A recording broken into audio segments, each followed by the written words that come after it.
और वैसे तो ये राष्ट्रीय उत्सव का विषय है, बहस नहीं, मगर सबसे पहले मैं इंडियन नेशनल कांग्रेस की ओर से महान रचनाकार जो बंकिम चट्टोपाध्याय को नमन करता हूं, उन सेनानियों को भी नमन करता हूं। वंदे मातरम का नारा लगाते हुए आजादी के आंदोलन में जिनको बलिदान दिए उनको भी मैं नमन करता हूं। वंदे मातरम गीत।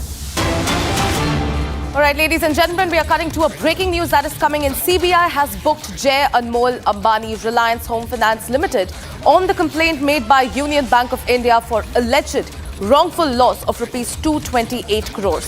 Another FIR has been launched by Bank of Maharashtra against Reliance Commercial Finance Limited and others for alleged wrongful loss of rupees 58 crores. Now, a written complaint was submitted to the CBI alleging commission of offence of cheating, criminal conspiracy, criminal misconduct by RHFL Jai Anmol, Anil Ambani, Ravindra Sudhalkar and unknown others. This has caused wrongful loss to the tune of rupees 228.06 crore. Anil Ambani's son Jai Anmol Ambani is now in a legal soup, ladies and gentlemen. He has been implicated in several financial irregularities and loan fraud cases involving Reliance Home Finance and other group companies. In fact, the CBI is probing his role in the 2,796 crore Yes Bank ADHE loan fraud case, where he allegedly interfered in investment decisions of Reliance Nippon Mutual Fund. Now, there are a couple of allegations that have been stated against Jai Anmol Ambani. They have stated that approved loans worth rupees 40 crores to Acura Production Private and Visa Capital Partners without proper due diligence. This is one allegation. The second allegation being Jai Anmol Ambani allegedly interfered in investment decisions of Reliance Nippon Mutual Fund, causing losses to investors. He was also involved in a quid pro quo arrangement with Yes Bank's former MD Rana Kapoor. Joining me live is my Deputy Executive Editor Shavan Singh. Shavan, Jai Anmol Ambani, Anil Ambani's son, seems to be in a legal soup, and this time he has been implicated in several financial irregularities. Take us through these details. Just a bit of a correction, he hasn't been implicated here, but having said that, this is for the first time an FIR has been registered against Jai Anmol Ambani, that's son of Anil Ambani. In fact, this time it's the Central Bureau of Investigation which is acted upon a complaint that has been filed by the Union Bank of India.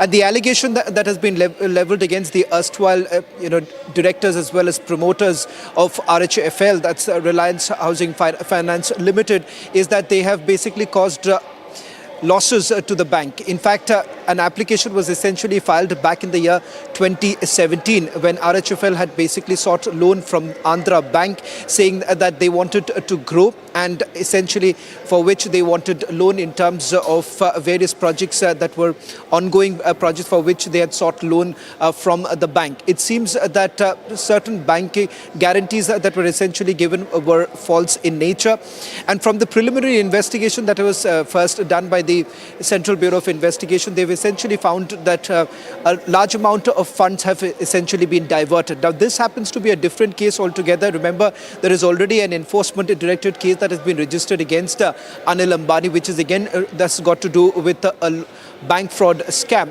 Now, this happens to be a fresh case based on a complaint that has been filed by the Union Bank of India. It certainly means more trouble given the fact that that there is a possibility that as we speak that certain searches are also being carried out. We are waiting for an official confirmation to come in from the Central Bureau of Investigation, but sources essentially indicated that some searches have already been carried out following the FIR that was registered by the Central Bureau of Investigation, and this happens to be for the first time that Anil Ambani's son has also been booked in an FIR that has been registered by the Central Bureau of Investigation. Well, absolutely, Shavan. Thank you for getting us these details. CBI has booked Jai Anmol Ambani, ladies and gentlemen, in a fraud case. In fact, there is a complaint by the Union Bank of India alleging wrongful loss of rupees 228 crores. In fact, additionally, Bank of Maharashtra has also launched an FIR against Reliance Commercial Finance Limited and others alleging a wrongful loss of rupees 58 crores. Ladies and gentlemen, it's time to slip into a very, very short break. On the other side, we continue to track Indigo's civil aviation meltdown that has occurred across India. We are tracking these stories and a lot more. Stay tuned. Don't go anywhere. We'll be right back.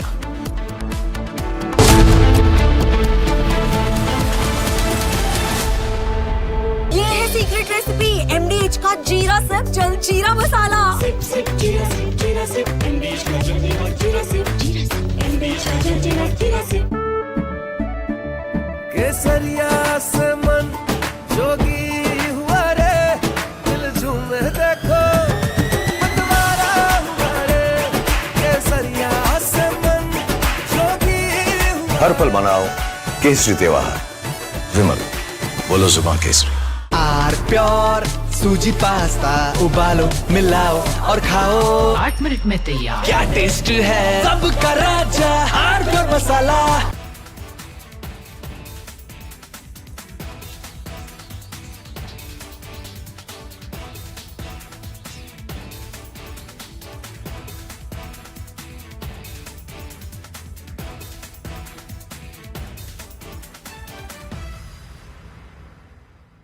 आधे bowl दही में 4 चम्मच MDH chutney pudina मसाला डाला, stir करो, पुदीना चटनी तैयार। MDH chutney pudina masala.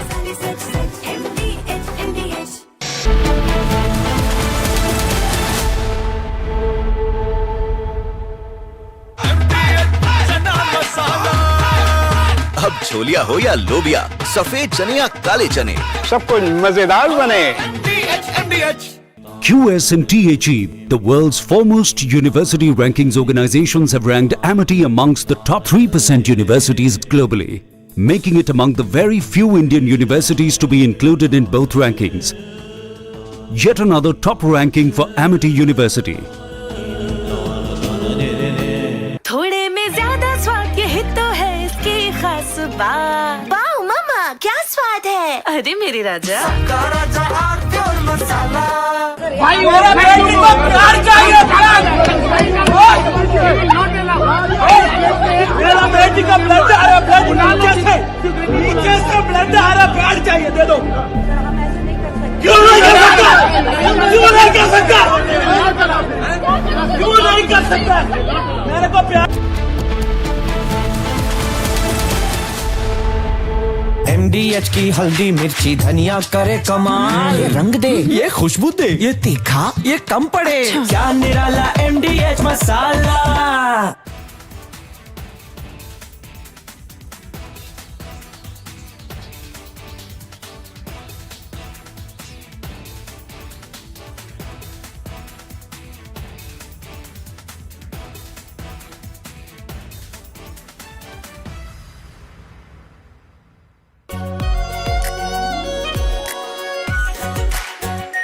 Are pure shahi paneer masala, delicious, healthy every day.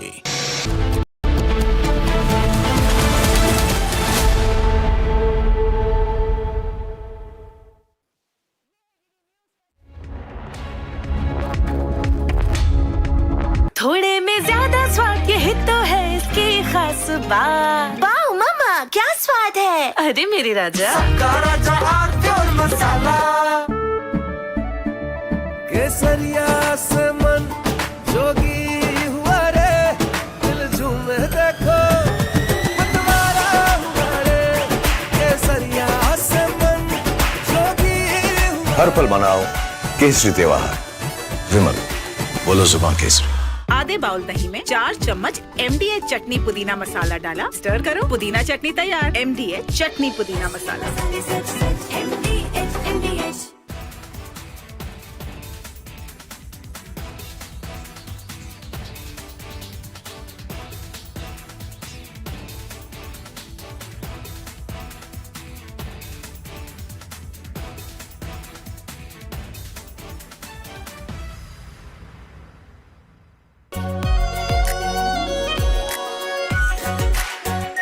Are pure shahi paneer masala, delicious, healthy every day. From Asia's largest news headquarters, setting the agenda for Bharat.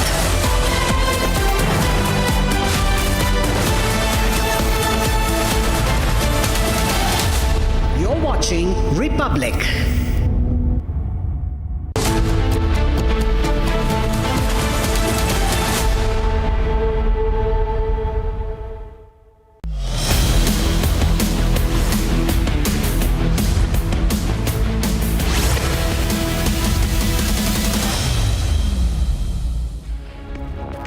Hello and welcome, ladies and gentlemen. You're watching Live and Breaking at 2 p.m. I'm Tanisha Avasthi. The major debate that we'll be focusing on today is about the monopoly and the duopoly debate that the Indigo has ignited, and this has sparked a huge row and a huge war of words. We'll get into that and a lot more in this edition, but first a quick check of the headlines. We are encouraging more new airlines to start and operate in India, ensuring fair access to airport capacity and eliminating any possibility of duopoly, controlling connectivity and pricing in our skies. Republic coverage forces government to relook at the monopoly and duopoly model. Civil Aviation Minister Ram Mohan Naidu says he will ensure duopolies don't decide. Government Indigo faces action over cancellation chaos. Will be losing now 5% of the flying routes.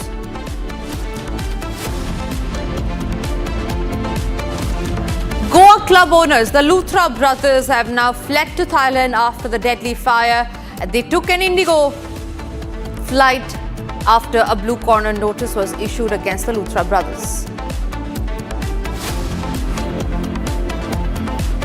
As India celebrates 150 years of Vande Mataram, Amit Shah opens the debate on Ragya Sabha.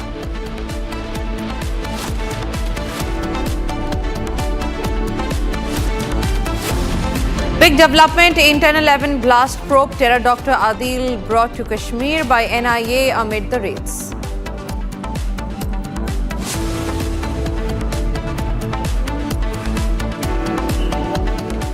Ladies and gentlemen, with the monopoly and duopoly debate raging, we have accessed some crucial details about the data.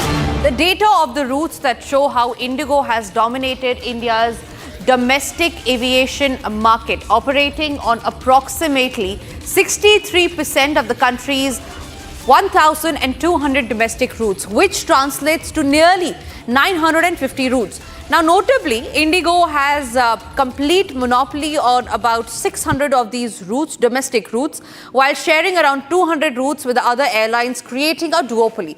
Now, the Air India Group holds a significant market share of 26.5%, making the Indian aviation sector effectively a duopoly, with Indigo and Air India Group combined accounting for nearly 90% of the domestic passengers. Shambhavi is joining us live from the IGI airport. Shambhavi, this route data that has been accessed by Republic shows how majorly it is Indigo and Air India that are dominating the market as far as the aviation sector is concerned.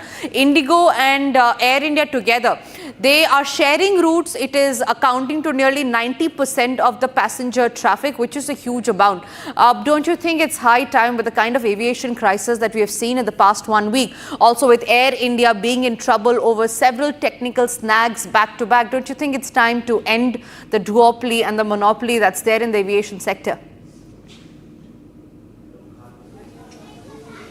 See, definitely, and when we look at the fundamental reason for why this Indigo crisis happened, or how this could have been very easily avoided, because this is not some natural calamity that happened, or this was because some natural issue. This was a man-made problem which could have even very easily adhered to, and this entire fiasco could have been avoided. And when it comes to Indigo, now Indigo, as we've been talking about, that it covers around more than 60% of the domestic market, and you very rightly pointed out that out of 950, from a total of 1,200, these routes would be somewhat around 950, and Indigo alone rules around 600 of them. So this has just created a huge problem, because if there would have been other players in the market, if there would have been other airlines in the market, this wouldn't have been such a huge issue. Now, this is one of the most unprecedented meltdowns in the aviation industry, and has caused especially the common people, those people who can afford 40,000 a night in the hotel rooms, or can afford 60,000 for a flight which usually costs 7,000, 11,000. We are not talking about about those people. We're talking about the common man of India who has struggled, who was stranded at the airport for hours and hours without any update about if their flight is just cancelled or delayed or even cancelled to a point. So this could have been very easily avoided, and now even Naidu pointing out that this monopoly or duopoly has to go and they will be pushing for more airlines. We can expect that something positive can come out of it. Back to you. Shambhavi, stay with me because we're getting in one more set of breaking news that's coming in where we learned that Indigo, through a panel member, was pushing for adoption of the FRMS rather than the FTTL. Now, objections were raised in the panel meeting. Now, there were some members, we learned that, who raised objections on the conflict of interest that was rising. Shambhavi continues to join me on the broadcast. Shambhavi, for the benefit of our viewers and for the ease and understanding on what was actually the difference between the FRMS and the FDTL, because we learned that there was one of the panel member that belonged to Indigo who was trying to push for the FRMS rather than putting the FDTL into works. But what's actually the difference between the two, and why is it that the panel member was trying to push this rules and regulations? See, for the ease of our viewers, I'm going to just very easily differentiate for you. At one side it is FRMS, which is Fatigue Risk Management System, and at the other end it is FDTL, which is Flight Duty Time Limit. So what basically this one member of Indigo was pointing, that we always say prevention is better than cure, but this Indigo person was rooting for the cure, which is the FRMS, which is Fatigue Risk Management System. That yes, let our pilots, let our crew work overtime, let them not have ample rest, let us please ignore the pilot fatigue and make them work overtime, stretch ourselves a little too thin, and when that risk actually happens or something like that happens, let us work on a management system for the same. Just for the layperson, this can be the definition of it, whereas FDTL is Flight Duty Time Limit, which is basically managing how many hours a pilot can fly, or how to manage a pilot fatigue, or what is the minimum amount of rest that a pilot needs, which was earlier 36 hours, but later with phase 2 of the FDTL, it turned into 48 hours. So this is the basic difference which this one member in this committee meeting was pointed. They were rooting for fatigue risk management system instead of a set flight duty time limit. Back to you. Right, Shambhavi, thank you very much for getting us those details. Quickly moving across to some more stories that we are tracking on this edition, and this is regarding the impeachment motion that the DMK is going to move, and this is in regard with the temple lighting case. Now, the India Alliance, along with the DMK leaders, will submit impeachment notice against Judge G.R. Swaminathan over the row. We learned that impeachment resolution has now been moved.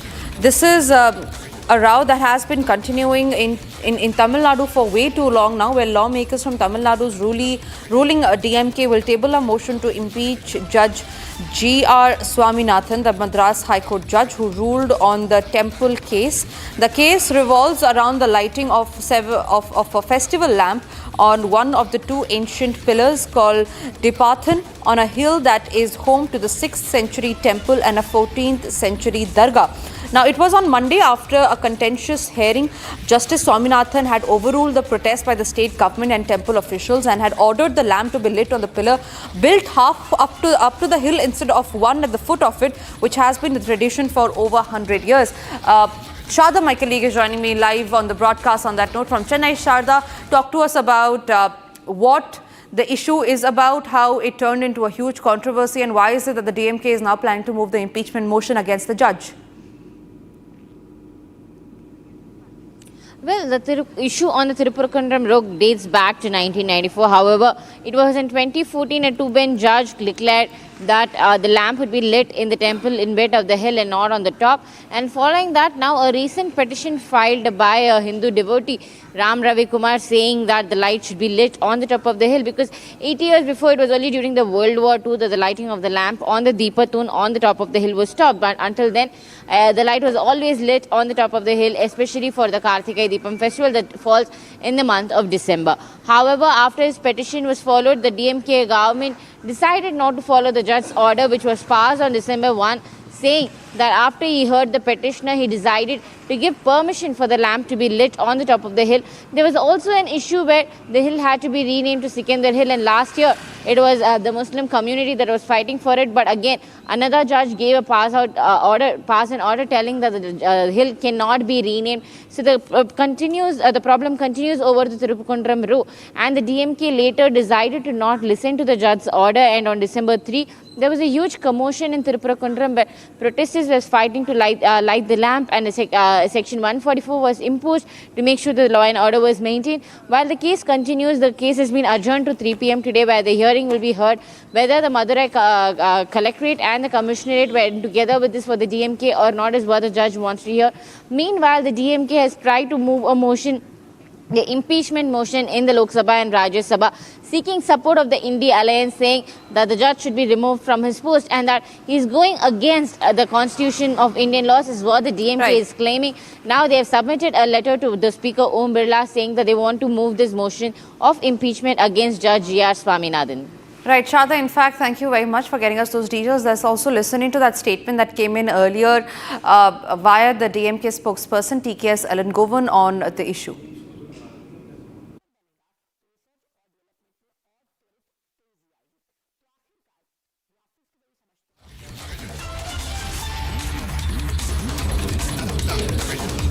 All right, we'll try to get you the official statement of the DMK shortly on that note.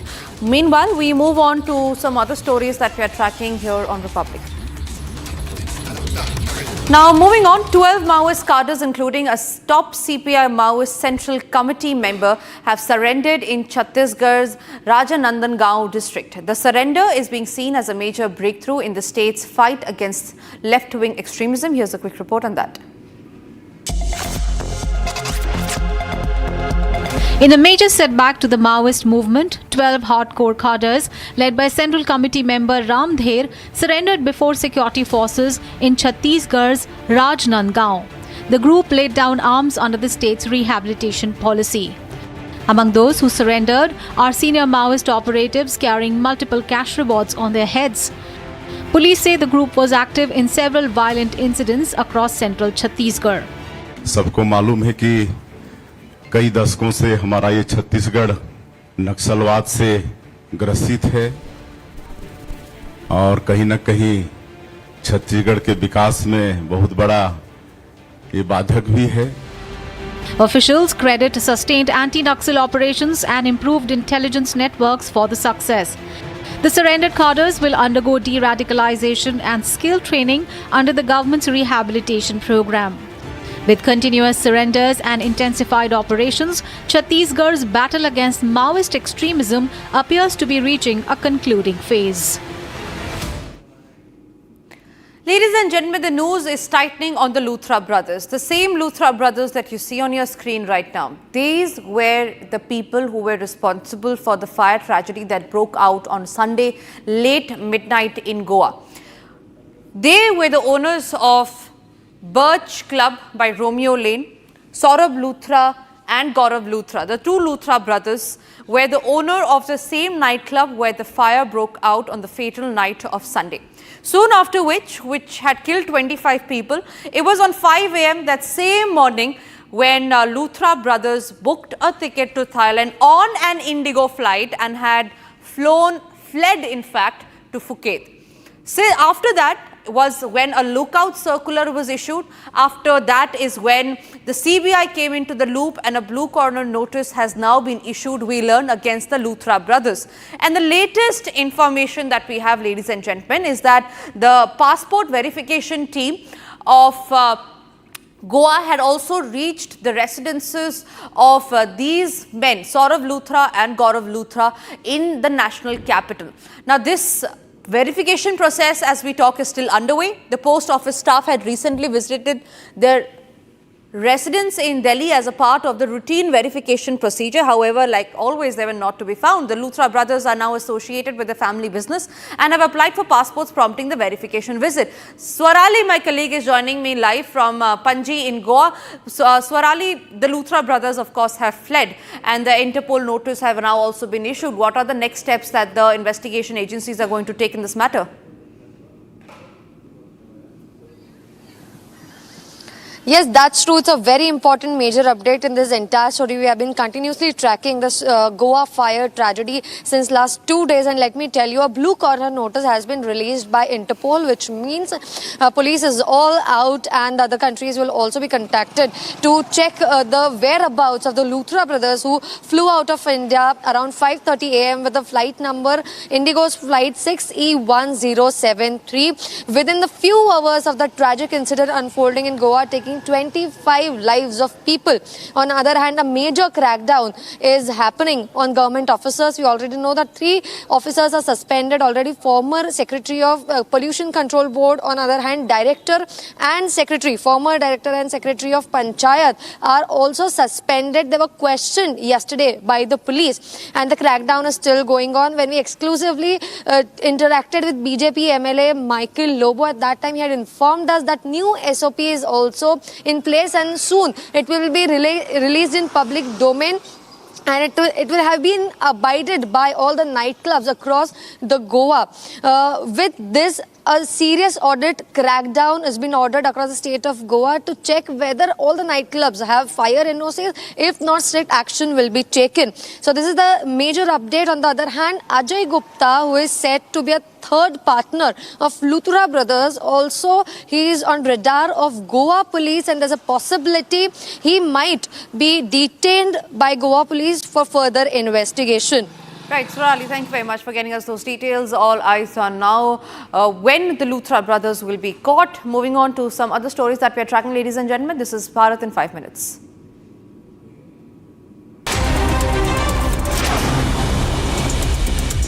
BJP MLA staged a protest at the Survana Sauda in Belagavi, accusing the Karnataka government of failing to address farmers' concern, highlighting key issues. BJP leader said that while the government announced MSP for sugarcane and maize, it did not open procurement markets, leaving farmers without support.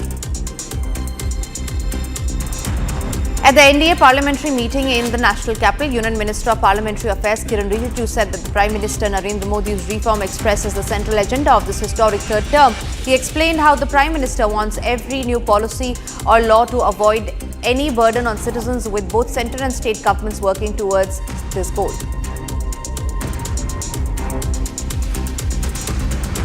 Prime minister Modi ji के नेतृत्व में जो third term ऐतिहासिक सरकार बनी है, उसका सबसे बड़ा एजेंडा है रिफॉर्म एक्सप्रेस। अब ये रिफॉर्म जो है हर एक नागरिक का जिंदगी को बदलने का रिफॉर्म है। A loud crowd gathered in Puducherry as TVK chief and actor Vijay addressed his first public rally since the tragic road stampede that had claimed 41 lives, with heightened security measures in place.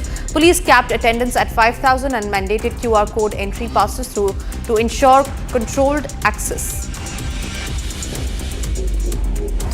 In Jammu and Kashmir, the Indian Army's Romeo Force has launched a major territorial army recruitment drive in Surankot town of Poonch district following Operation Sindoor, drawing participation from over 30,000 youth across the Union Territory. The large-scale recruitment effort aimed at expanding local involvement in security and development roles will continue until the 15th December.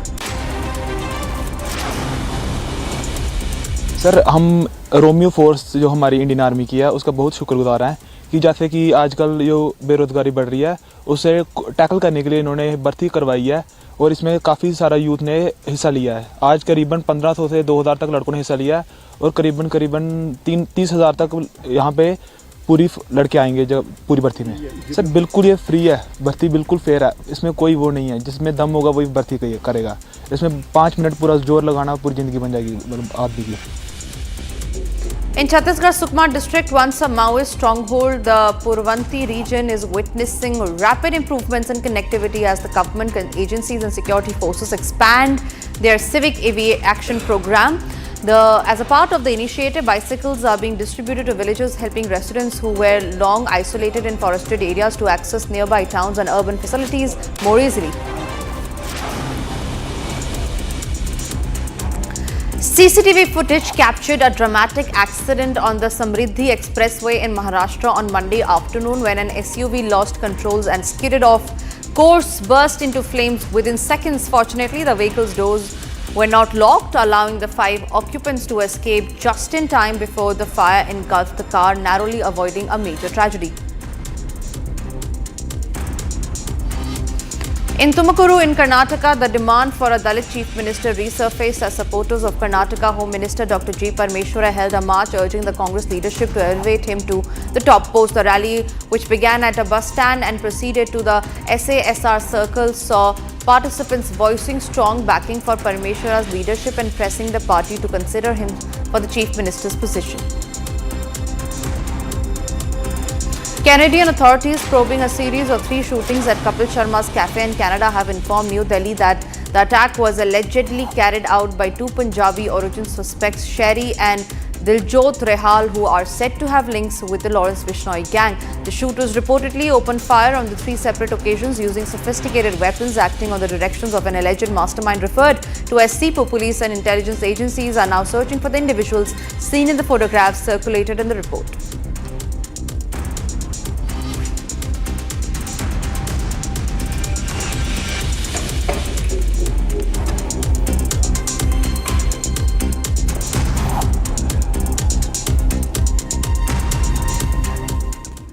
Akula class design, also called Project 97-1U, it is 110 meters long and displaces about 14,000 tons when submerged. A 19-megawatt nuclear reactor gives it unlimited range and allows it to travel fast underwater at more than 30 knots and dive to 600 meters. The submarine has 8 torpedo tubes of 533 mm and 650 mm that can fire heavy torpedoes, mines, anti-submarine rockets and caliber cruise missiles. It carries more than 40 weapons in total. For India, it has been upgraded with quieter machinery, mounts, alcoholic coatings and Indian sensors. Unlike Arihant class SSB and submarines that can carry nuclear missiles for deterrence, Chakra 3 is an SSN designed for hunting ships, submarines and striking land targets with conventional missiles. India is also building 6 indigenous nuclear attack submarines with similar power and advanced systems. Here's a report on all that you need to know about this. India is set to receive nuclear-powered attack submarine from Russia. The submarine, which will be commissioned as INS Chakra 3, belongs to the upgraded Project 971U Akula class. The Akula class submarine, which India is set to receive from Russia, is 110 meters long and displaces nearly 14,000 tons when submerged. A single 190-megawatt nuclear reactor provides unlimited range and permits sustained high-speed submerged transits that diesel-electric boats cannot match. It can exceed 30 knots underwater and operate at depths of around 600 meters.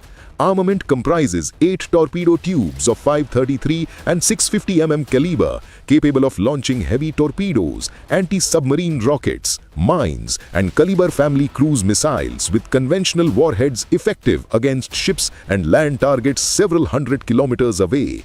The boat carries more than 40 weapons in total.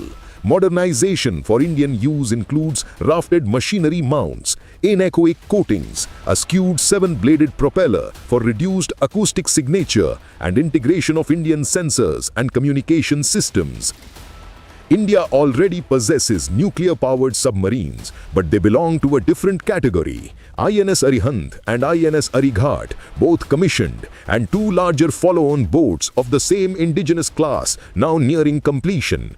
These existing submarines comes under the category of SSBN, which means they are nuclear-powered ballistic missile submarines. Their sole purpose is strategic deterrence. Equipped with K-15 and K-4 submarine-launched ballistic missiles carrying nuclear warheads, they remain on silent patrol to guarantee a credible second strike capability. In plain terms, these are India's underwater nuclear shield. A nuclear attack submarine, or SSN, by contrast, is an entirely different instrument. It carries no ballistic missiles and no nuclear warheads for strategic use. Its task is conventional naval warfare, sinking enemy warships and merchant vessels, neutralizing hostile submarines, launching precision strikes on land with conventional cruise missiles, and gathering intelligence far from Indian shores. The strategic necessity for SSNs is clear.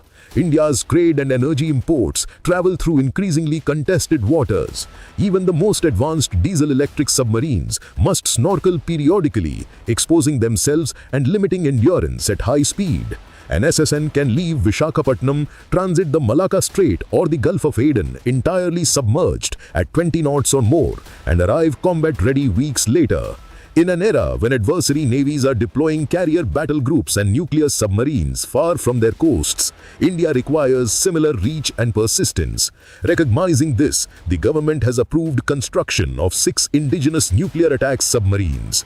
These 6,000 to 7,000 ton boats will use an Indian-designed 190 megawatt reactor, carry BrahMos and Nirbhay cruise missiles, and incorporate pump jet propulsors for superior stealth. The leased Akula-class SSN will therefore serve a dual purpose. It will immediately extend Indian underwater strike reach to distant oceans and, equally important, train several generations of officers and sailors in the complex art of large nuclear attack submarine operations. When the indigenous SSNs join the fleet, India will possess a complete underwater triad: diesel-electric submarines for coastal and regional defense, Arihant-class SSBNs for assured nuclear retaliation, and a force of nuclear attack submarines capable of sustained power projection from the Persian Gulf to the Western Pacific. With INS Chakra 3 and the indigenous SSN program, India is moving decisively from a coastal defense navy to a blue water force able to safeguard its maritime interests in an increasingly contested Indo-Pacific theater.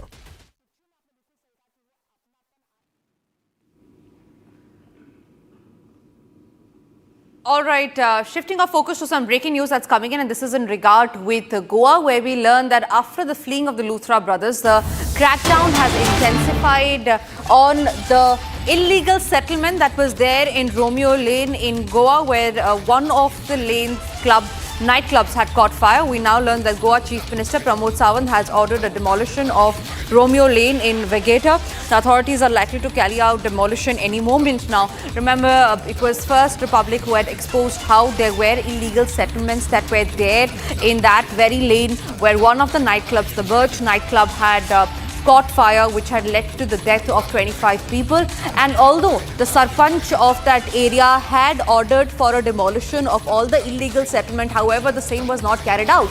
So who actually is to be held responsible is yet to be seen. But the latest breaking news that we have is about how the Chief Minister of Goa, Pramod Sawant, has ordered a demolition of the Romeo Lane in Vegeta, and authorities are likely to carry out demolition any moment soon on all the illegal settlements, illegal nightclubs that have been operating without any license, without any proper papers. Swarali is joining us on the phone line on that note. Swarali, what are the nightclubs that will come under the fire after the demolition order has now been issued by the Chief Minister of Goa?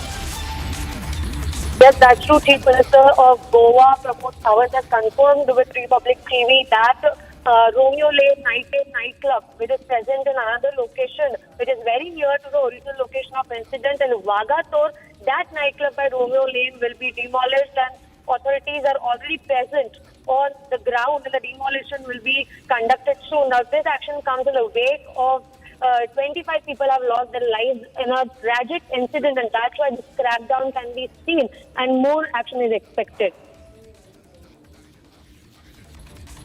Right, Swarali, also, when is it that this demolition is likely to take place?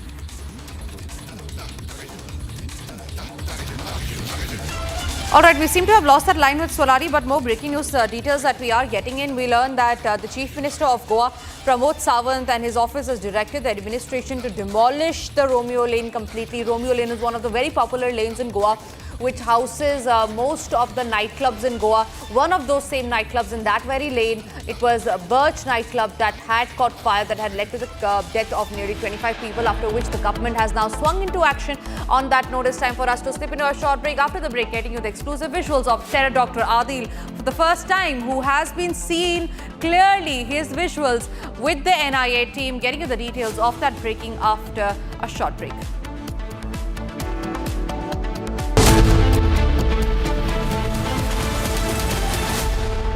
QS and THE, the world's foremost university rankings organizations, have ranked Amity amongst the top 3% universities globally, making it among the very few Indian universities to be included in both rankings. Yet another top ranking for Amity University.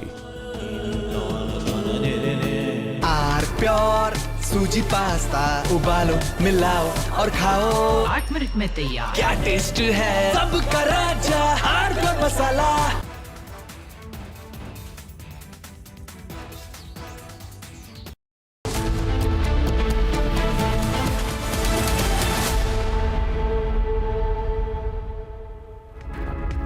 इसको घर पे लगाओगे तो शादी का तो पता नहीं, पर घर पक्का नहीं टूटेगा। रुंगटा नहीं तो घर स्ट्रॉन्ग नहीं। रुंगटा स्टील TMT बार एकदम सॉलिड। पहाड़ों में एक हाइकिंग स्टिक भी बन सकती है। MDH की हल्दी मिर्ची धनिया करे कमाल। ये रंग दे, ये खुशबू दे, ये तीखा, ये कम पड़े। क्या निराला MDH masala.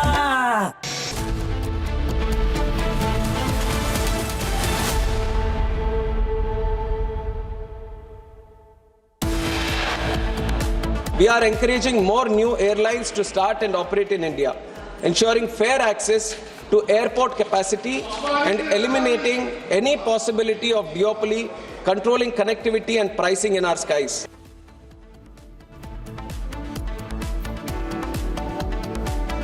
Republic coverage forces government to relook at monopoly-duopoly model. Civil Aviation Minister Ram Mohan Naidu says that he will ensure duopolies don't decide the policy.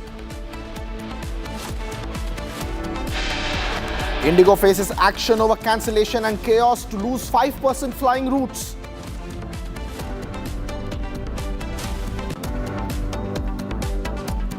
Goa Club owners fled to Thailand after deadly fire took Indigo Dawn flight. Blue corner notice issued against the Luthra brothers. As India celebrates 150 years of Vande Mataram, Home Minister Amit Shah opens the debate today in Ragya Sabha. Big development on the 10/11 blast probe. Terror Dr. Adil brought to Kashmir by NIA amidst raids.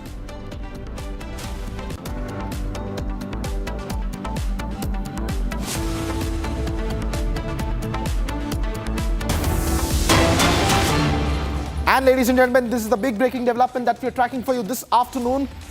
Republic has now exclusively accessed CBI's search operations that are ongoing on Jay Ambani fraud case.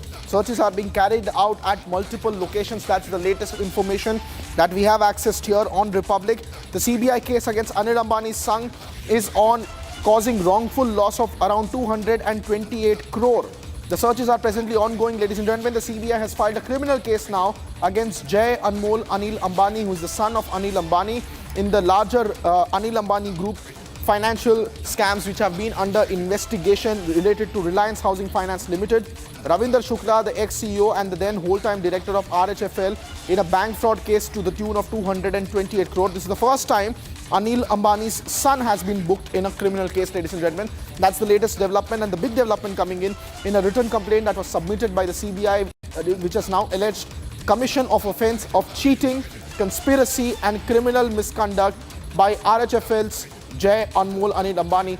Shavan, my colleague, joins us with more details on this story. Shavan, this is the first time now Anil Ambani's son has been named by the CBI, and now raids being conducted in connection to this 228 crore financial wrongful loss case.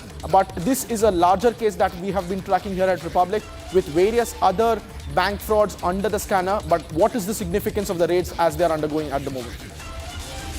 Well, in fact, let me start with the breaking news now coming in. We do have a confirmation from top source within the central agency that searches are now being carried out following the FIR that has been registered against Jay Ambani. In fact, he is accused number 2 as per the FIR that has been registered. Along with him, Ravindra Sudhalkar, as well as Reliance Housing Finance Limited, have been named in the FIR that has been registered by the Central Bureau of Investigation. It is essentially based on a complaint that has been filed by the Union Bank, where they are alleging commission of offence of cheating, criminal conspiracy, criminal misconduct by RHFL, and causing a wrongful loss to the tune of 228 crore rupees.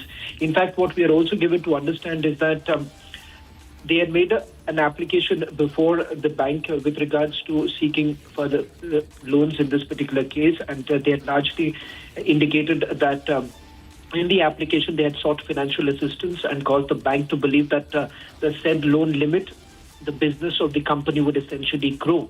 But it turns out fake bank guarantees were given, and it turns out that the erstwhile promoters and directors in the borrower company of RHAL, they were basically in the know-how, and the fact that there has been diversion of funds. Let me also clarify here that there is already an existing case in which Anil Ambani is essentially being probed.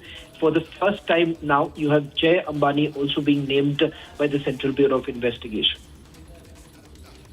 All right, Shravan, thank you very much for bringing us those details. Ladies and gentlemen, that's the big breaking development coming in from the CBI now, which in a written complaint has also mentioned for the first time Anil Ambani's son, who has now been named by the CBI in the written complaint. The visuals are on your screen, ladies and gentlemen. That's the latest coming in.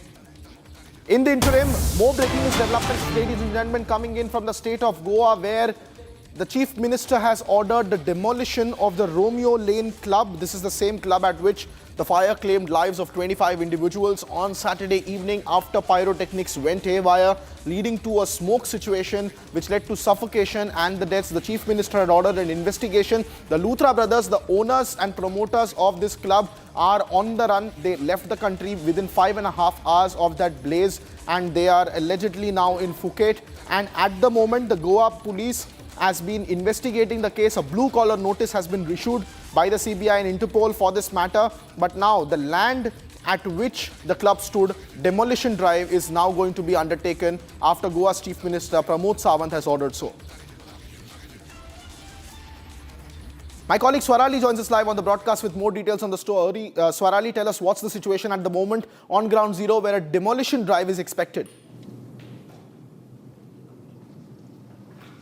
Yes, exactly. So as we know that Gaurav and Saurav Luthra, these are the brothers who have fled the country and allegedly are in Phuket, have multiple properties in Goa and across the India. So Romeo Lane nightclub, which is present in the Vagator, which is very near to the original place of incident. So Goa CM Pramod Sawant has confirmed with Republic TV that there another property at which is present in Vagator. This is also a nightclub that is supposed to be demolished, and this can happen at any time because authorities are already present on ground.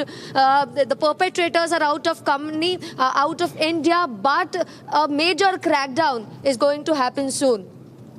All right, thank you very much, Swarali. Ladies and gentlemen, a slight correction there. This is another property that has been linked to the Luthra brothers. This is Romeo Land at Vagator, a beach shack illegally constructed and being demolished today in the evening. On the screens, ladies and gentlemen, now let me play some exclusive visuals of the club, which is now going to be demolished upon the orders of the Chief Minister of Goa.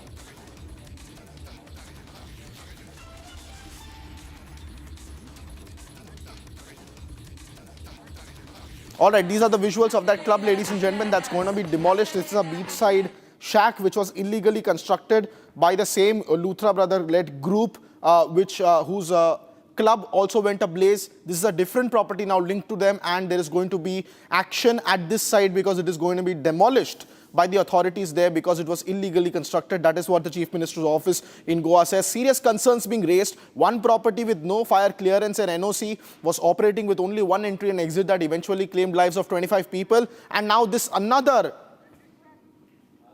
तो लोगों को बचने का कोई भी मौका नहीं मिलेगा क्योंकि सब कुछ लकड़ी का बना हुआ है। हमने इतना लंबा रास्ता तय किया, आपको एक भी जगह फायर एक्सटिंग्विशर नहीं दिखा होगा प्रियंका, एक भी जगह फायर एक्सटिंग्विशर नहीं है। इस जगह पर 10,000 रुपये से ज़्यादा एंट्री फीस ली जाती है। मैं विजय से कहूँगी एक बार यहाँ पर तस्वीरें दिखाएं, और सिर्फ VIP लोग आते हैं ये कहा जाता है। ID चेक नहीं की जाती, इसलिए जो लोग मरे हैं उनमें ज़्यादा 21 और 19 और 20 साल के लोग बच्चे हैं जिनकी मौत हुई है, जो इंजर्ड हैं। अस्पताल में हम जब जा रहे हैं GMC हॉस्पिटल में, तो बच्चे, एक लड़की जो कि 19-20 साल की है, अमूमन 22 प्लस जो होता है 22 प्लस, उन्हें अल्कोहल का परमिट होता है और क्लब में एंट्री के लिए 23 और 24 प्लस का परमिट होता है। लेकिन ये क्लब किस तरीके से चल रहा था आप समझिए। 19 साल की लड़की को इन्होंने एंट्री क्यों दी, कैसे दी, किस तरीके से लीगल काम हो रहा था देखिए। आज इस क्लब को डेमोलिश किया जा सकता है। ये क्लब रोमियो लेन, जो कि दूसरा ब्रांच है बर्च बाय रोमियो लेन का, लूथरा ब्रदर्स का। 3 क्लब इनका बताया जाता है। बर्च, जहां पर आगजनी की घटना घटित हुई, ये है रोमियो लेन, वेगेटोर में एक है ममास बॉय। और ये तीनों क्लब जो हैं उनकी हालत कुछ लगभग ऐसी ही है। सेफ्टी प्रिकॉशंस नहीं है प्रियंका, फायर एक्सटिंग्विशर नहीं है। और बर्च में भी कुछ ऐसा ही हुआ, जब आग लगी तो लोगों के पास बचने का मौका नहीं था, क्योंकि वो बैक रिवर वाटर पे बना हुआ है। एक संक्रिय सा जो है इलाका है, रास्ता है जहाँ से आ जा सकते हैं लोग, तो भागने के लिए उनके पास कोई भी और विकल्प नहीं था।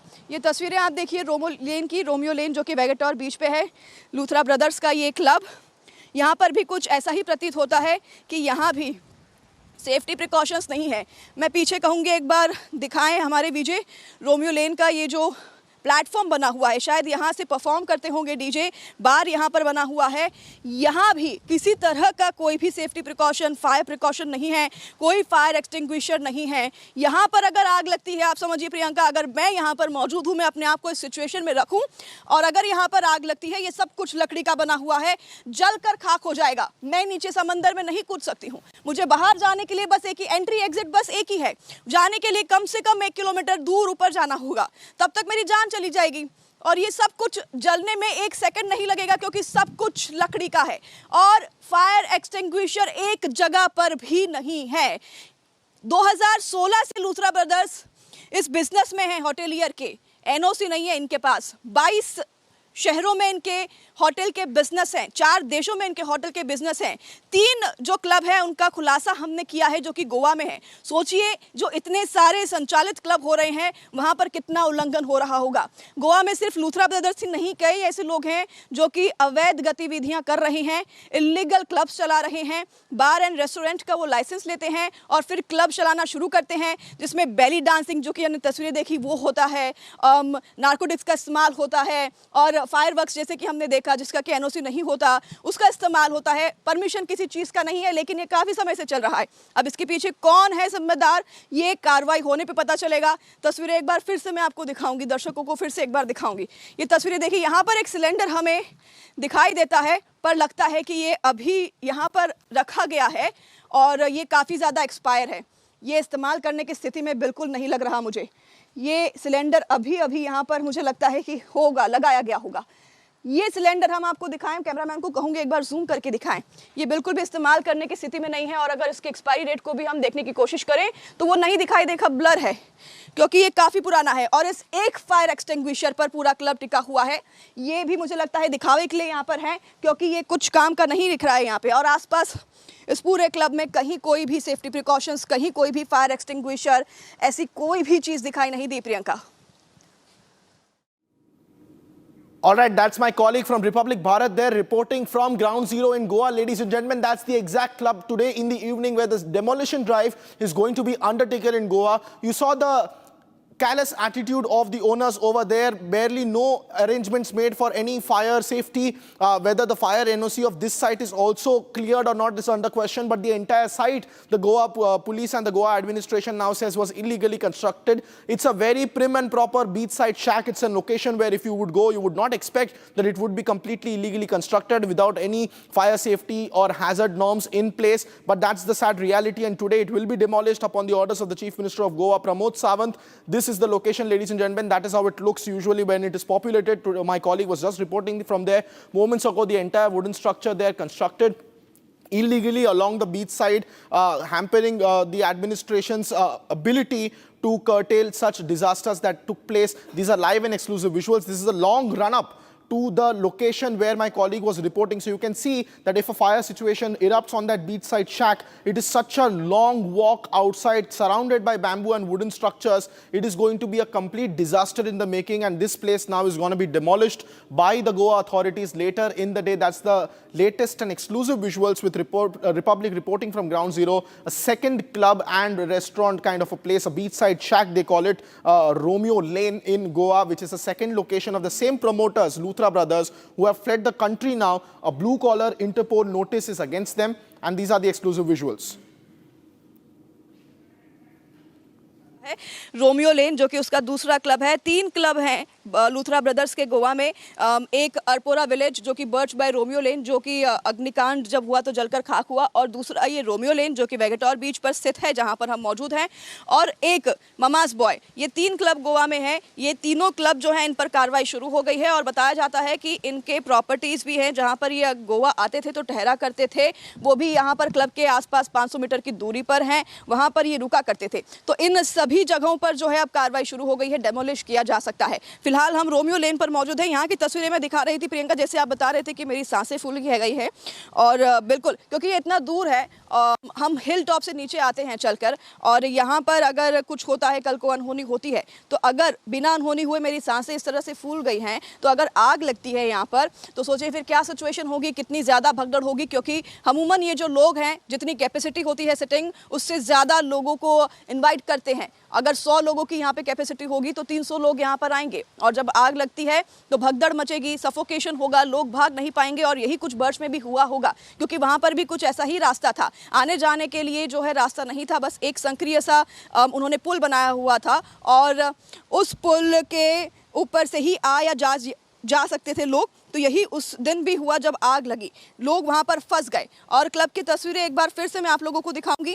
ये रोमियो लेन जो कि लूथरा ब्रदर्स का दूसरा क्लब है वेगेटोर बीच पे, ये पूरा क्लब है। अपने आप में आप देखिए कि पूरा जो है लकड़ी का बना हुआ है, और पीछे भी नज़र मैं एक बार कहूँगी कि कैमरामैन को घुमाए, ऊपर तक आप देखें ये क्लब पूरा लकड़ी का बना हुआ है। फायर की कोई भी यहाँ पर सेफ्टी जो है नहीं ली गई है। लूथरा ब्रदर्स का बस यही काम था कि लोगों से पैसे ऐंठे। 10-10 हज़ार आप सोचिए एंट्री फीस यहाँ पर थी। पूरी रात ये क्लब चलता था, बैली डांसर डांस करती थी और सारे इलीगल काम होते थे, पैसे ऐंठे जाते थे। 100 लोगों की सिटिंग कैपेसिटी में 300 लोगों को बुलाया जा रहा था, पूरी रात क्लब चलाया जा रहा था, लेकिन लोगों के जान की फिक्र इन लूथरा ब्रदर्स को नहीं थी। और वो इसलिए भी पता चलता है क्योंकि जिस दिन ये अग्निकांड हुआ उसके कुछ ही घंटों में 5:30 बजे की फ्लाइट इंडिगो 6E1073 से ये फुकेट के लिए रवाना हो गए। इन्हें कोई फ़र्क नहीं पड़ता कि 25 लोगों की जान चली गई। स्टाफ लोगों से भी जब हम मुलाकात करते हैं तो स्टाफ कहते हैं कि ओनर हमसे अब बात नहीं करते हैं, हमारा फ़ोन नहीं उठा रहे हैं,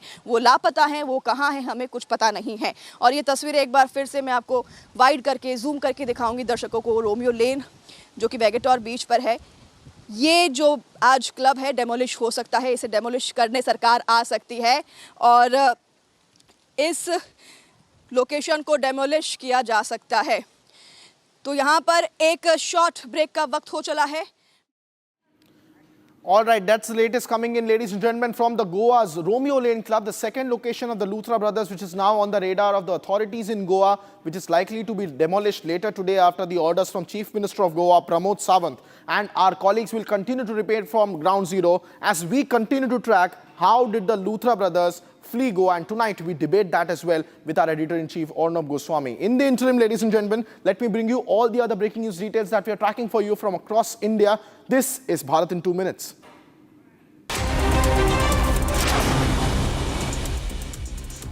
The NIA on Tuesday conducted searches in Matan forest area of Anantnag as part of its probe into the November 10th Red Fort blast. The agency was assisted by local police and CRPF personnel during the operation. Also, 2 arrested accused Dr. Adil Rathar and Jasir Bilal Wani were taken along with the NIA officials to identify these locations. A man carrying a gun was detained on December 9th for trying to enter the first public meeting of TVK chief Vijay in Puducherry since the Karur rally. The man, identified as David, was a security guard for the TVK Puducherry district secretary. Police clarified that the man had carried the gun for protection and was not aiming to harm Vijay.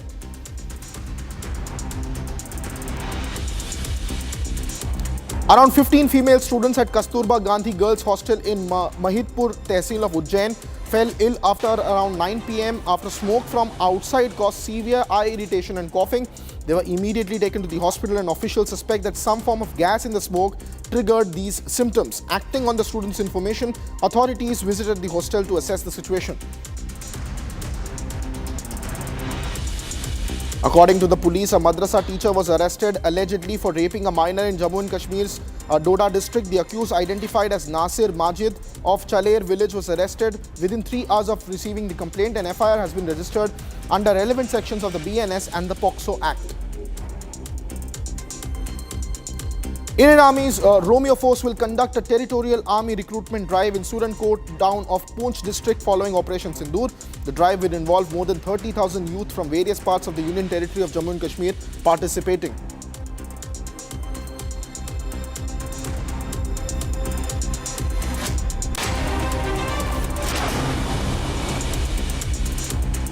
And ladies and gentlemen, former state president of the BJP, K. Annamalai, has now hit out against the parliamentarians as they submitted a notice of impeachment given to the speaker in Lok Sabha.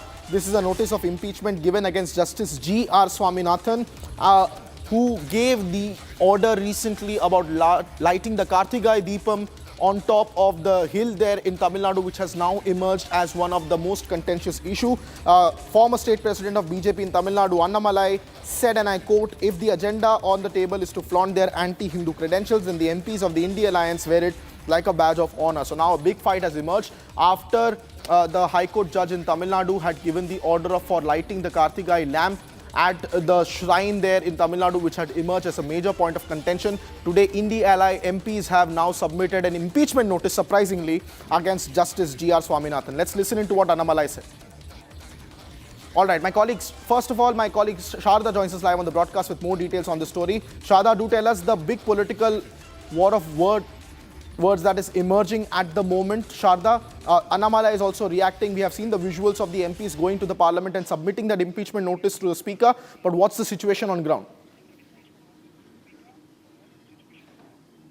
Well, this Tirupurankundram row of lighting the lamp on Kartigai Deepam at the top of the hill has come of more of a judicial and a political fight between the DMK, BJP and the judge G.R. Swaminathan. After his order on the 1st December asking the government to help the petitioner light the lamp on the hill, it was the police that stopped them from lighting the lamp, saying that the order passed in 2014 by two-judge bench is different from what G.R. Swaminathan had asked, and following which the collector and the police passed the 144 order in the Madurai area near Tirupurankundram to make sure that the law is in place and to make sure that there is no protest by the Hindu front. And also later on, when the collector and the police were questioned, that they added that the G.R. Swaminathan's whatever the order has been passed was not asked by the DMK to take over, and that's the reason that the police had not followed the orders is what. And today the case has been adjourned to Friday to ask whether the collectorate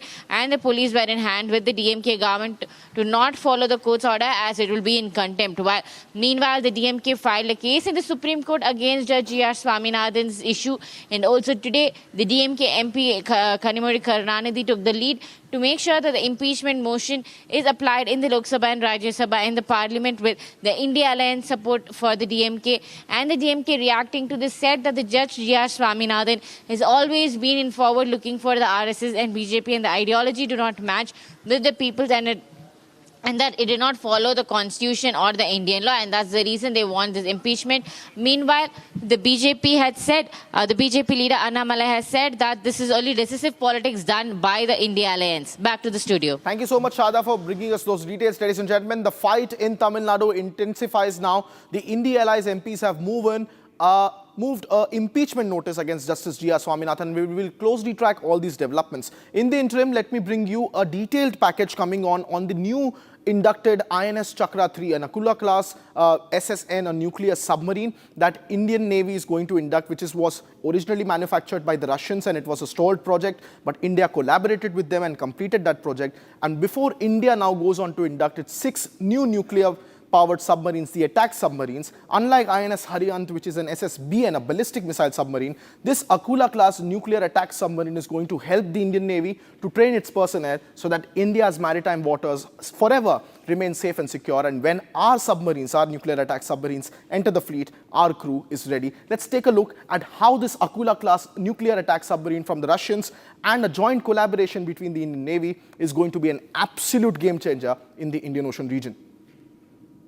India is set to receive nuclear-powered attack submarine from Russia. The submarine, which will be commissioned as INS Chakra 3, belongs to the upgraded Project 971U Akula class. The Akula class submarine, which India is set to receive from Russia, is 110 meters long and displaces nearly 14,000 tons when submerged. a single 190 megawatt nuclear reactor provides unlimited range and permits sustained high-speed submerged transits that diesel-electric boats cannot match. It can exceed 30 knots underwater and operate at depths of around 600 meters. Armament comprises 8 torpedo tubes of 533 and 650 mm caliber, capable of launching heavy torpedoes, anti-submarine rockets, mines, and Caliber family cruise missiles with conventional warheads effective against ships and land targets several hundred kilometers away. The boat carries more than 40 weapons in total.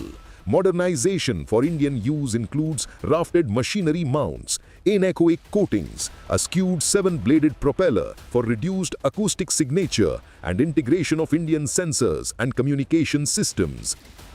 India already possesses nuclear-powered submarines, but they belong to a different category. INS Arihant and INS Arighat, both commissioned, and 2 larger follow-on boats of the same indigenous class now nearing completion. These existing submarines comes under the category of SSBN, which means they are nuclear-powered ballistic missile submarines. Their sole purpose is strategic deterrence. Equipped with K-15 and K-4 submarine-launched ballistic missiles carrying nuclear warheads, they remain on silent patrol to guarantee a credible second strike capability. In plain terms, these are India's underwater nuclear shield.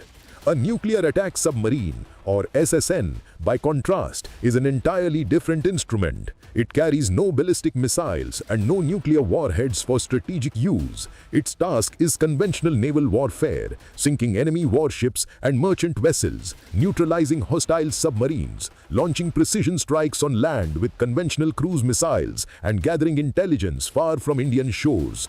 The strategic necessity for SSNs is clear. India's trade and energy imports travel through increasingly contested waters. Even the most advanced diesel-electric submarines must snorkel periodically, exposing themselves and limiting endurance at high speed.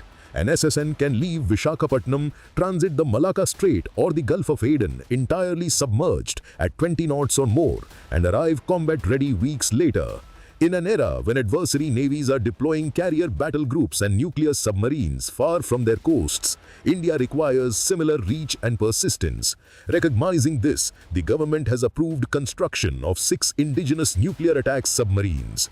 These 6,000 to 7,000 ton boats will use an Indian-designed 190 megawatt reactor, carry BrahMos and Nirbhay cruise missiles, and incorporate pump jet propulsors for superior stealth. The leased Akula-class SSN will therefore serve a dual purpose. It will immediately extend Indian underwater strike reach to distant oceans and, equally important, train several generations of officers and sailors in the complex art of large nuclear attack submarine operations.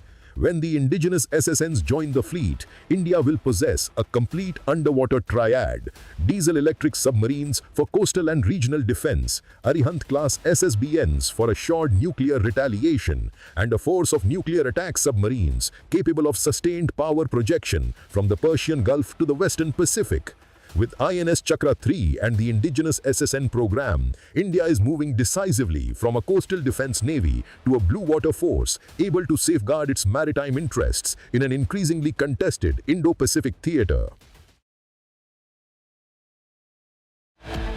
Coming up next on Live and Breaking, as the Ministry of Civil Aviation continues to dodge Republic's tough questions, it has been now forced to curtail Indigo's flight route schedule by 5%. But we will continue to ask the right questions, ladies and gentlemen, when we come right back after a very short break on where is DGCA's accountability. Do not go anywhere.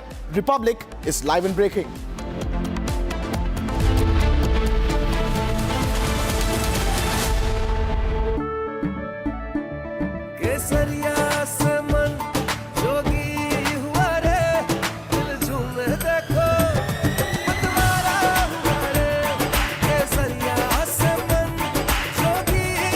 हर पल मनाओ केसरी त्योहार। विमल, बोलो जुबान केसरी।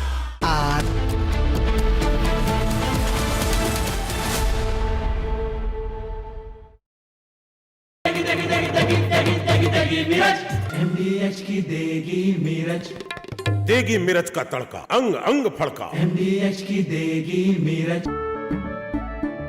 केसरिया से मन जोगी हुआ रे, दिल झूमे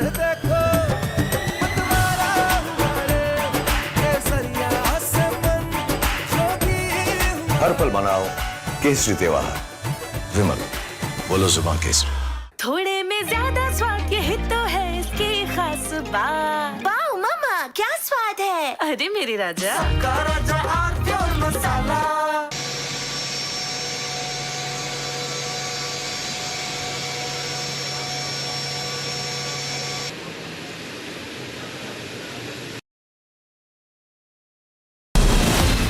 From Asia's largest news headquarters, setting the agenda for Bharat.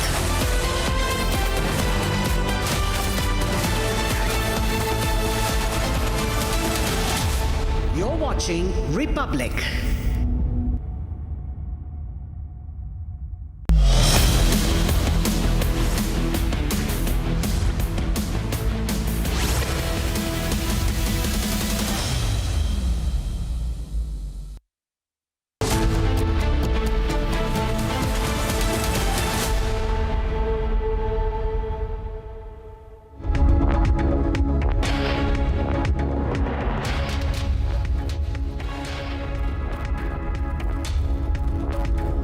Thank you for joining us here on Republic TV. Ladies and gentlemen, the Luthra brothers who ran the Birch nightclub in Goa, where 25 people died, over 20 of them died just inhaling the smoke.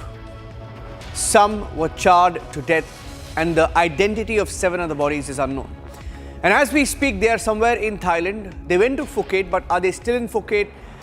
Or are they somewhere in Thailand, or have they moved out? The search continues, and our focus is on how they were allowed to leave India.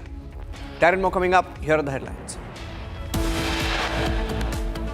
Encouraging more new airlines to start and operate in India, ensuring fair access to airport capacity and eliminating any possibility of duopoly, controlling connectivity and pricing in our skies.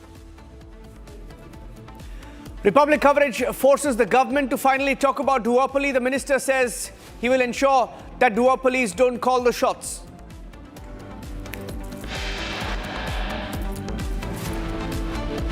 Indigo loses 5% of its flying routes.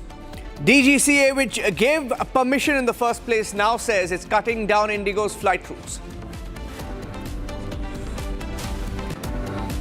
Goa club owners fled to Thailand after the deadly fire took an Indigo flight on the 7th morning. Blue corner notice issued against Luthra brothers.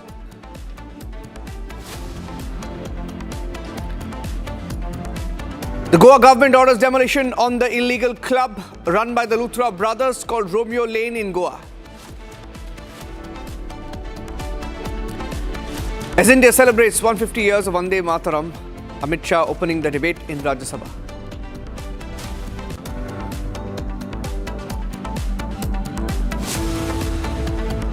Investigation in the Red Fort blast continues. Sarah Dr. Adil brought to Kashmir by the NIA.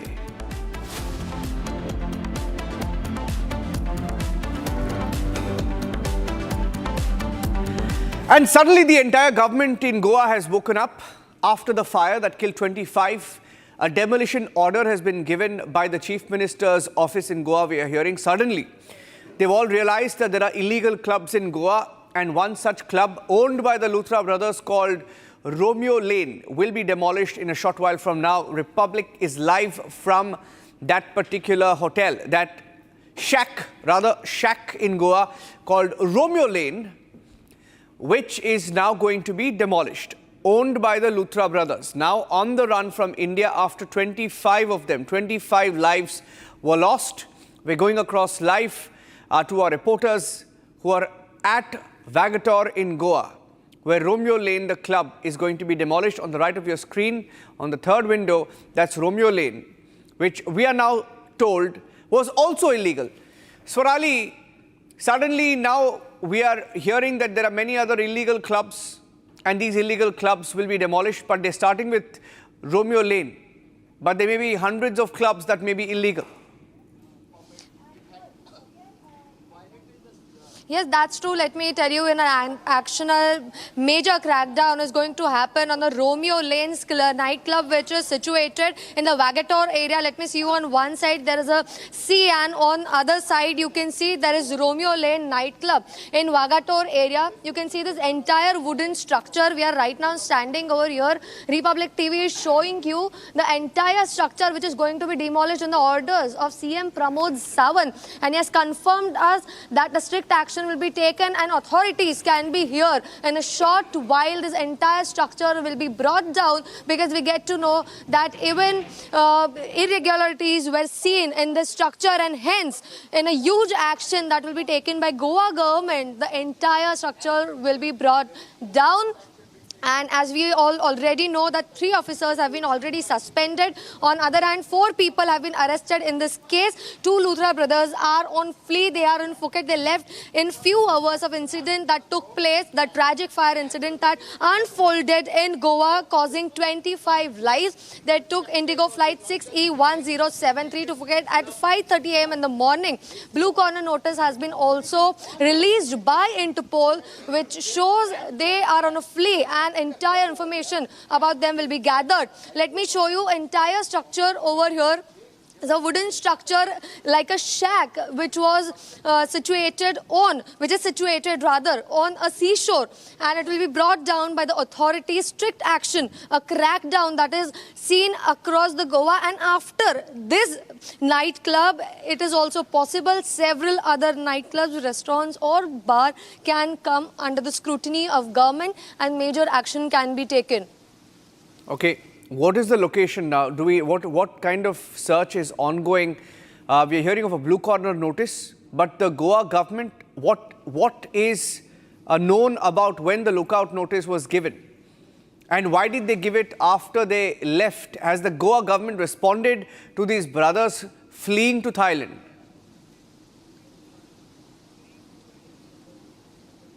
Exactly, that's the lingering question which is still going unanswered, that the Luthra brothers fled on the 7th morning, that is 5:30 a.m. and the FIR was registered after that, and the lookout notice that was given even after that in the evening of 7th December, way before the hours when this notice was circulated. Luthra brothers had already fled from India, and even Republic TV has reported from the Delhi residence of Luthra brothers, where there was no family members were also seen. On the other hand, a major crackdown is also expected on the other government officers. We already know that 3 government officers were suspended. The former secretary of Pollution Control Board, former secretary and director of Panchayat were also sacked. On the other hand, there is a possibility that more government officers can come under the scrutiny, and they are already questioned. Now it is to be seen what next action is taken. But right now we are present at this Romeo Lane nightclub, which is in Vagator. It's like a hilly area. It's like a shack, and this entire wooden structure will be brought down in coming time. Authorities can come soon here. The club that is going to be demolished with, suddenly the government in Goa has realized that there are many illegal clubs, and as they look at this particular club, which is owned by the Luthra brothers, which will be demolished, let's also show you what happened on Sunday morning. At around 11:30 p.m. Saturday night is when the fire was reported. And hours after the fire, and the brothers, the Luthra brothers, Saurabh and Gaurav, were in Delhi. The moment the fire breaks out, they flee their home in Delhi. They were at their home in Delhi, then flee their home in Delhi and rush to the Delhi airport. And the flight that they took is 6E1073, 5:25 a.m. It was a 4.5-hour flight to Phuket, 4.5-hour flight. And this is 6E1073, and they left Delhi and immediately boarded the flight to Phuket 6 hours after the fire. And this is the last we heard of them. There is no news of them. That same evening, the Goa government moved a lookout circular, and suddenly everybody realized that they had left India and gone to Phuket. Now, these are the brothers. 25 people have died in Goa, 25 lives lost, and they're arresting everybody from the security guard to the sarpanch to the manager. But the owners were allowed to flee India. They took a flight 601073, and I'd like to go across also back to Swarali because we are live from the location, one of the clubs that they owned, which is going to be demolished in a short while from now. I'd like to play that out. And as we go across to Swarali, you spoke to the Sarpanch. Sarpanch claims he has no idea. He says that he's the one who gave the demolition notice, but it does not add up, right? It does not add up because the government knew it was illegal, police knew it was illegal, Sarpanch knew it was illegal, Excise Department knew it was illegal, but nothing was done to stop the operations.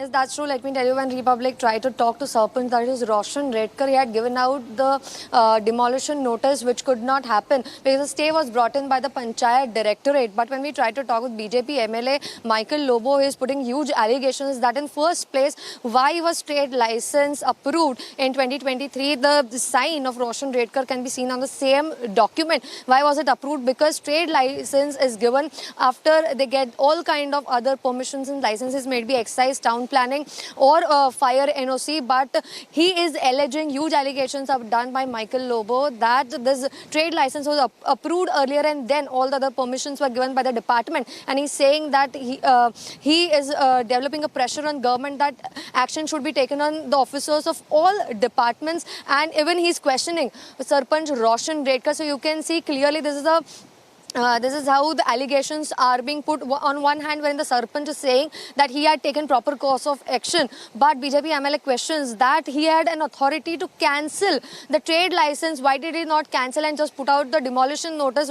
Was it a chance for Luthra brothers to appear in front of Panchayat Directorate and get a stay order? That's what the question is. Right now we are present at the property Romeo Lane nightclub in the Vagator area, which is a few meters away from... Go across to that. We have the first picture. Let's go across to that. We're getting the first picture of Gaurav Luthra. We're going across and playing the first picture. Let's play it from Vidigo, please. Vidigo. Let's open that right now. This is the first picture of Gaurav Luthra, one of the brothers. We have the first picture of them spotted in Thailand, we are told. This is a photo of them in Thailand. For the first time, let's go full frame, please, to the pictures of Gaurav Luthra. The face of one of the brothers has been captured after they landed in Thailand. I'm going across to the picture right now. For the first time since they left India, since they fled India, let's go full frame to the picture. First on Republic TV, go full frame, please. Full frame. Let's zoom that in. The first picture of them in Thailand. First image of the Luthras in Thailand. That is the first image that is coming in. We have the picture with us. That's Gaurav Luthra, one of the true brothers, Gaurav and Saurabh. Gaurav Luthra in Thailand, went to Phuket, took an Indigo flight, and we have the first picture coming in of them in Thailand. There's a blue corner notice issued against both these brothers, Saurabh and Gaurav Luthra. And they fled India that morning on a 6017 in an Indigo flight, ironically. And this is one of the first pictures of them, perhaps at the immigration. And we are waiting to get more details. There is a blue corner notice issued already. And you can see the picture of Gaurav Luthra from Thailand, one of the first pictures that we have of them since they left India, since they fled India. The Birch brothers, the owners of the Birch Romeo Lane Club, where 25 lives were lost, where 25 people were killed.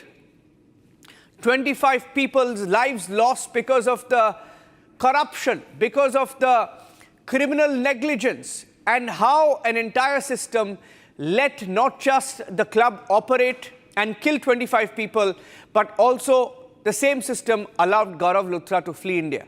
And that's the first picture. That's an exclusive picture, please. Exclusive. 25 people killed in the nightclub fire at Birch.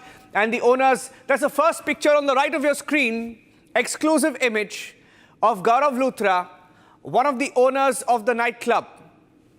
One of the owners of the nightclub, that's an exclusive image. Let's put a watermark over it. That's the first image of Gaurav Luthra from Thailand. We're waiting to get the first detail of where this picture was taken from.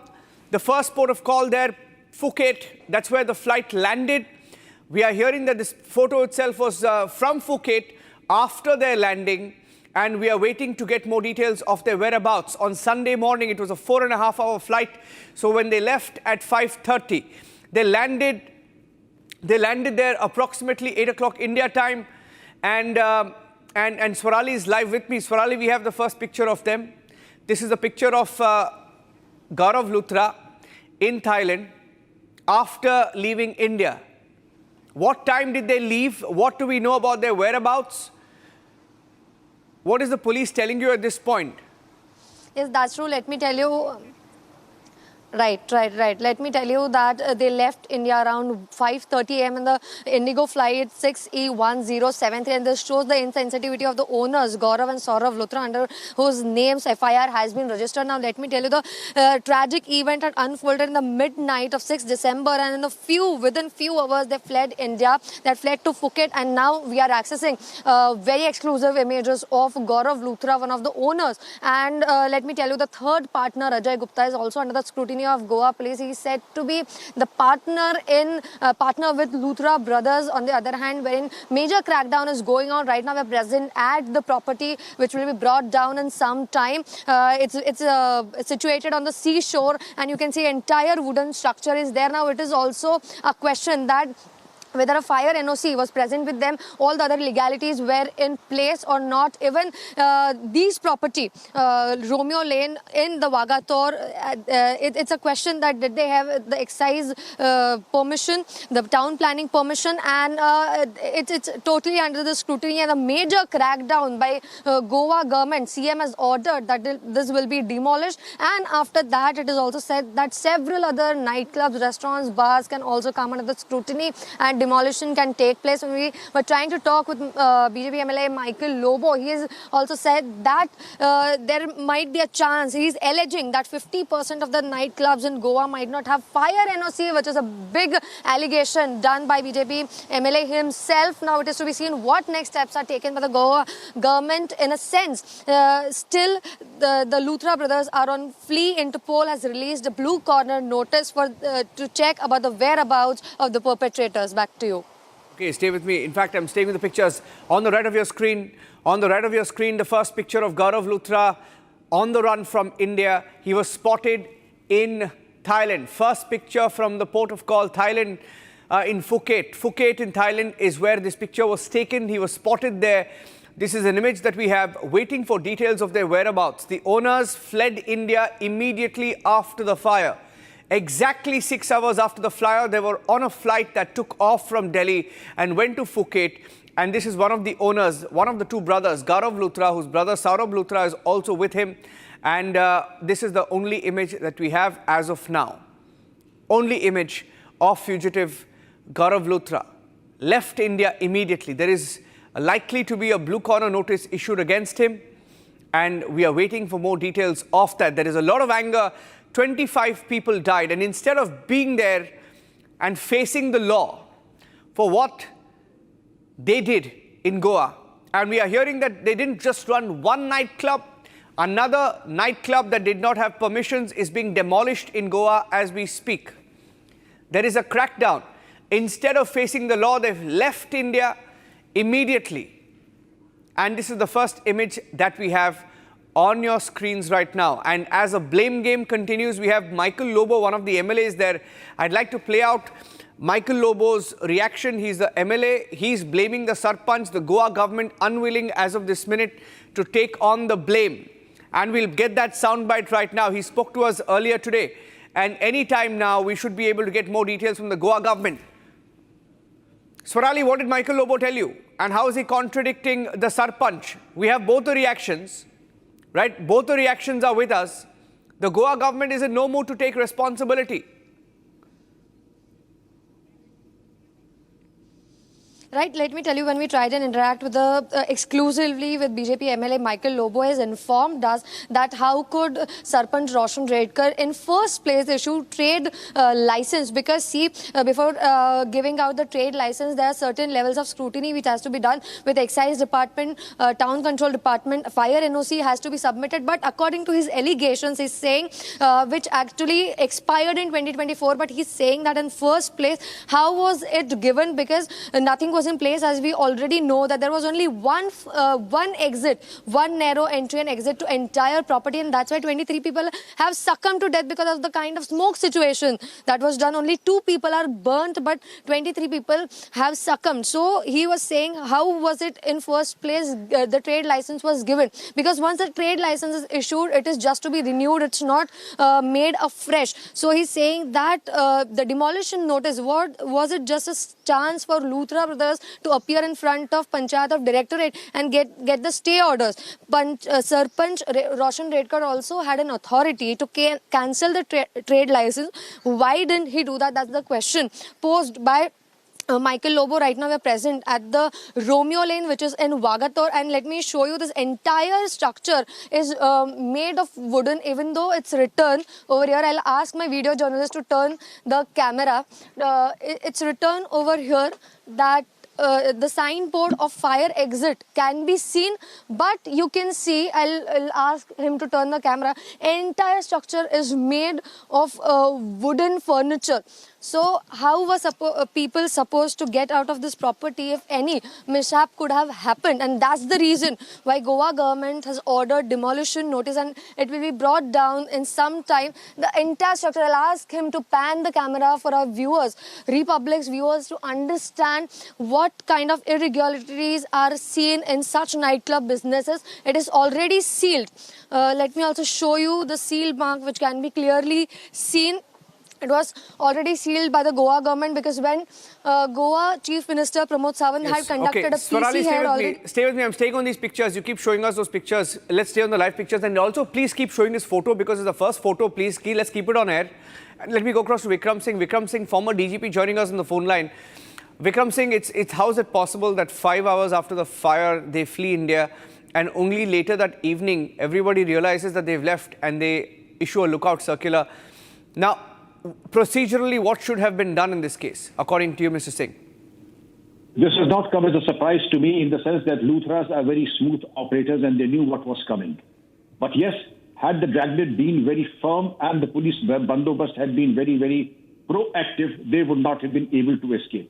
But better late than never. The fact that they have been identified, caught, and they're being brought back to India is a matter of some consolation, not all. I would say that yes, it requires for a very detailed and elaborate investigation as to who facilitated the empire building of the Luthras and the other co-accused, because Rome was not built in a day, nor was this OSS cafe built in a day. Obviously, there were those in the government department, the police, the fire service, and the administration who were complicit and ably aided and abetted their edifice of shame. Therefore, the investigation will now have to be, how did they manage to run away? And why did the police be proactive in apprehending the owners? They were people who were well known in the social circles of Goa, and therefore it wasn't something so difficult. But the fact of the matter is that they were able to identify them from Phuket. Maybe the premature disclosure of one of the Luthra brothers on the internet gave their location away. Well, the fact of the matter is that they're being brought back. There requires a thorough interrogation. Sir, no, they're not being brought back. We don't know whether they're being dragged back. We only have an image of him. We have an image of him, Mr. Vikram Singh, but there's no news of where they are. I'm given to understand, but unless there is certainty, we can only be conjecture. But wherever they are, rest assured, whether they are Phuket or elsewhere, it is only a matter of time before they are brought back, because the tightening of screws in respect of attachment of the bank accounts, properties, both movable and immovable, and other co-accused, will give them away, and it is only a matter of time before they are brought back to India. All their escape routes stand plugged. I can tell you from my experience, they cannot run very far away and for too long. Sir, thank you for joining us, Vikram Singh. I'm staying with that picture. That's the first image, ladies and gentlemen, of one of the brothers, Birch brothers, the brothers who own the Birch nightclub in Goa. The inferno that you're seeing on the left of your screen, the massive fire on Saturday late night, a little after 10:30, 11 p.m, when the fire was first reported. 25 lives were lost that night, and as we reported, all of Sunday morning, all of Sunday, the damage was done, lives were lost, and the brothers Gaurav Luthra, Saurabh Luthra, the owners, had fled India, had taken a flight out of Delhi, left their home, rushed to the airport, took a flight to Phuket, and fled India. And we don't know where they are as of this minute, but this is a picture we are told of them in Phuket, Thailand, minutes after they landed. And Swarali is still live with me. She's at the nightclub, which is going to be demolished in a short while from now. On the right of your screen, that's a video, that's a promotional video that the brothers had put out of one of their nightclubs called Romeo Lane. And that nightclub is going to be demolished in a short while from now. We are also hearing that in a short while, the police in Goa will be holding a news conference, so we will wait for that as well. But the first image coming in, are we close to bringing them back? We are waiting for an update. I'm going back to Swarali to see if there's any action there. Swarali.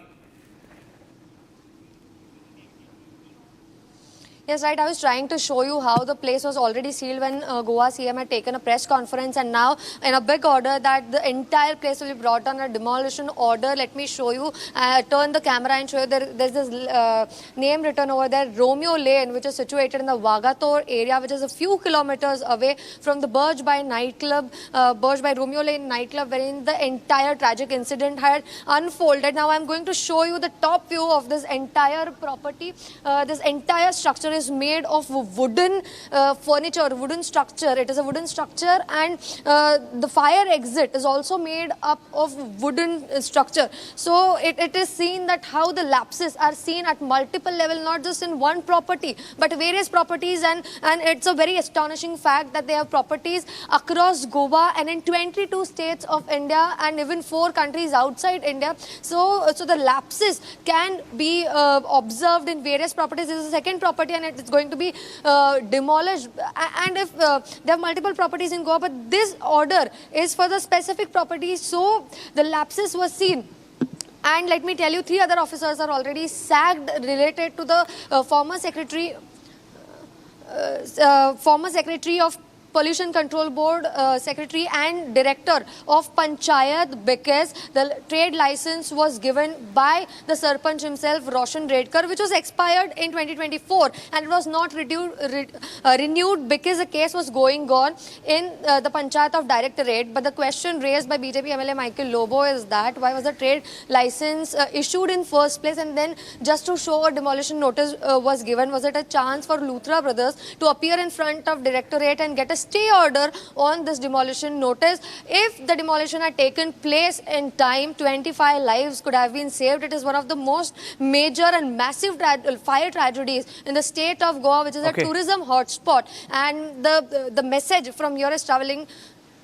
Yeah, okay, stay with me. I'll have to take a short break right now. We'll take a break and come back with the live coverage in a short while from now, hearing that the Goa police could also be speaking to the media. We're also expecting action where my colleague Swarali was, where demolition is going to take place at one of the clubs owned by the brothers, which was also illegal, by the way. So how many of these clubs in Goa are actually illegal? Clubs, shacks, nightclubs, illegal. People simply bribe officials and get their way through, and people die. 25 lives were lost. No accountability. The owners are on the run. So who really faces the punishment?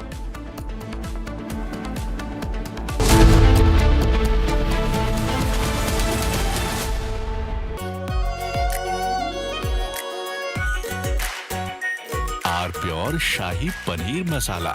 Delicious, healthy, every day. QS and THE, the world's foremost university rankings organizations, have ranked Amity amongst the top 3% universities globally, making it among the very few Indian universities to be included in both rankings. Yet another top ranking for Amity University. आधे bowl दही में 4 चम्मच MDH chutney pudina मसाला डाला, stir करो, पुदीना चटनी तैयार। MDH chutney pudina मसाला। MDH थोड़े में ज्यादा स्वाद, यही तो है इसकी खास बात। वाओ मामा, क्या स्वाद है? अरे मेरी राजा।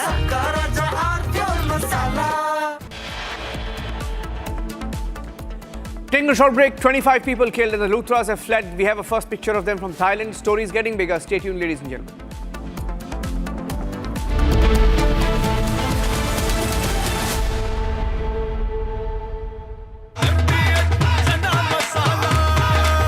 अब छोलिया हो या लोबिया, सफेद चने या काले चने, सब कुछ मजेदार बने।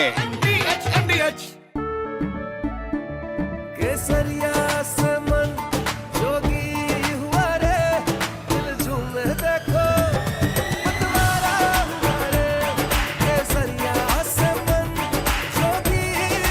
पल मनाओ केसरी त्योहार। विमल, बोलो जुबान केसरी। आर प्योर सूजी पास्ता उबालो मिलाओ और खाओ 8 मिनट में तैयार। क्या टेस्ट है सबका राजा R pure masala.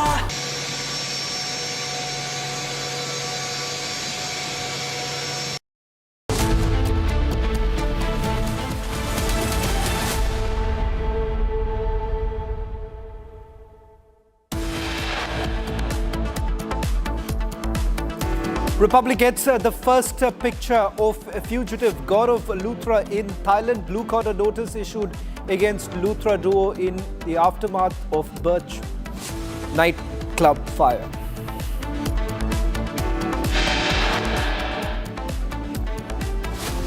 Goa Chief Minister orders demolition on illegal club in Romeo Lane after outrage over Birch Inferno. We are encouraging more new airlines to start and operate in India, ensuring fair access to airport capacity and eliminating any possibility of duopoly, controlling connectivity and pricing in our skies. Republic coverage forces government to relook at monopoly-duopoly model. Civil Aviation Minister Ram Mohan Naidu says will ensure duopolies don't decide. Indigo faces action over cancellation chaos to lose 5% flying routes. As India celebrates 150 years of Vande Mataram, Amit Shah opens the debate in Ragya Sabha.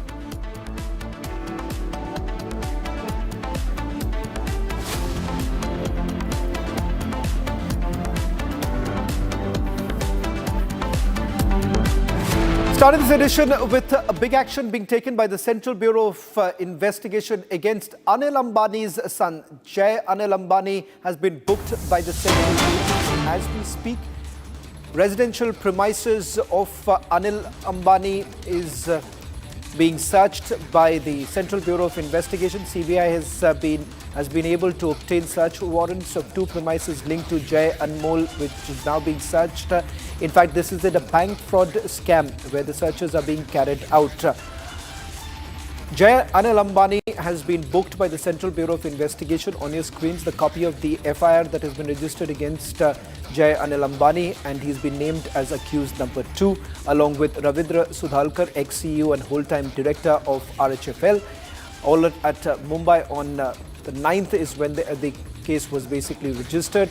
Several incriminating documents have also been observed and are being taken into possession of the Central Bureau of Investigation. More details that we've just got right now from top sources within the Central Bureau of Investigation.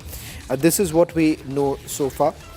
In fact, a criminal case has been registered by the CBI against Reliance Home Finance Limited, promoters, directors and unknown bank officials on the basis of a complaint of the Union Bank of India on the allegations of criminal conspiracy, cheating and criminal misconduct, and thereby causing wrongful loss of 228 crore rupees to Union Bank of India.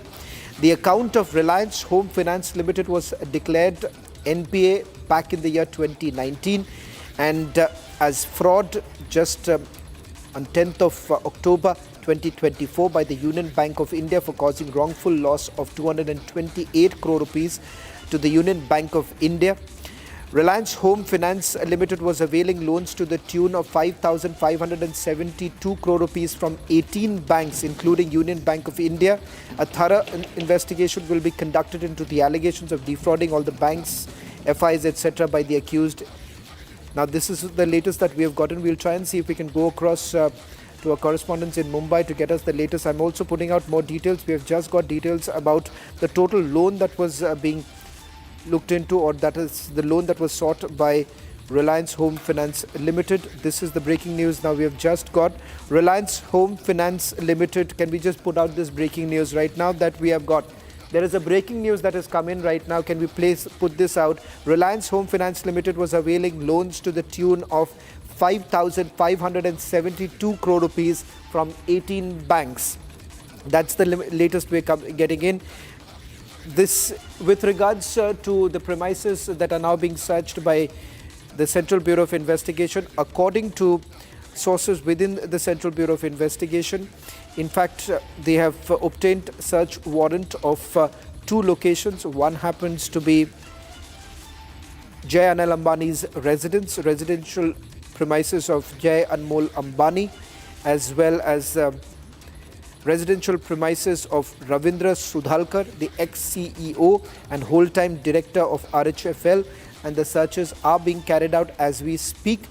And in terms of documents that have been recovered, we are being told several incriminating documents have been observed and are now being taken into possession during the searches. We're also getting in the details of the loan that was availed by RHFL.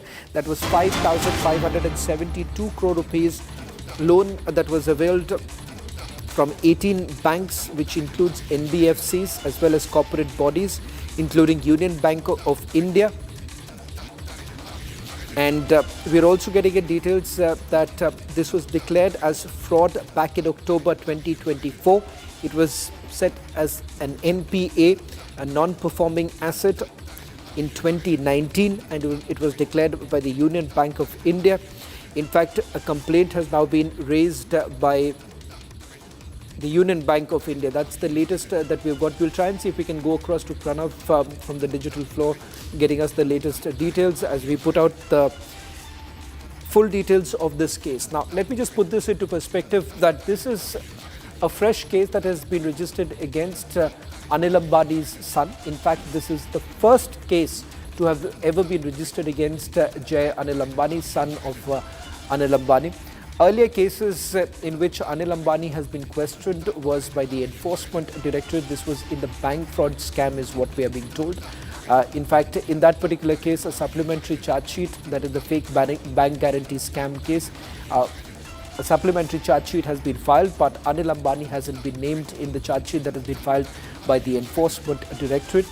They're essentially looking at multiple loans that were allegedly received by Anil Ambani linked entities. In fact, this was between 2017 and 2019 when roughly over 6,000 crore rupees loan was received by entities linked to Anil Ambani. That's the latest that we have just got from our sources in the Central Bureau of Investigation. We're going to track this story very closely, all that we know so far. Let me also now take you through the other big story that we are tracking today. This is with regards to the warnings that were essentially given to the DGCA and whether at all there was a free run that was given to Indigo to begin with. In fact, earlier today there is a confirmation coming in from the Civil Aviation Ministry that finally some action has been taken against the routes which Indigo has been operating. 5% cut that has taken place, and now Indigo's CEO has put out the latest statement. We'll see if we can put out that in a short while from now. And this is what the CEO had to say.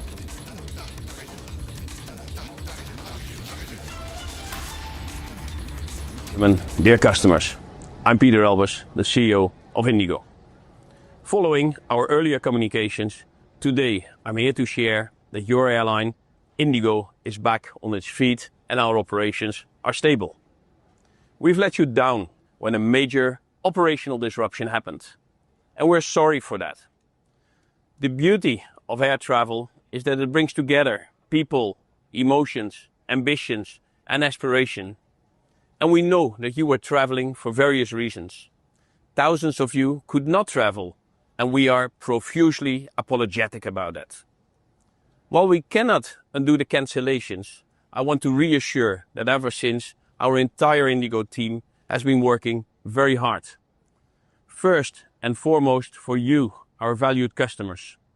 Initially, our first priority was to get all stranded and delayed customers safely to their destinations or back home. Then we started our refunds. No questions asked.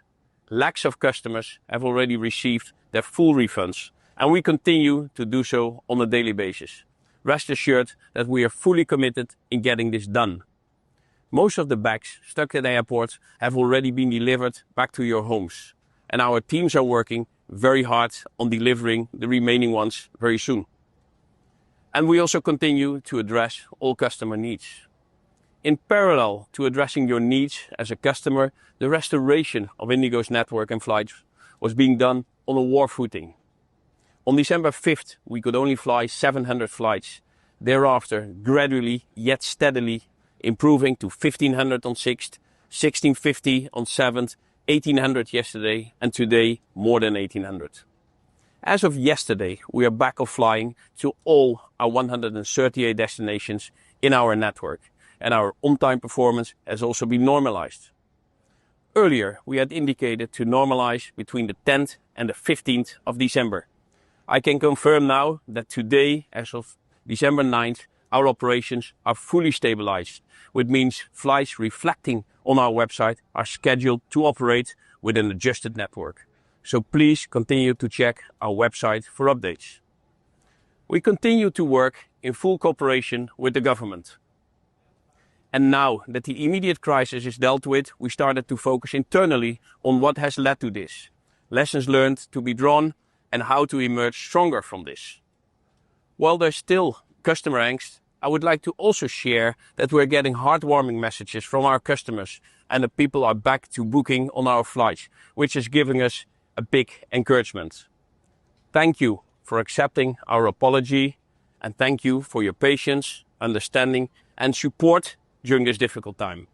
Please keep the faith in us. We're still the airline you have known us to be.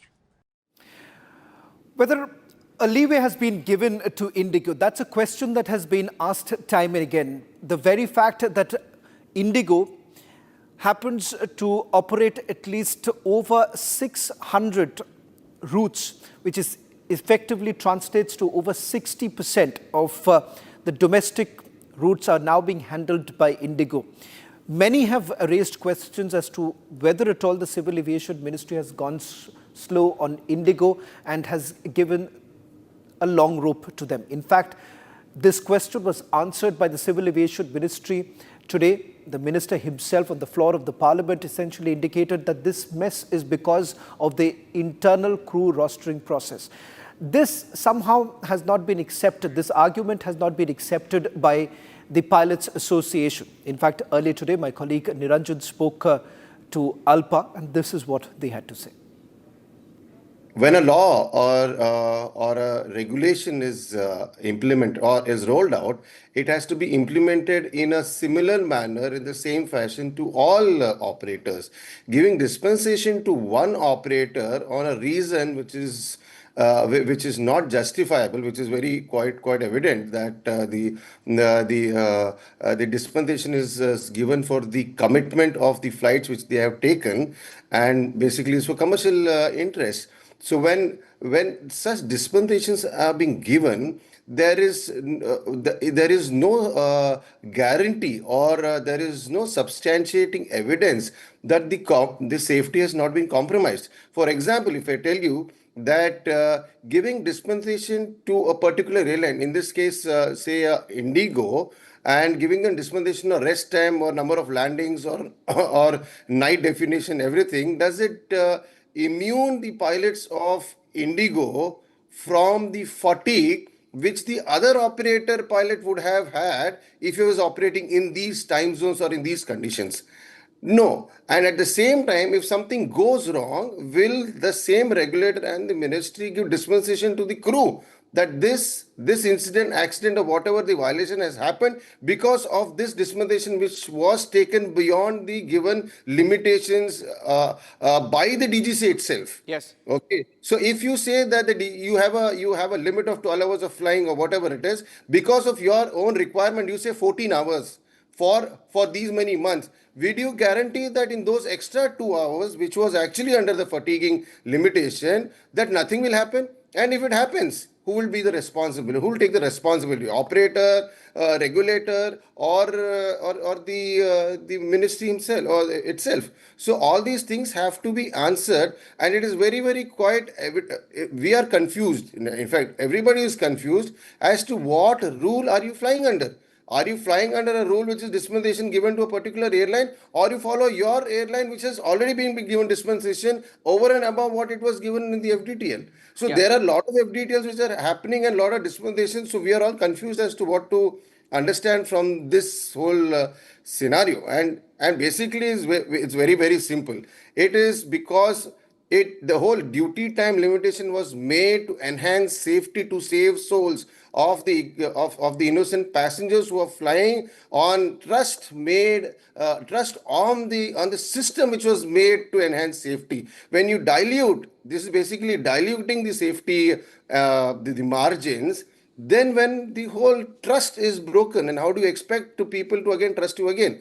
And having said that, this 2 months thing, whatever they given up to 18th February thing, will this be guaranteed that within these time the duty time again will be implemented or not? Or probably you'll ask for more extension? Okay, now if not, the operator who has been given extension, you are setting a precedence that you are setting a precedence that another operator can come back and ask for a dispensation because you have given it to certain operator. So you are opening up more channels for giving dispensation than closing and getting this FTTL implemented. So this is going to open more channels for others to come and ask. I have I'll take one more question with you, because one key aspect of this entire, exercise that we are now seeing of the DGCA investigate what really went wrong, right? We all know what went wrong, but the irony is DGCA approved the winter roster, right? People within the DGCA approved the roster, and ironically, we are hearing from pilots' bodies that people who approved the roster are also the people now investigating the entire fiasco. Is that correct? Is it? I mean, I don't get it. I mean, because it doesn't make any sense. How can you be the criminal and then probe the crime itself? I'm not very sure exactly if you're talking about a particular department person or the regulator name-wise. I'm not very sure. I'll not be able to say anything because we don't have any substantiating evidence. But yes, I would like to agree with you that when an organization or a regulator or any agency has given approval of a certain law or certain operations, then the investigation would have to be done by a third agency which is independent of such kind of inferences or can be influenced. So there has to be an independent organization or agency which the ministry should come up with and say that it will not have any vested interest or any personal interest in this, because since the DGCA is also the DGCA is the one who approved the operations, then it would be more viable and more wise or justifiable to give this investigation to a third party agency which does not have any influence from outside or any special interest in the investigation. Well, some measures have now been taken by the Ministry of Civil Aviation to allay the concerns of the passengers. In fact, several bags that have been kept at various terminals across India, particularly in Delhi and Mumbai, it's turning out to be one of the biggest challenges to ensure that the passengers get their bags safely. In fact, the Joint Secretary of Civil Aviation caught up with my colleague Meenakshi earlier today. I came here to do a surprise check as per the instruction of Honorable Minister of Civil Aviation and Secretary Civil Aviation. Yesterday night we decided to check all the airport, a surprise check, how the passengers are get affected, anything, how the things are moving forward. I came here to check the Mumbai, and things are in control. We discussed with all the stakeholders, especially with the airport operators, ATC control managers, and other operators, things are going good, and CSF staff particularly. And I'll just give some statistics report. Till yesterday, number of flight delayed is actually 905, and total number of passengers affected due to the cancellation by the Indigo around 40,789 passengers, and total number of passengers directly affected due to the delay is around 2,66,567 passengers. And major affected sectors from Mumbai is domestically Ahmedabad, Delhi, Bangalore, Hyderabad, Chennai, Kolkata, Cochin and Goa and Lucknow. Internationally, Armstrong and Istanbul is affected during this period. Peak days of disruption is actually happened on 4th and 5th December. And team has done a beautiful job. Today I went and saw all the places, including a cargo handling area, baggage handling area, passengers. We discussed with the passengers. I discussed with the passengers along with my team. A lot of improvements happened, particularly today. Arrival around 14 has cancelled and delayed. Almost 17 aircraft has been delayed today. So any further, this one actually baggage is concerned, around 780 baggages are available at the airport, and 90% will be dispatched to the people by tomorrow, and 10% of the dispatch will happen depend upon the international zone. Most of the things are the international baggages. So how soon the normalcy will be restored? If you see right now, almost all it has reached 90%. Another only the 10% is on. One more thing we are doing is we are giving intimations to the passenger before 6 hours. So the passengers are not rushing to the airport. So the airport, if you see, there's no passengers are available for cancellation purpose. That's one thing we've done it. The passenger who reaching airport should reach the destination. Well, in fact, let me also take you through the latest details coming in on the case that has been registered against Anil Ambani's son Jay Anil Ambani. In fact, 2 cases have been registered by the Central Bureau of Investigation against companies that have been linked to Anil Ambani. After RHFL, we are now given to understand that the Central Bureau of Investigation has filed a second case. And the second case is related to yet another company of Anil Ambani. This time, we are being told that a criminal case has been registered by the CBI against Reliance Commercial Finance Limited. It is a company of Reliance ADA Group.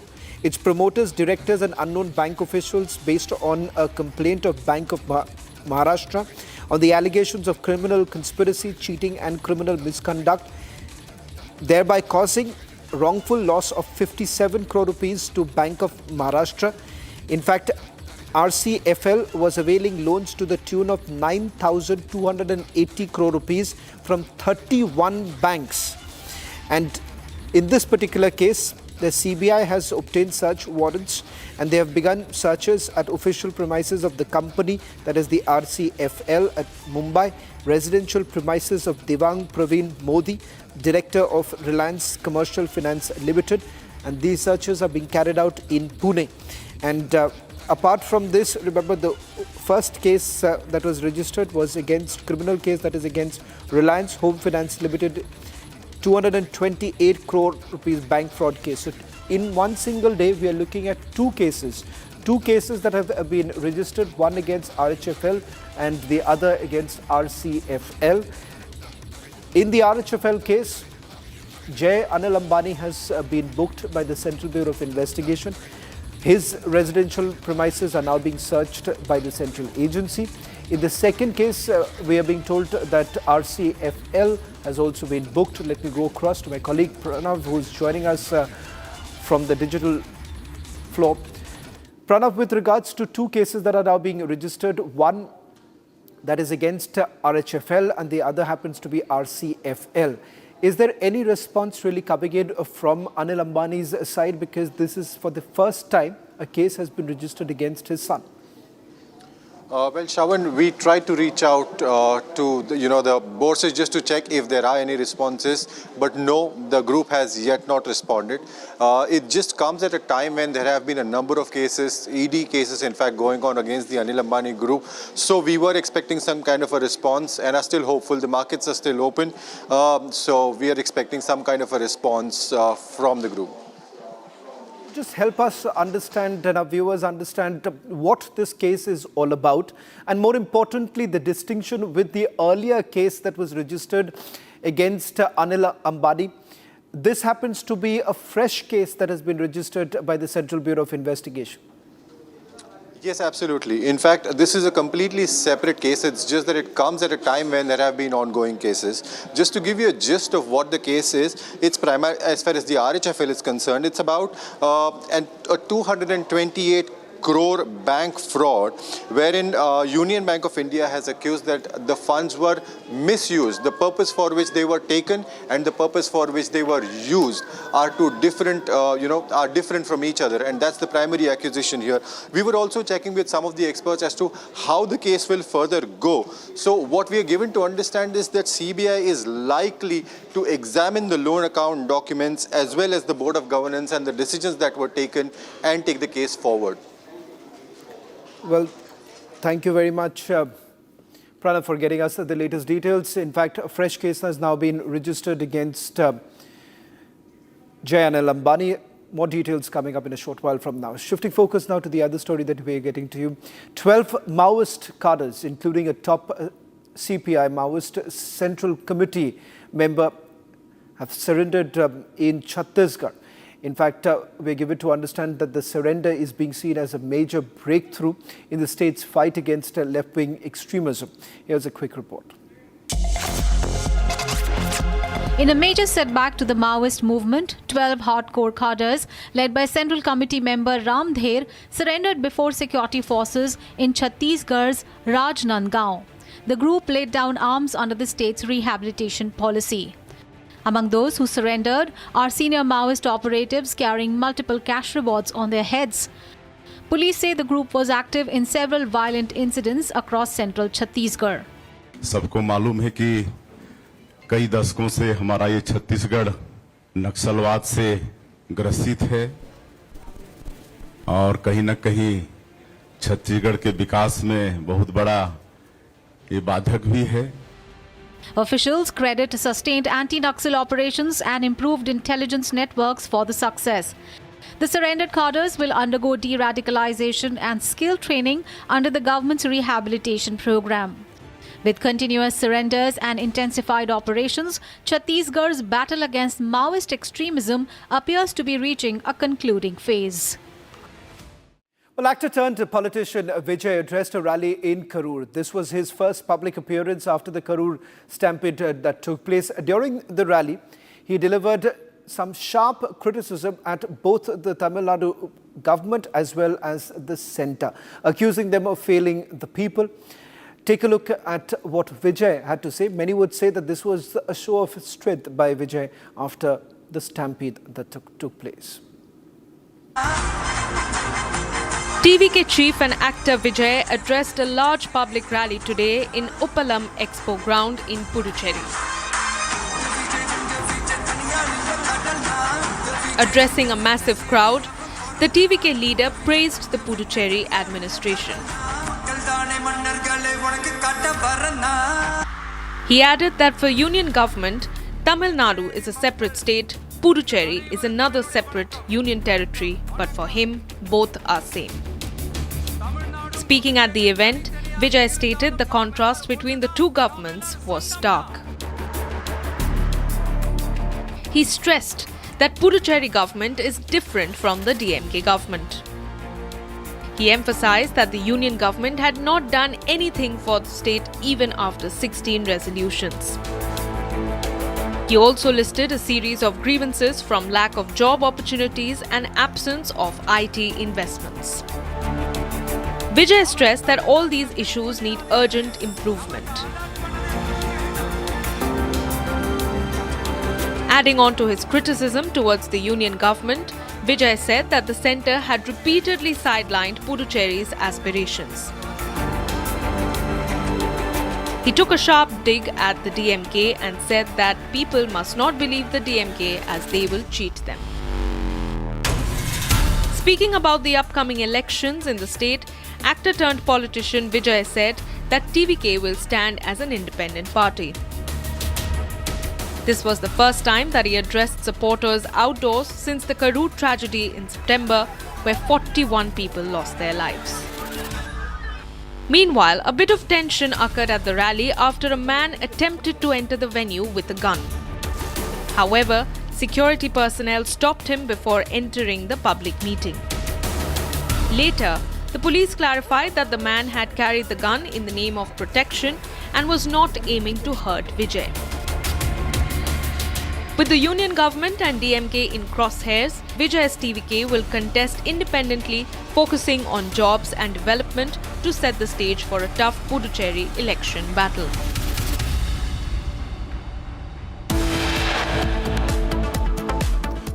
Republic gets the first picture of fugitive Gaurav Luthra. Focus now on the Dubai link that is emerging.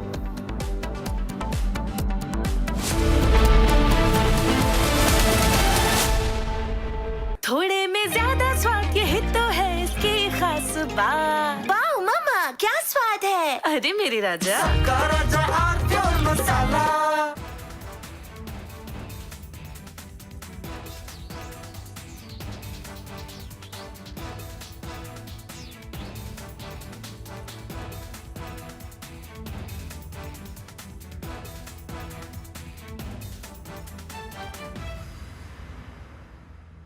दादी के हाथों का जादू और खुशबू से महकता घर, माँ की मुस्कुराहट और खाने की सुगंध। MDH गरम मसाला, क्योंकि हर रिश्ता है स्वाद से जुड़ा। भाई मेरा बेटी को प्यार चाहिए, प्यार।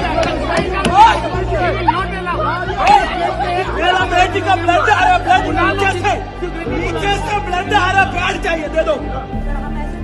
क्यों नहीं कर सकता? क्यों नहीं कर सकता? क्यों नहीं कर सकता? मेरे को प्यार चाहिए।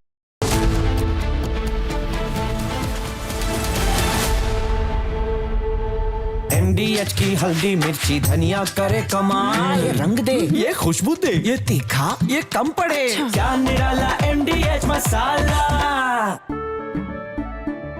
केसरिया से मन जोगी हुआ रे, दिल झूमे देखो मतवारा हुआ रे, केसरिया से मन जोगी हुआ। हर पल मनाओ केसरी त्योहार, विमल बोलो जुबान केसरी।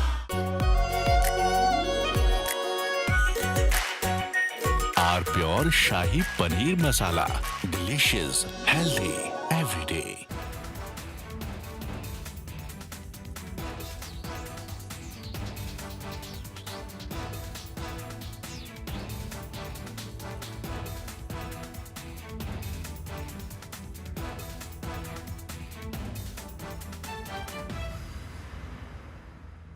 ये है सीक्रेट रेसिपी MDH का जीरा सिप जल जीरा मसाला। सिप सिप जीरा सिप MDH का जल जीरा सिप MDH का जल जीरा SIP.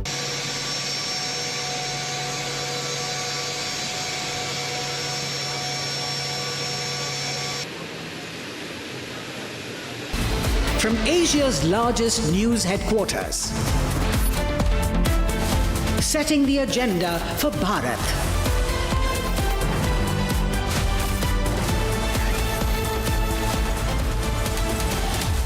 You're watching Republic.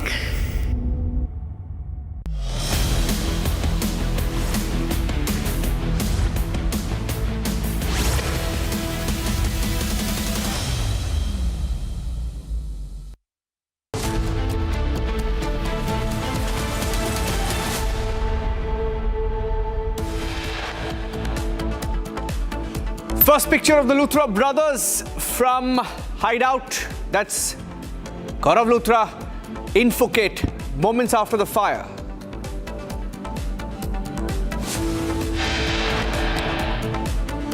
One of the clubs owned by the Luthra brothers, Romeo Lane, being demolished in a short while from now. How many more clubs did they own which were illegal?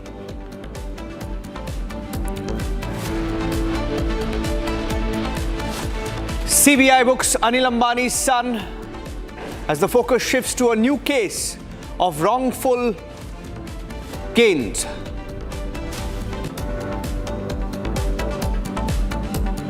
Encouraging more new airlines to start and operate in India, ensuring fair access to airport capacity and eliminating any possibility of duopoly, controlling connectivity and pricing in our skies.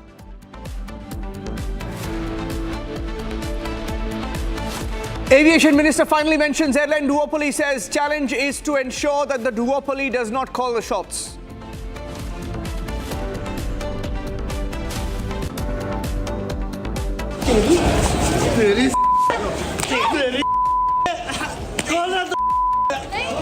क्यों मार रहा है मुझे? And the advocate who targeted the former CJI, B.R. Gawai himself, is attacked in the Delhi court.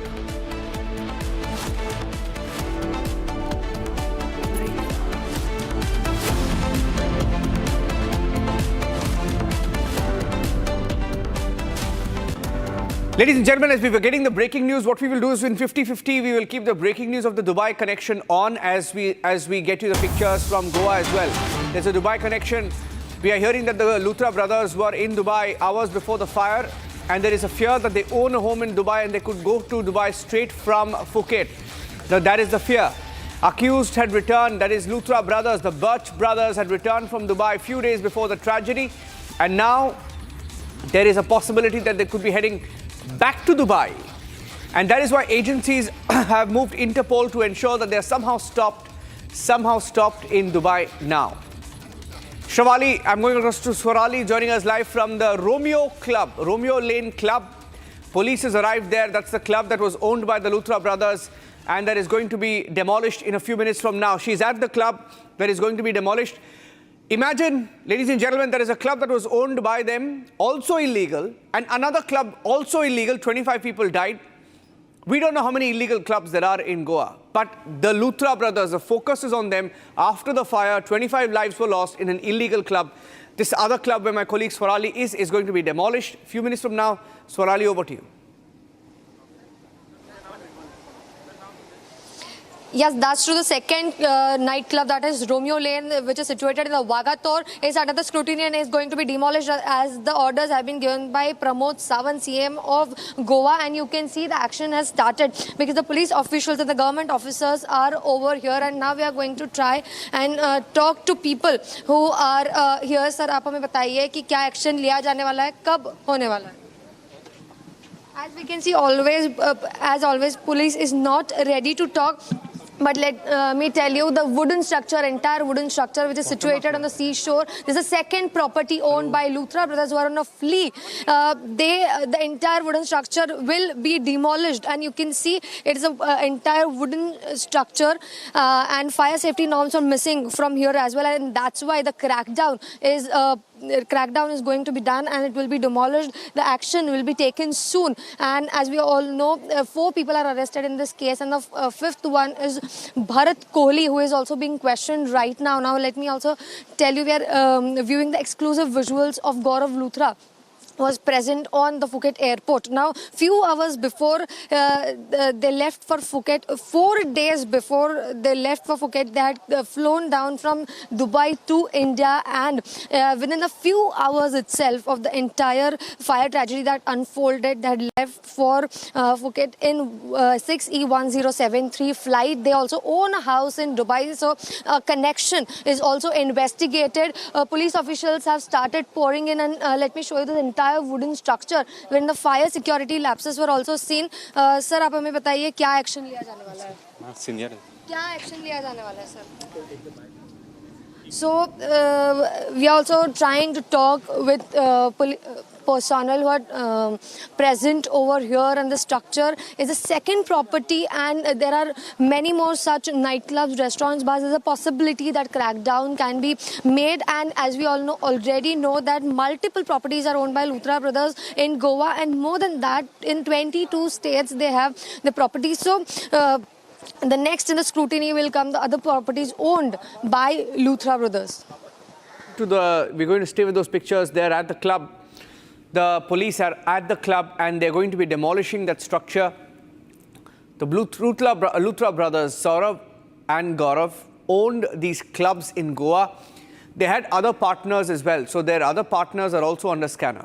Now, across India, including Delhi NCR, including in Goa, including we are hearing in Gurugram, other parts of the country, they did own clubs, and those clubs are also under scanner.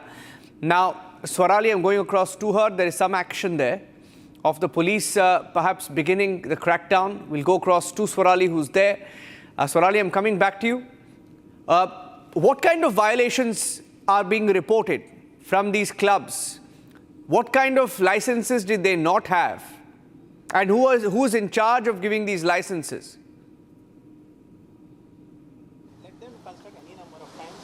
So licenses and permissions are issued at various levels. Maybe a trade license or a fire NOC is approved by the fire department. On the other hand, excise permissions are given. That several permissions to start a business or nightclub as such. But right now we are standing in the Romeo Lane nightclub, which is situated in the Vagator area. And let me show you, the entire structure is made of wooden planks. And even there was a signage of fire exit, which was that staircase itself was also made of wooden planks. So it's very clear that how the fire safety norms were missing, and that's the reason in a major crackdown this entire structure is supposed to be brought down.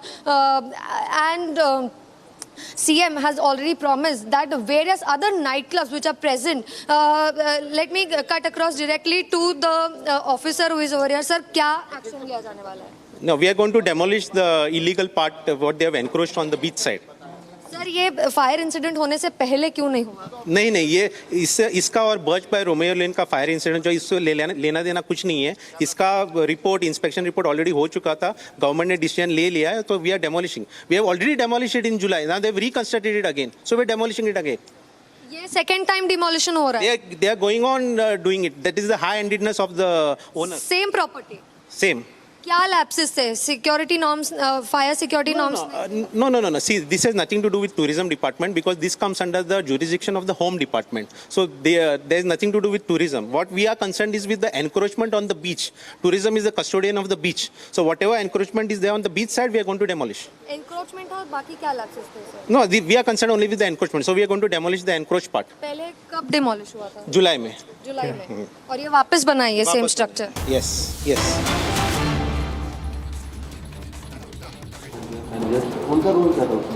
Actually, they were the operational managers. They had to manage the day-to-day affairs. One had to look after the basic operations, electrical things are put in place, and the fire extinguishers are there. So they were the operational people who were, and each manager had the specific role of the operation of the nightclub.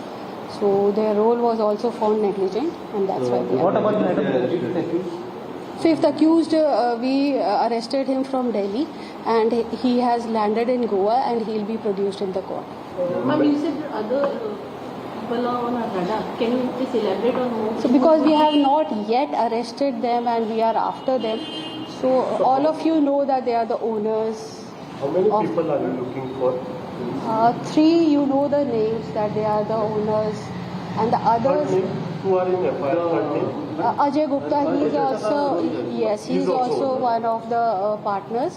So in the documents we found his name also, so he is also one of our accused. And other people are also there who will be arrested. As in our investigation, if we get to know their negligent act also, they would also be arrested. Madam, you have asked those suspended officers of Government of Goa to report police station to join the investigation. So did they join the investigation? Yes, they have joined today. They give the statement? And we have interrogated them. All 3 of them? 2 have joined today. Who are? We'll give you the details. We do not want to take names. So similarly, madam, whoever IPS officers who have stopped earlier police officers to conduct, this is a hearsay, I suppose. I am working on whatever is coming in the documents and as per our investigation. You will be calling those. If there is if we get anything in any investigation, we are. But as per documents. Any complete that if you get this thing, anything during the investigation, you will call those. No, please don't put. No, that's why I'm asking. That's why I stopped her. So right now I have told that whatever role of the people are coming on record, we would call and interrogate them. The 2 officers who's the deputy director and the lady, those we've called. Ma'am, the third person didn't turn up despite issuing notice. So any further action on this? Yes, we'll give them another opportunity to join, and then we'll see what happens. The secretary has not turned up. Secretary has not come? Secretary has not turned up? No, he's not. Secretary has not turned up. Both this thing, former Panchayat director and Pollution Control Board. They have Madam, you have called a surprise of Arpara Panchayat. Yes. Is there a statement has been recorded of him or something more required? We have to talk to him. Record his statement. There was one partner with the Luthra brothers called Ajay Gupta. Yes. Has he been called? He is one of our accused. We are after him. And we've opened his LOC also. We've issued warrants against all three of them. Ma'am, now action is being taken. Properties are being seized, but very particular location, the Birch, was also reported as something which was not allowed, which had many violations under place, and police were also informed about that. Then why it took so much of time to take action? Police was informed about what? There were multiple complaints of illegal police officers. Jacket, and you will find that all these fabrics represent the people. When the people of Assam give you the gamcha, they're not just giving you a piece of cloth. They're giving you an expression. They're giving you a piece of their history, their tradition, their future, their imagination.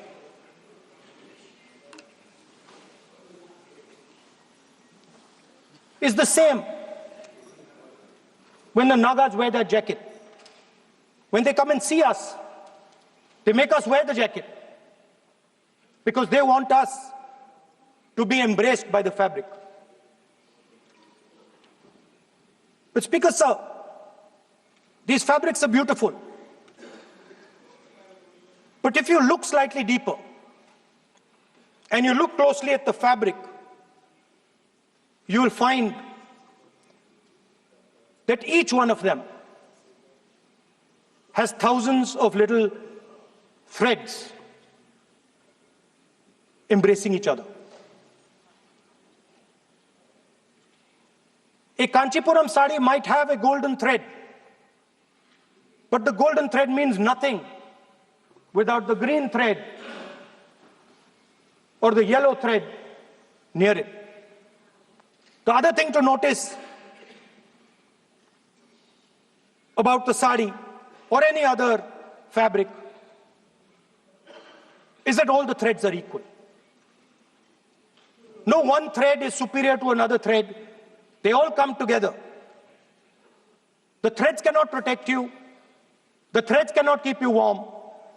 But when they come together as a fabric, they can keep you warm, they can protect you, they can express what you have in the heart. Speaker Sir, in the same way, our nation is also a fabric.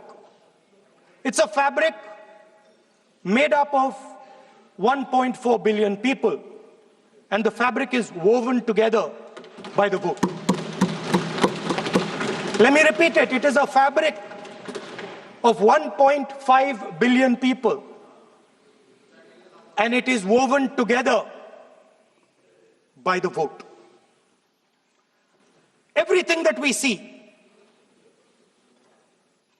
in fact, this house where I'm standing today, the Lok Sabha, Ragya Sabha, Vidhan Sabhas across the country, Panchayats across the country, none of them would exist if the vote did not exist. We talk with great pride about HAL, BHEL, ONGC, Tejas, Chandrayaan. We have a list of things we say. Not one of those would exist without the vote.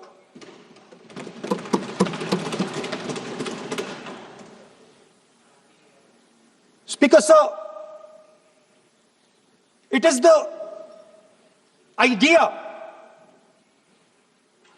that every thread, every person in the Union of India is equal that disturbs my friends in the RSS.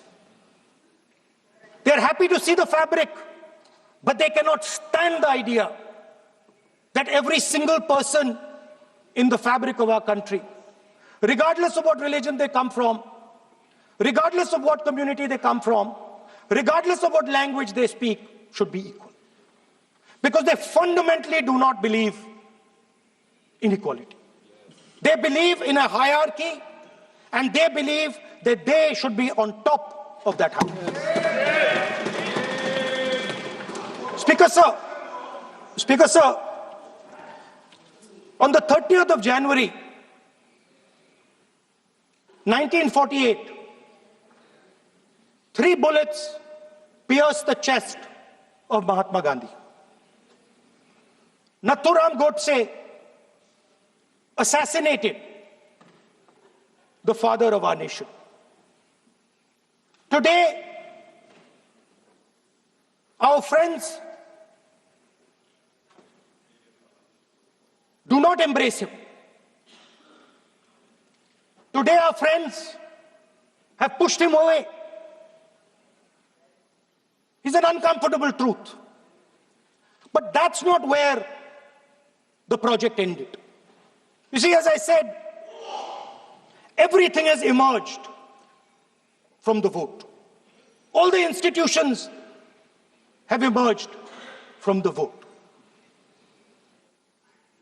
So it's obvious that the RSS has to capture all the institutions that have emerged from the vote. So the project, after Gandhiji's assassination, the next step of the project was the wholesale capture of India's institutional framework.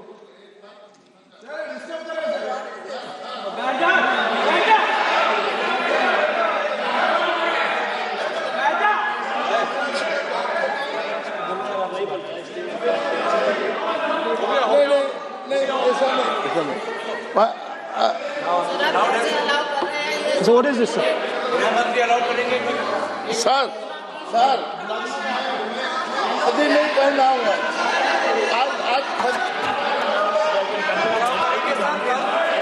I'm doing. Relax. मैं बुलाता हूँ. Please बैठिए. So, please.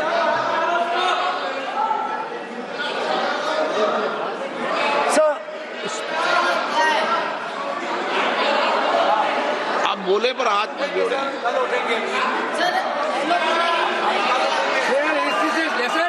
Sir, these are uncomfortable truths, but they have to be spoken.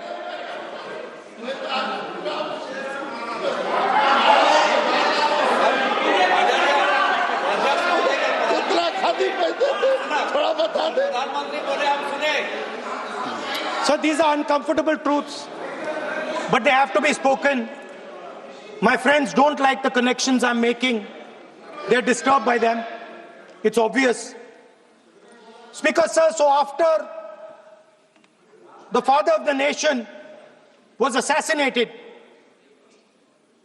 his vision of an equal India, of an India where institutions belong to the people, had to be destroyed.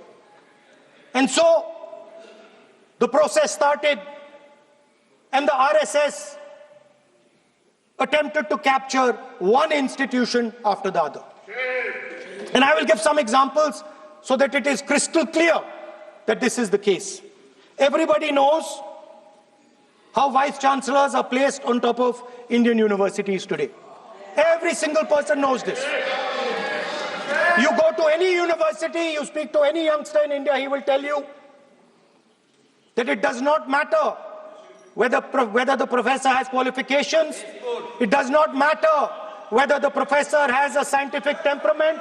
The only thing that matters is the professor belongs. माननीय सदस्य, एक minute.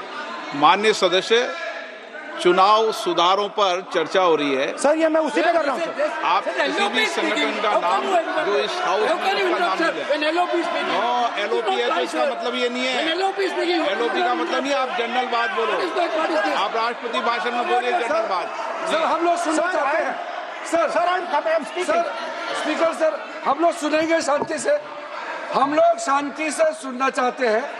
और ये आप लोग सुनिए ना क्या कहना चाहते हैं. धमकी देंगे आप. हम लोग सुनने के लिए बैठा है. अभी तक नेता प्रतिपक्ष एक शब्द चुनाव सुधार पे अभी तक आया ही नहीं है. संसदीय कार्य मंत्री बोल रहे हैं. मैं स्पीकर का परमिशन से ही बोल रहा हूँ. हम सुनने के लिए बैठे हैं. अरे हम सुनने के लिए बैठे हैं। नेता प्रतिपक्ष चुनाव सुधार के लिए जो सुझाव देंगे सुनने के लिए तो हम बैठे हैं, लेकिन चुनाव सुधार को नहीं बोलते हुए कहा जो इस सदन से कोई वास्ता नहीं, जो संगठन उसका कहानी किसी और का बोलना ये कोई उचित नहीं है। समय बहुमूल्य है, समय का मर्यादा भी है, सबका सब यहाँ सुनने के लिए बैठे हैं और ये समय बहुत कीमती है, इसलिए हर एक पल अच्छा शब्दों का कोई अच्छा ज्ञान दे, सुझाव दे, सुनने के लिए हम लोग बैठे हैं। मेरा एक सीमित अनुरोध है नेता प्रतिपक्ष से, आप विषय पर ही रहिए, हम लोग सब बैठे हैं, गृह मंत्री जी भी सुनने के लिए बैठे हैं, लेकिन आप विषय पर नहीं बोलेंगे तो जो विषय तय किया गया है उसे क्या मतलब है। अगर चुनाव सुधार पर ही नहीं बोलेंगे तो फिर इतना समय सबका क्यों बर्बाद करना चाहते हैं नेता प्रतिपक्ष। Should I leave? Then you speak. He landed you. Should I leave? You speak then. You speak. What is it? You are parliamentary affairs minister. You are a parliamentary affairs minister. You are disturbing the lobby. How can it be? You are a parliamentary affairs minister. You are disturbing. Subject में नहीं आपका lobby. आपका lobby subject में नहीं. ये विषय कर रहे हैं. The discussion. One second. The discussion is about the vote and electoral. The discussion is about the vote. एक मिनट सर मुझे बोलने दीजिए।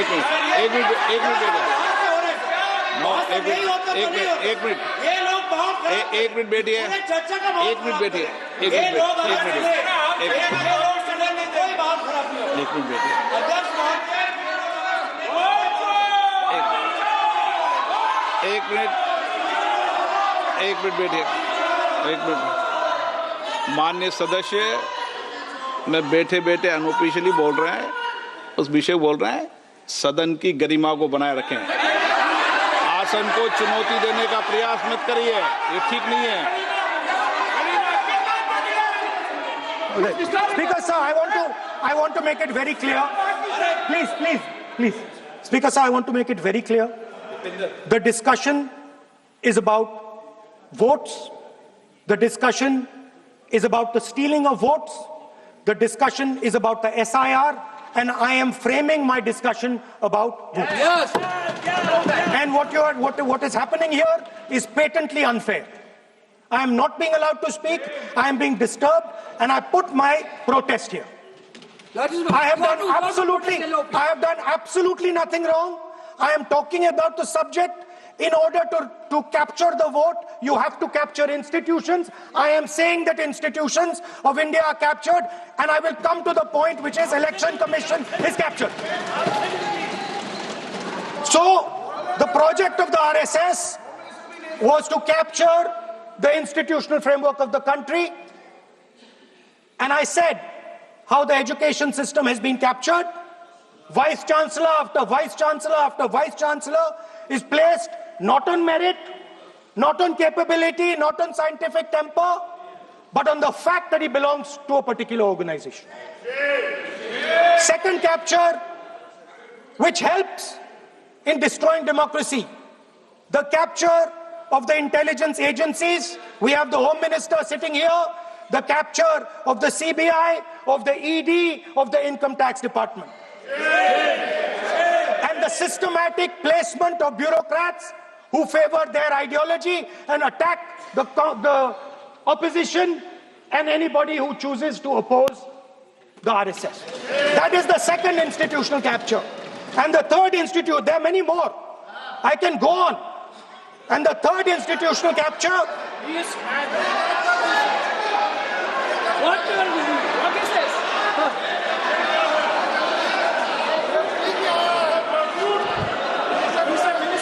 मानिए प्लीज मानिए।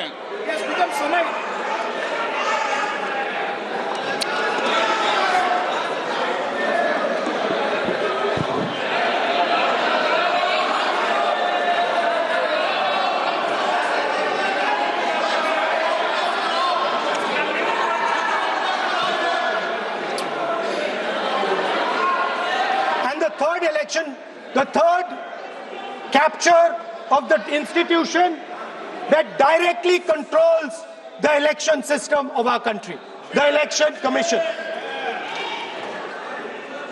Now, I am not saying this without proof. I have put forth adequate proof about how the Election Commission is colluding with those in power to shape the elections. But I want to ask 3 questions first, which will make it very clear that the BJP is directing and using the Election Commission to damage India's democracy. The first question, why is it that the CJI was removed from the selection panel of the Election Commissioner? What motivation could there be to remove the CJI? Do we not believe in the CJI? Of course we believe in the CJI. Why is he not in that room? I sit in that room. It is so-called a democratic decision. On one side, Prime Minister Narendra Modi and Mr. Amit Shah. On the other side, the leader of the opposition. I have no voice in that room. What they decide is what happens. So the first question, why is the Prime Minister and Amit Shah so keen on choosing exactly who the Election Commissioner is going to be? Second question, and even more devastating question. No Prime Minister has done this in the history of India. In December 2023, this government changed the law. They changed the law to make sure that no election commissioner could be punished for any action they take while they are election commissioner. Yes. Immunity. Why would the Prime Minister and Home Minister give this gift of immunity to the election commissioner? Why would they need to give this tremendous gift that no Prime Minister has given ever before to the election commissioner? Yes. Mr. Shah is looking into the ceiling. Maybe he will answer this question when he speaks. And finally, why was the law with regards to CCTVs and the data that they contain changed? Why was a law put in place that allows the Election Commission to destroy CCTV footage 45 days after the election? What is the need? The answer given is it is a question of data. It is not a question of data. It is a question of stealing the election. Now, what is the result of this institutional capture? What is the result of controlling the Chief Election Commissioner and the Election Commission? First of all, we have a set of election campaigns that are tailored for the Prime Minister. 3-month, 4-month, 5-month long campaigns are taking place so that the Prime Minister's schedule can be fitted in to the program. Second, we have a Brazilian woman who appears 22 times on the voter list of Haryana. Please. No. 22 times this lady appears. एक minute please एक minute. आप नेता प्रतिपक्ष है, मैं इस तरीके से सदन की कार्रवाई नहीं चलने दूंगा. ये सदन है, सदन की गरिमा को बनाए रखें. आप सदन की गरिमा से बोलेंगे तो ठीक नहीं, जैसे सदन नहीं चलेगा. नो, गलत तरीका है आपका, नहीं होगा. आप ले रहिए, आप ले रहिए. नहीं, माननीय प्रतिपक्ष के नेता, आप पहले अपने सदस्यों को समझाइए. नहीं चलेगा, नहीं, ठीक नहीं है. नो, नहीं, बिल्कुल नहीं चलेगा। अगर आप सर माननीय प्रतिपक्ष के नेता, आप अपने सदस्यों को गरिमा समझाइए। सर, बट ये तरीका आप इतने सालों तक यहाँ पर हैं, ये तरीका उचित है क्या? सर, विरोध का तरीका होता है, लेकिन ये उचित तरीका नहीं है। तरीका इधर से नो, उधर का तरीका क्या है सर? नो, सबका तरीका उधर से होगा, उधर से भी बोलेंगे, इधर से बोलेंगे, सब जगह से बोलेंगे। Speaker sir, I don't agree with the showing of photographs here, but it is a reflection of our democratic structure. This is what is happening in our democracy, that you're not allowing us to show. This Brazilian woman has appeared 22 times on the voter list in Haryana. And not only that, there is one woman whose name has appeared 200 times, more than 200 times in one booth in Haryana. And it is very clear, and I have proven without doubt, that the election of Haryana was stolen. And the theft was ensured by the Election Commission of India. I've said it again and again and again. Now, nowhere has the Election Commission answered my questions. The Election Commission has not told me why this lady's picture has appeared on the polling list. They have not told me why lakhs and lakhs of duplicate voters are existing. They have not told me why a BJP leader is coming from Uttar Pradesh to vote in Haryana. These are straightforward questions. And there is clear proof which I have put in front of the country. Right? But the Election Commission has no answer to these questions. And that is the result of the complete capture of the Election Commission by the people across the aisle. By the way, you're talking about SIR in Bihar. Let me say something about SIR in Bihar. Why is it that after the SIR in Bihar, 1.2 lakh duplicate photos are existing in Bihar, in the voting list? If you've cleaned up the voting list, why are there 1.2 lakh duplicates in Bihar? And we've not just proven this about Haryana. We have proven this in Karnataka, we have proven this in Maharashtra, and I'm absolutely certain this is how you're winning elections in Madhya Pradesh, in Uttar Pradesh, in Bihar, across the country. Now, so what I'm putting on the table is, it is very clear that you've captured the institution. I've shown the mechanism of that capture. I'm also showing you how the Election Commission is doing things that are completely out of line. I'm not getting any answers. Right? So now, let us come to how, when we are talking about electoral reform. Electoral reform is very simple. The point is, nobody wants to do it. The government doesn't want to do it. What does electoral reform require? What we've been saying. Number one, give machine-readable voter lists to all political parties 1 month before the election. That's the first step. The second step is take back the law that allows the destruction of CCTVs, CCTV footage. Very simple, not difficult. While you're doing that, also tell us what is the architecture of the EVM. Give us access to the EVM. Let our experts go and see what is inside the EVM.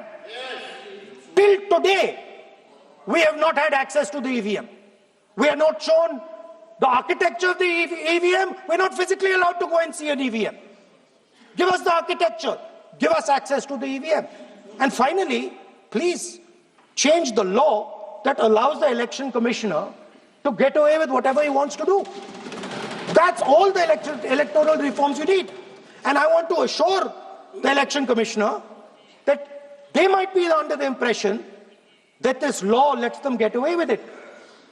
Let me remind them, don't worry, we are going to change the law, and we are going to change it retroactively, and we are going to come and find you. Right? So this is the situation that the country is faced with. You know, Everybody says to us, India is the biggest democracy. Actually, I was thinking today, we're not just the biggest democracy, we're the greatest democracy. And I'm not saying it just like that. I'm saying it, America calls itself the oldest democracy. But the democracy that weaves together the largest number of people, the largest diversity of people, the largest number of languages, the largest number of states is this country. And so our most powerful asset, the thing that stitches together the entire concept of modern India, stitches together the fabric of modern India, brings people together, allows them to build this great nation, is being attacked by these people. They're destroying it. You know they're destroying it. I know they're destroying it, and they know they're destroying it.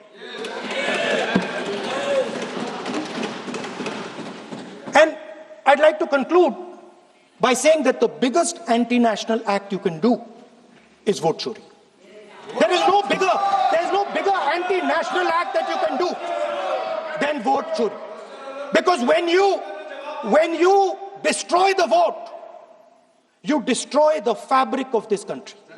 You destroy modern India, you destroy the idea of India.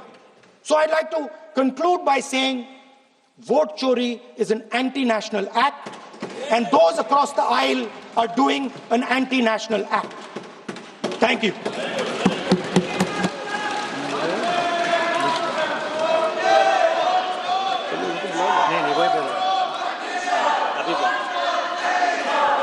Nishikant Dubey. धन्यवाद सभापति महोदय। क्या बोला भाई? आए थे हरिभजन को ओटन लगे कपास। पौधा पहाड़ निकली चुईया। शहीदों की चिताओं पर खड़ी कांग्रेस जिसने भारत को विभाजित किया, आज राहुल गांधी के बयान से मुझे लड़खड़ाती हुई नजर आई सभापति महोदय। ये संविधान की बात करती हुई नजर आई, और मैं 1976 का ये पूरा डिबेट लेकर आया। ये संविधान कैसे कांग्रेस ने तार-तार किया, इसका कोई जवाब नहीं। केवल संविधान की ऐसे किताब नहीं होता है कि शिकारी आएगा, जाल बिछाएगा, दाना डालेगा, उसमें कोई फंसना नहीं। उसी तरह से सभी जो है फंस गए चिड़िया। ये संविधान का किताब जो है राहुल गांधी और उनकी पार्टी के लिए केवल एक उसी प्रकार की कहावत है सभापति महोदय। आप ये समझें, ये 76 में स्वर्ण सिंह की कमेटी बनी 1975 में। उन्होंने सारे इंस्टीट्यूशन को खत्म कर दिया अध्यक्ष महोदय, जिसके लिए आज फिर से लगे हुए हैं। इस संविधान में 121 बार राष्ट्रपति का जिक्र है। इस संविधान में 121 बार राष्ट्रपति महोदय का जिक्र है। आपको आश्चर्य होगा कि एक संशोधन के माध्यम से राष्ट्रपति के सारे अधिकार को कांग्रेस ने खत्म कर दिया। राष्ट्रपति रबर स्टैंप हो गया। राष्ट्रपति जो कैबिनेट कह कर देगी उस पर मोहर मारना उसका अंतिम लक्ष्य हो गया। राष्ट्रपति का इंस्टीट्यूशन खत्म हो गया। इंदिरा गांधी ने इसी वोट चोरी करके जब रायबरेली का चुनाव जीता और जब फैसला हुआ कोर्ट का, तो ऐसा सिचुएशन इस व्यक्ति ने पैदा किया, इस पार्टी ने पैदा किया कि आपको आश्चर्य होगा कि 3 जज को बाईपास करके एक ऐसे चीफ जस्टिस को बना दिया जो 8.5 साल तक इसका मुख्य न्यायाधीश रहा। प्रेस की पूरी स्वतंत्रता खत्म हो गई। इंडियन एक्सप्रेस के एडिटर रामनाथ गोयनका से लेकर सारे लोग जो कुछ को कहते थे, और ये केवल इस संविधान संशोधन में हुआ।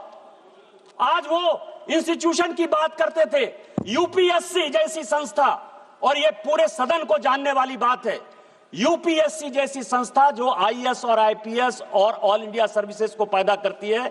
कांग्रेस का एक कार्यकर्ता बटुक सिंह 10 साल तक यूपीएससी का चेयरमैन रहा। ये यूपीएससी की हालत कर दी इन्होंने। ये चुनाव आयोग की बात करते हैं। इस देश का पहला चुनाव कमिश्नर सुकुमार सेन, जब वो रिटायर होते हैं तो उसको सूडान का ये राज्यपाल बना देते हैं। वीएस रमा देवी जब रिटायर होती है उसको हिमाचल का गवर्नर बना देते हैं। टीएन शेषन जब रिटायर होते हैं तो उसको अहमदाबाद में भारतीय जनता पार्टी के खिलाफ कैंडिडेट बना देते हैं। और एमएस गिल जब रिटायर होते हैं तो वो इस केंद्र के मंत्री 10 साल तक इसी सदन में रहते हैं। किस चुनाव आयोग की बात करते हो? किस ईमानदारी की बात करते हो? किस पारदर्शिता की बात करते हो? कौन सी कांग्रेस की बात करते हो? सीबीआई की बात कर रहे थे। अश्वनी कुमार जो सोनिया गांधी जी और राहुल गांधी का सिक्योरिटी अफसर था वो सीबीआई का डायरेक्टर बनाया जाता है। रंजीत सिन्हा जो कांग्रेस के अहमद पटेल के यहां रोज बैठता था और जिसकी डायरी पकड़ाई कि उसने कांग्रेस के कितने नेता कब कहां गए, उसको सीबीआई का डायरेक्टर बना देता। कौन सी बात कर रहे हो यार? सीबीआई का यही हाल, आईबी का यही हाल। एमके नारायण को जो है ढोते रहे, कभी गवर्नर बना दिए, केवल कभी नेशनल सिक्योरिटी एडवाइजर बना दिए। किस तरह की बात करते हो? हाँ, हम आरएसएस के हैं, हम आरएसएस के हैं। मुझे गर्व है कि हम आरएसएस के हैं और आरएसएस के इसीलिए हैं कि ऋण है शरीरों में, ऋण है शहीदों का, मगर कैसे चुकाएंगे? ऋण है शहीदों का मगर कैसे चुकाएंगे? लहू की जब तक बूंद है तब तक तिरंगा लहराएंगे। यही आरएसएस का मापदंड है और यही हमारा विषय है। अध्यक्ष महोदय, वोट चोरी और एसआईआर, ये पूरा डॉक्यूमेंट जो है राहुल गांधी के लिए ही लेके आया। ये 1980 का, अध्यक्ष महोदय, ये 1980 का कांग्रेस का, ये क्या करना चाहते हैं ये देश को जानने वाला विषय है सर। और मैं सबसे पहले ये बताऊंगा, ये 1980 का जवाब है पी शिवशंकर का, कांग्रेस के मंत्री थे। इंद्रजीत गुप्ता जो है उन्होंने प्रश्न पूछा और ये कॉन्स्टिट्यूएंसी वाइज बिहार का ही चुनाव, चूंकि अभी डॉक्टर संजय जायसवाल बोल रहे थे, बिहार के काफी लोग बोले कि एसआईआर के बाद हम बड़े बहुमत से जीत कर आए हैं। आपको आश्चर्य होगा सर कि 324 की विधानसभा थी, 324 की, पूरे लिस्ट के साथ है, मैंने नहीं दिया, वो पी शिवशंकर ने इस फ्लोर पर दिया है। 81 विधानसभा में दोबारा पोल करना पड़ा, काउंटर मांड हुआ था। और इस 81 विधानसभा में यदि आप कहेंगे तो उसका नाम पढ़ दूंगा सर। विश्रामपुर में 50 जगह जो है बैलेट बॉक्स छीन लिए गए रास्ते में आते हुए। पांकी में बूथ नंबर 28 पर जो है सारे छीन लिए गए। रफीगंज में, नोखा में, भभुआ में, दिनारा में, कारातरी में, मसरख में, बख्तियारपुर में, बाढ़ में, 81 जगह पर चुनाव काउंटर मांड हुआ था सर। इसी बैलेट पेपर के कारण schedule caste, schedule tribe, OBC को वोट नहीं देने दिया जा रहा था सर। आज क्या फिर से वही वापस आना चाहते हैं?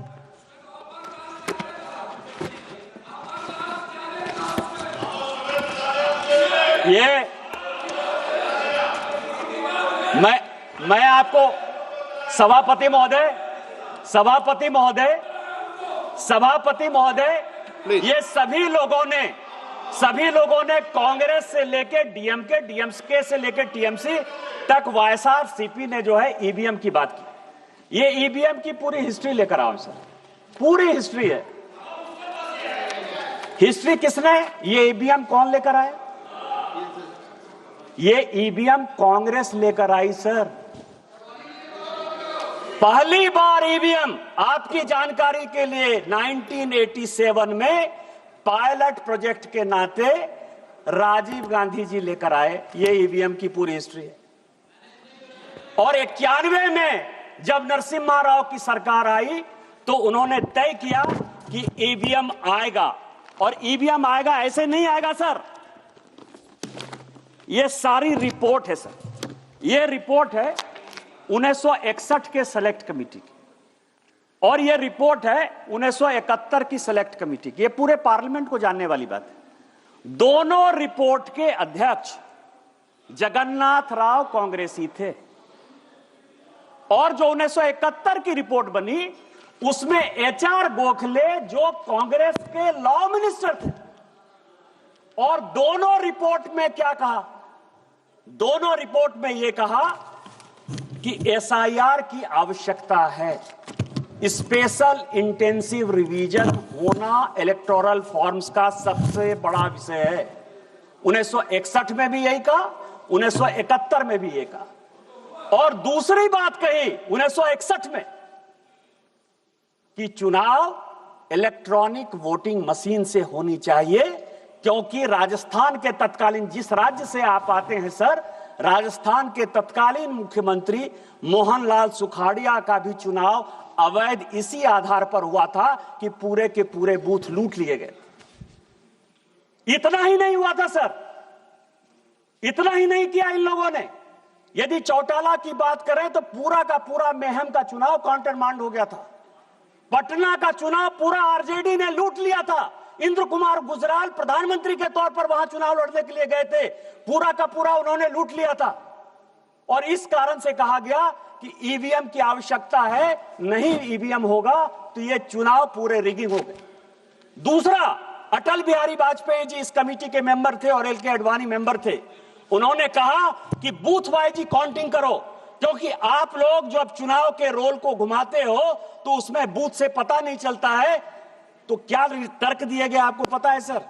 यह तर्क यह दिया गया कि बूथ वाइज यदि काउंटिंग करने लगेंगे तो जितने ये गुंडे बदमाश मवाली हैं वो वोटरों को मारेंगे।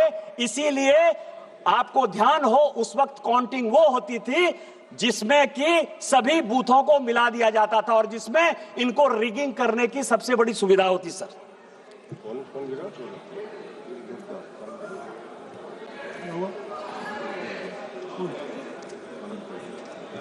गिरे, ठीक है ना, पेट बुढ़िया। चलो बोलिए बोलिए। अध्यक्ष महोदय, बड़ा ये लोग, मैं आपको बताऊं कि इतिहास के पन्नों को तोड़ना मरोड़ना यदि कोई सीखे तो उसको कांग्रेस से सीख जरूर लेनी चाहिए सर। चलो बाहर ले लेना, बाहर पेड़ मुड़ा, कोई दिक्कत। यदि किसी को इतिहास के पन्नों को तोड़ना और मरोड़ना है तो उसको कांग्रेस से सीख लेनी चाहिए। आज कांग्रेस के वक्ता ने बड़ा भाषण देते हुए कहा कि राजीव गांधी जी ने 1988 में इस देश का इलेक्टोरल रिफॉर्म्स का सबसे बड़ा संशोधन किया। और क्या संशोधन किया? 21 साल जो उम्र थी उस उम्र को 18 साल कर दिया। सर, यदि कांग्रेसियों में हिम्मत है तो ये 1972 के ज्वाइंट कमेटी की रिपोर्ट है। 1972 के ज्वाइंट कमेटी की रिपोर्ट है जिसने कि ये रिकमेंड किया कि 21 साल के बदले 18 साल होना चाहिए, और उसको करने में अटल बिहारी वाजपेयी और लाल कृष्ण आडवाणी का नोट ऑफ डिसेंट। मैं इसको प्लेस कर दूंगा सर। ये हमने किया। आपने 16 साल, चूंकि हमको मौका नहीं मिला शासन में आने का, और 2 साल जो हम मौके में थे 77 से लेकर 80 तक, इतनी लड़ाई हो गई कि हम इंप्लीमेंट नहीं कर पाए। आप उसको 16 साल बाद इंप्लीमेंट कर पाए। आज उसके लिए आप कहते हो कि हमने ले लिया, हमने ले लिया, हमने ले लिया, हमने काम कर लिया। आज एसआईआर की जो बात हो रही है और जो महाराष्ट्र और इसकी बात हो रही है सर, आपको मैं बताऊं कि मैं बिहार का और महाराष्ट्र का रिजल्ट लेकर आया सर। एसआईआर कहां हुआ, वोट कहां बढ़े कहां घटे, और किस पार्टी को कौन सी सीटें मिली। बिहार का सर, कॉन्स्टिट्यूएंसी का नाम है वाल्मीकि नगर, डॉक्टर संजय जायसवाल बैठे हुए हैं, उनके बगल की कॉन्स्टिट्यूएंसी है। वोट का डिलीशन हुआ 2311, वहां से 1675 वोट से जो बलेरो में बैठने लायक जितनी सीटें मिली, 6 सीट जो कांग्रेस को मिली, उसमें से 1675 वोट से कांग्रेस जीती। दूसरा सीट है चनपटिया, एसआईआर से डिलीशन हुआ 1033, इंडियन नेशनल कांग्रेस 602 वोट से जीती। तीसरा सीट है ढाका, एसआईआर का डिलीशन हुआ 457, 178 सीट से वोट से आरजेडी जीती। और उसमें 298 लोग ऐसे हैं सभापति महोदय, आपकी अध्यक्ष महोदय, आपकी जानकारी के लिए, जो विदेश में बैठे हुए हैं, दुबई में और कुवैत में, और उन्होंने यहां वोट डाल दिया। चौथी सीट है फारबिसगंज, एसआईआर का डिलीशन हुआ 1400, 221 वोट से कांग्रेस जीती। पांचवी सीट है बलरामपुर, जिसमें 1468 डिलीशन हुआ और हम जीते एलजेपी रामविलास 389 वोट से।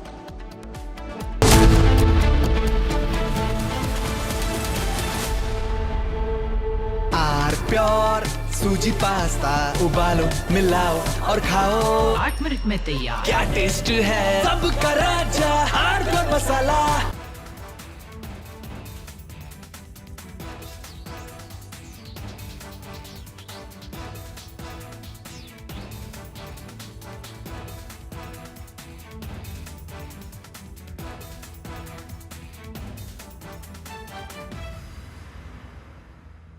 ये है सीक्रेट रेसिपी MDH का जीरा सिर्फ जलजीरा मसाला।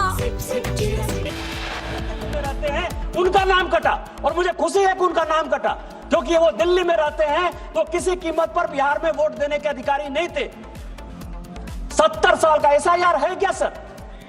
70 साल का एक आदमी तजीमुल, मैं आपको नाम कहता हूं क्योंकि मुझे पार्टी ने प्राणपुर का इंचार्ज बनाया था सर। एक मुझे खबर मिली, मैं उसके घर पर गया, तजीमुल नाम था। 70 साल में वो आदमी आकर कहता है कि मैं वोटर लिस्ट में अपना नाम डालना चाहता हूं। इलेक्शन कमीशन ने पूछा कि 18 साल जब वोटिंग का राइट हो गया तो आप 70 साल तक क्या कर रहे थे?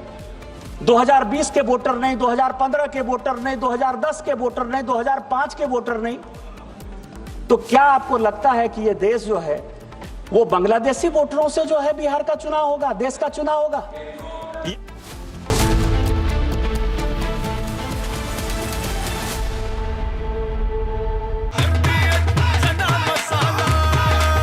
अब छोलिया हो या लोबिया, सफेद चने या काले चने, सब कुछ मजेदार बने।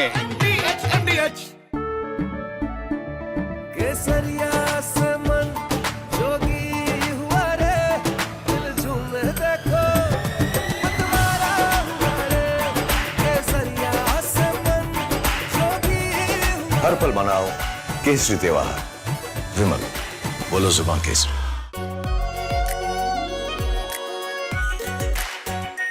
Are pure shahi paneer masala, delicious, healthy everyday.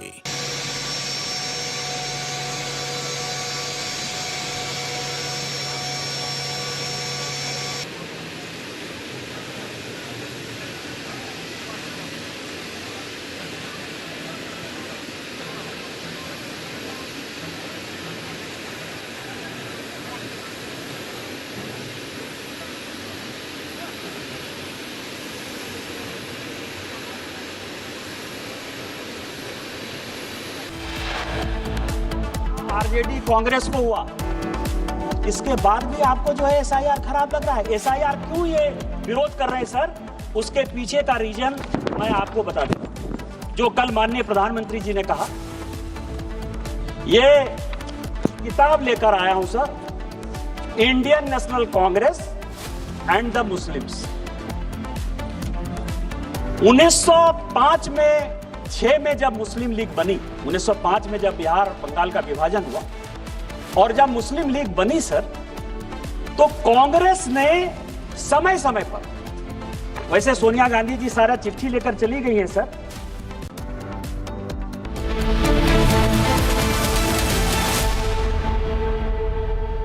आधे बाउल दही में 4 चम्मच MDH चटनी पुदीना मसाला डाला, स्टर करो, पुदीना चटनी तैयार। MDH चटनी पुदीना मसाला। MDH।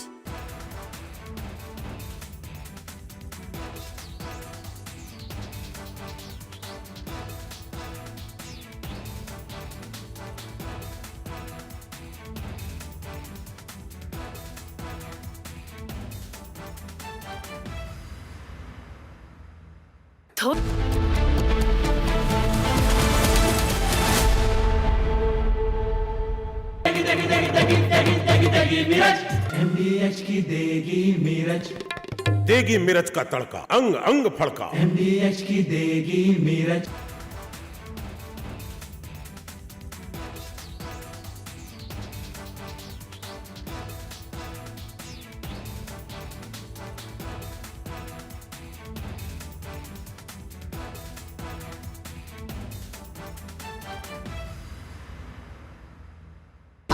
प्योर सूजी पास्ता उबालो मिलाओ और खाओ 8 मिनट में तैयार। क्या टेस्ट है सबका राजा hardcore masala.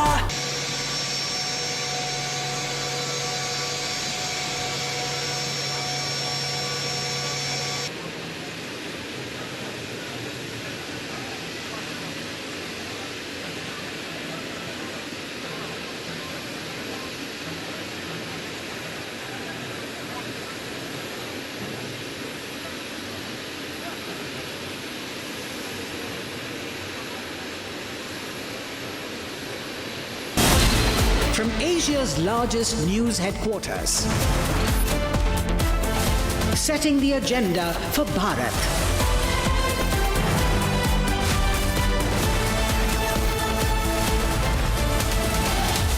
You're watching Republic.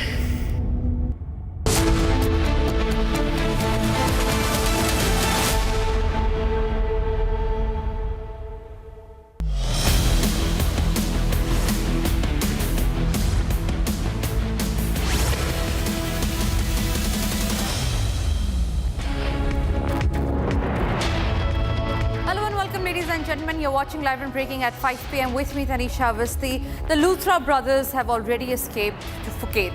Now, the agencies are fearing that after Phuket, they could now flee to Dubai because there is a Dubai connection that's come to the fore. We'll tell you what is it all about, but first, a quick check of the headlines.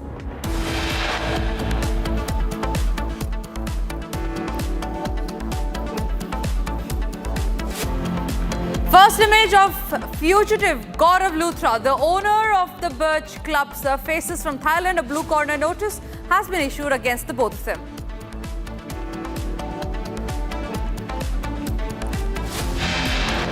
Birch Brothers Dubai link surfaces. Sources say that the return just 4 days before Goa nightclub fire. Agencies now fear after Phuket, the fugitives might just flee to Dubai.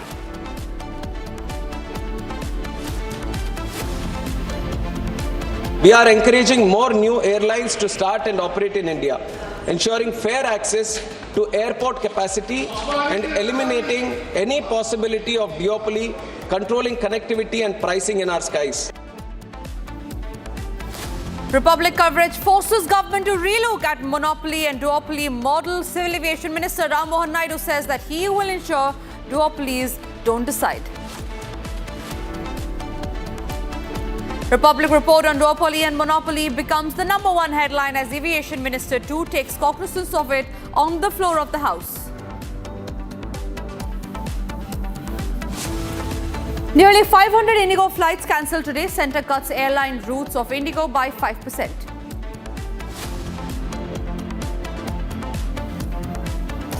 Anil Ambani's son Jay Anmol named in rupees 220 crore banking fraud case by the CBI.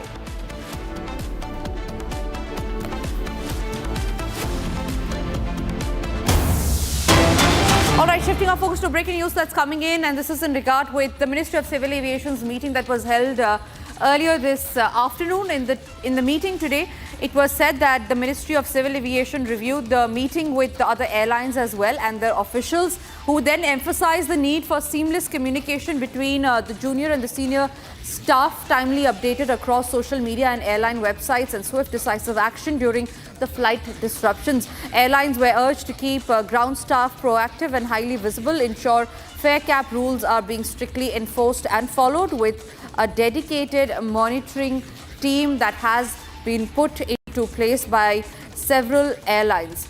So that's the breaking news that we are getting in. The Ministry of Civil Aviation chairing a key meeting with all the airlines, starting from Air India to SpiceJet to even Akasa Air. All of these airline representatives were present in the meeting that was held by the Ministry of Civil Aviation, where the Ministry of Civil Aviation had briefed the other airlines on how they should be following the rules and regulations after Indigo has been in a massive aviation crisis. Chandrakala is joining us live for more details on that. Chandrakala, you've been tracking the meeting.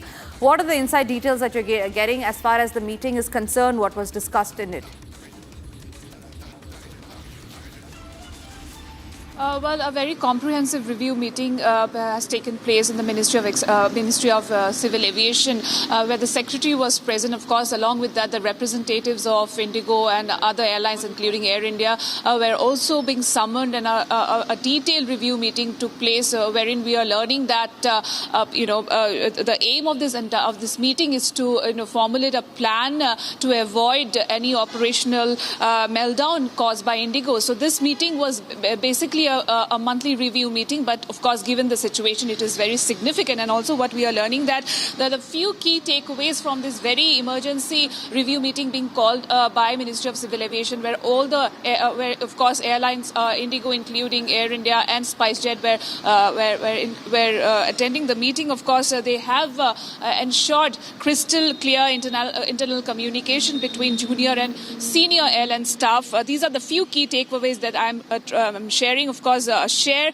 timely updates across all social media channels and the website. Act quickly and decisively whenever a flight is disrupted. Also very important is that the situation, this overall chaotic situation as far as cancellation of flights, Indigo flights are concerned, is expected to stabilize around 7 to 8 January. So this is one of the main key takeaways from this review meeting that took place here at Rajiv Gandhi Bhavan, the Ministry of Civil Aviation, wherein of course, the airlines, including Indigo, the representatives from Indigo, Air India and SpiceJet were present. Of course, apart from that, a very, very important, takeaway from this meeting is that to enforce fair cap rules, assign a small team to monitor and review, because we know that, of course, the Ministry of Civil Aviation has instructed all the airlines to as far as temporary capping of airfares are concerned. So, yes, this is a very important point. Apart from that, airlines and stakeholders should be fully prepared for the fog season, of course, with strong coordination. Another review meeting will be held very soon. So this is what you are learning, and it comes at a very, very important time, wherein we have seen that the Minister of Civil Aviation also, warning Indigo of strict action. And of course, we have seen the CEO of Indigo apologizing as far as this entire chaotic situation is concerned. As we know that more and more flights still remains cancelled today. Over to you. All right, Chandrakala, thank you very much for getting us those details. Quickly moving across to some more breaking news that we're getting in. And this is about a debate that has now emerged over CJI's remark on Rohingyas. It was just last week when CJI had issued a very strong statement on illegal infiltrators, saying that nobody is going to roll out a red carpet for them. And now there is war within the judiciary over CJI's Rohingya remarks, where the activist lobby that has been led by Prashant Bhushan, ex-judges versus retired judges, who have been clashing over CJI Surya Khan's courtroom observations on Rohingyas. Now, CJI had asked on why a red carpet treatment should be given to the illegal Rohingyas. Now it is the retired judges who have come out, signed a letter backing the Chief Justice of India, calling the attacks a motivated campaign against the judiciary and against the Chief Justice of India. Now, this is an open letter that says that criticism distorts what the Chief Justice has actually said, and that CJI asked basic legal question and not prejudiced judges. Now, the bench has only sought to know who legally granted Rohingya refugee status. This after an open letter to the CJI by active lawyers lobby slamming CJI Prashant Bhushan, AP Shah, K. Chandru had led a criticism. This is an open letter, ladies and gentlemen, that has been written by the retired judges supporting the Chief Justice of India on the Rohingyas observation. It was on the 2nd of December that the CJI had said that they cannot roll out a red carpet for people who cross the border unlawfully and then demand full rights and services. The CJI had also then asked the petitioners to show the Home Ministry order defining who qualifies as a refugee.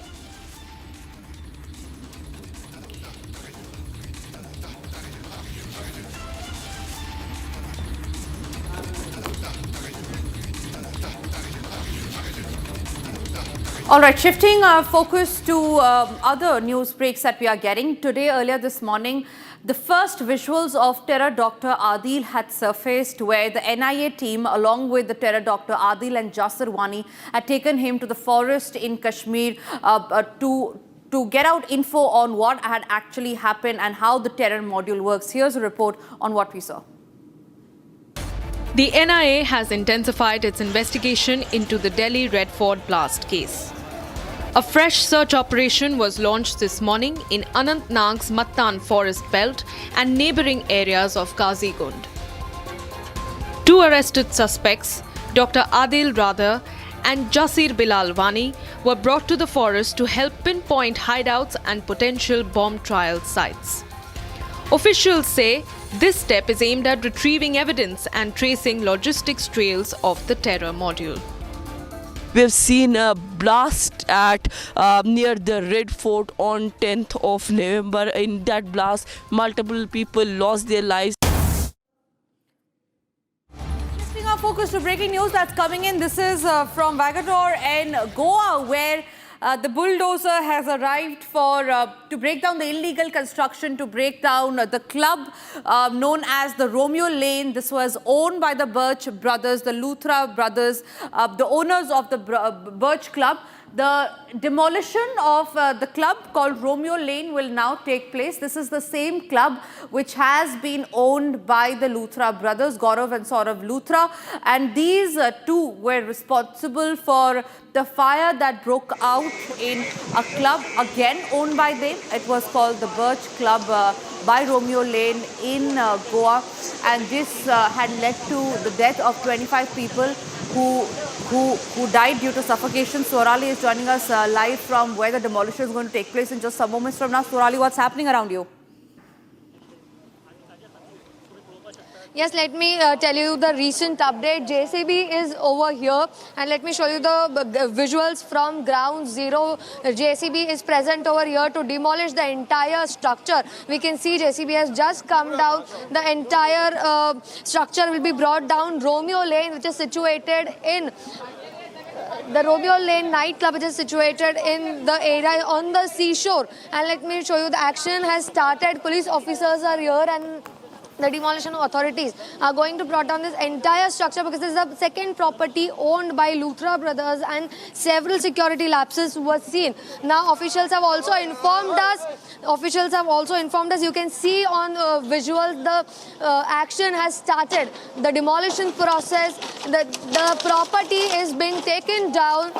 Luthra brothers are on free, but we can see the strict action taken by Goa government. The JCB doing its work.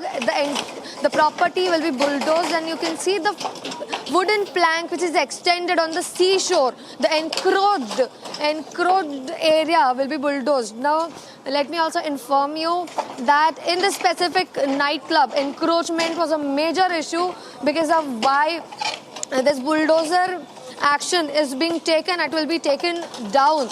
So we can see over here how the action is being taken. Action is being taken, and several other nightclubs areas will be under scrutiny, and such demolition can take place at several places in Goa because we can see security lapses, may it be about the fire NOC, encroachment. We can see the action has started.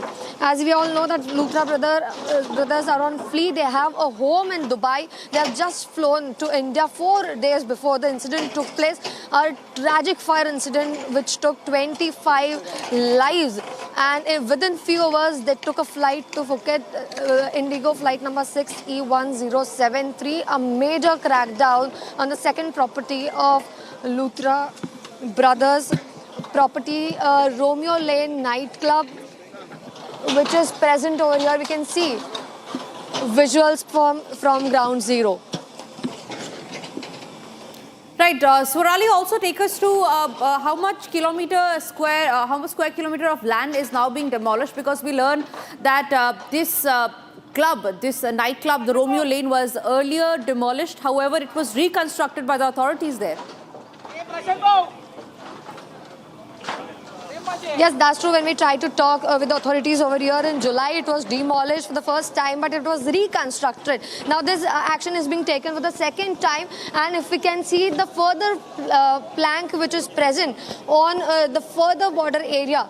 So there is this wall, stone wall, and the wooden structure which is extended from there is going to be pulled down, and we can see the live visuals of JCB taking the action, and it will be bulldozed because the encroachment was done on the seashore, and that's the reason why several nightclubs, several properties owned by Luthra brothers are under scrutiny. This is the first action taken by the Goa government in terms of bringing down the illegal properties, illegal businesses operating in the name of nightclubs, restaurants and bars. We are showing you, Republic TV is on ground zero, showing you the visuals, how the action is taken, a major crackdown. Right. Also, Sorali, Romeo Land at Vagator, a beach shack has now been illegally constructed. We learned that it has been demolished by the authorities there. The major action was announced by the Chief Minister of Goa, Pramod Sawant. Are there many other clubs as well in the same area that could now also look forward to demolition, keeping in mind how lapses and laxities have already been established, number one at the Birch Club and then at Romeo Lane?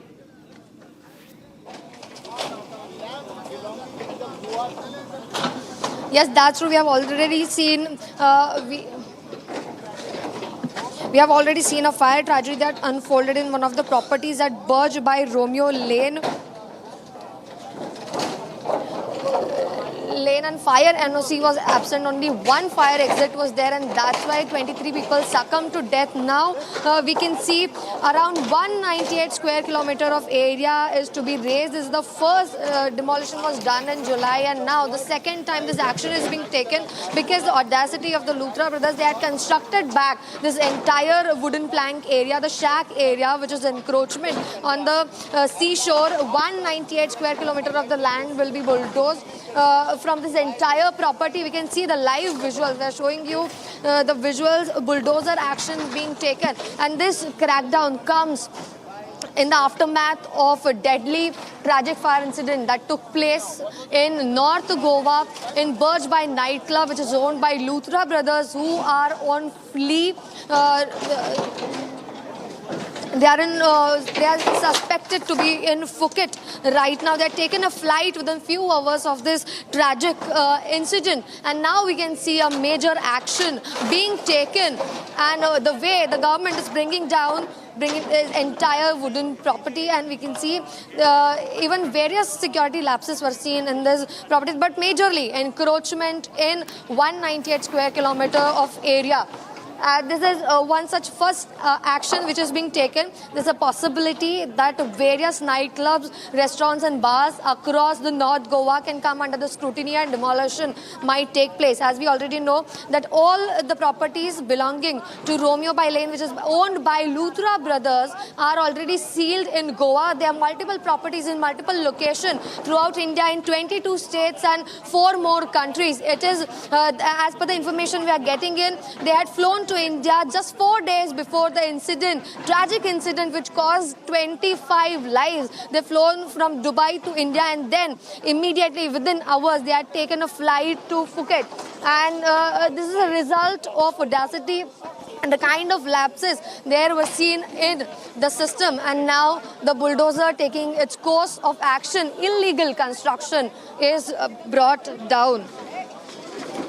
Right. Also, Sorali, talking about the Dubai angle that you were talking about right now, talk to us while showing the visuals on the screen on your cameras. Talk to our viewers about when exactly was the time when the Luthra brothers had booked their ticket to Thailand, and how is it that number one, they escaped the eyes of the Goa police, and number second, they escaped the authorities who were present at the airport. Why is it that soon after the fire broke out, why was a lookout circular, a lookout notice not issued against the club owners, and that should have been the first thing that should have done by the Goa police? Yes, those are the questions for which we are seeking answers, because in a few hours of this tragic incident unfolding, at 5:30 a.m. in the morning, they are immediately flown out of the country. They have fled the country to Phuket in Thailand in Indigo flight number 6E1073. Now let me take you to the sequential events of happening. After they flew out, after they had flown out of the country, after that the FIR has been registered, and in the evening, after several hours, they had fled India. Lookout notice was being given out, and even after that, a blue corner notice was issued by Interpol to know about the whereabouts. But the question is still on Goa police and the administration of state of Goa, that how come they could flee the scrutiny of Goa police exactly in few hours of this deadly tragic incident? They take a flight and flee out of the country. How could they not come under the scrutiny of maybe the police department,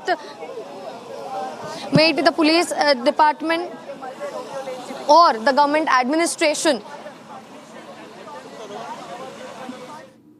Right. Also, Swarali, talk to us about now, since the bulldozer action is underway in Vagator in Goa, and the Romeo Lane, this is the same club that has been, that was built and owned by the Luthra brothers. It has now headed for a demolition. Swarali, talk to us about what exactly have the reason that have been stated by the officials on why this club that has been owned by the fugitive brothers is being demolished. Yes, so the exact reason for the demolition, what we are catching from on ground, is that this is the encroached land. If we can see in the visuals, there's a stone wall. If I can ask my video journalist to zoom in to the visuals, there's a stone wall. That's the limit for the shack to be built by Romeo Lane, owned by Luthra brothers, but that was not abided. At multiple levels, laws and norms were not followed. Time that this property is being brought down. This is the second time the bulldozer is being used. The audacity of these owners, on one hand, wherein the fire security norms were not followed. On the other hand, encroachment was also seen in their property. This is the second property owned by Romeo Lane, that is Luthra brothers, and this is the second time the crackdown, the bulldozer action is being taken, because we can clearly see through our visual that this is an encroached land. Even after once taking down the entire property, the encroached land, this was for the second time that this was built. The area of 198 square kilometers is being raised in front. We can see the visuals live. We are showing you visuals from ground zero, and we already know that 4 arrests have been made in the case. The 5th one is Bharat Kohli. Is being brought down to Goa for investigating the connection with the Luthra brothers, and the third partner, Ajay Gupta, is also being on the fray and is on the radar of Goa police. So this is the kind of action being taken by the Goa police. And let me tell you, this is the first action after the major fire incident that took place, but several nightclubs, restaurants or bars can come under the scrutiny, and such major breakthrough crackdown action can be taken. Right. So, Rali, also talking about the connection of the Luthra brothers, that they had fled to Phuket. Now, the Interpol and the other agencies are also fearing that they could likely fly to Dubai. And amidst all of this, a crackdown on their club back here in Goa is happening, where this is a club called Romeo Lane, which is being demolished. It has been owned by the Luthra brothers. Swarali, we learned that there are some family members of the Luthra brothers who are in Dubai, and that is why the Interpol is fearing somewhere or the other that after Phuket, the next hideout of these Luthra brothers might be Dubai. Yes, that's the kind of information we are following in from ground zero. Let me tell you that they own a house in Dubai and their family members are supposed to be in Dubai. It is being said by and agencies are also suspecting and investigating on this angle. After Phuket, their hideout area, their hideout area may be in Dubai. That's the kind of angle which is being investigated right now. On one hand, wherein the major bulldozer action is being done, a major crackdown in the state of Goa, wherein 25 people, innocent people, have lost their life to a major fire tragedy. The major crackdown action is following the mishap that has happened. On our TV screens, Republic TV is showing you the major action. The wooden plank which is on the encroachment area, 198 square kilometers of area, is being raised down. As you all know, there was a total pressure from opposition, from people of Goa. Answers were expected from government. Strong action, strict action was expected. The question still arises that why was action not taken before the incident took place? But the kind of action and justice was requested and expected. One part of it we can see in our visuals. All right, yes. So Rali, also just to give our viewers, stay with me, I'll just give our viewers a background of what's actually happening on the screen right now. On screen, viewers, is the demolition of a club called Romeo Lane in Vagator in Goa that is being demolished by the authorities. This after the Goa Chief Minister Pramod Sawant had given a demolition order. Now, why is this club important? Is because this club has been owned by the fugitive brothers, Gaurav Luthra and Saurav Luthra, the same Luthra brothers who were responsible for the death of the 25 people in another club that they own, which is known as the Birch, that is also in Goa. Now, why they are responsible is because soon after fire broke out in a club in Goa, the Birch Club. The owners, the Luthra brothers, had then fled the country. They had escaped to Phuket, after which a lookout circular was issued against them, and later on we learned that today a blue cordon notice has been issued against him. The CBI has got in touch with the Interpol, but all of this happened after the duo, after the fugitive brothers had already fled to Phuket. Now what is happening is, back here in India, the authorities have tightened the noose against the fugitives. Their clubs that are being that were built illegally, that were built on a land that permission was not taken on, that was encroached, is now being demolished by the authorities. The question really is, will they be able to get hold of the Luthra brothers, and if yes, then when? Because nearly 3 days, 36 hours have already passed. Sunday is when the incident had happened of the fire tragedy, which had killed 25 people, had injured others as well. And now is when the action is being taken. Why this club is also important? Because this is the same club that had been demolished by the authorities of Goa earlier. However, it was reconstructed by the club management, by the Luthra brothers, and yet no action was taken then. And Swarali, that brings me to my another question to you. Why is it that after the reconstruction, when the reconstruction of the club was done, why was this demolition not taken place then? And why is it that the demolition is taking place now when the fire has already broken out, 25 people have already been killed? Yes, that's true. When we tried to question authorities in such a line of investigation, they've informed us that this is a totally different case. That's what the authorities from Government of Tourism are telling us, that this was brought down in July. And when we tried to ask that why is this second action being taken after the 25 lives were lost, at that time they had said that it was not related to the fire NOC. This specific property, Romeo land, which is situated in Vagator, the demolition of this property is not related to the absence of fire NOC, but encroachment of land. Now we can see that several level of fractures in the system and the kind of approval or permissions being given are coming out after the fire NOC being not in place and 25 people losing their lives. Second property of owned by Luthra brothers who are not currently in India. They have fled the scene is coming out, and due to the encroachment of 198 square kilometer of land, the entire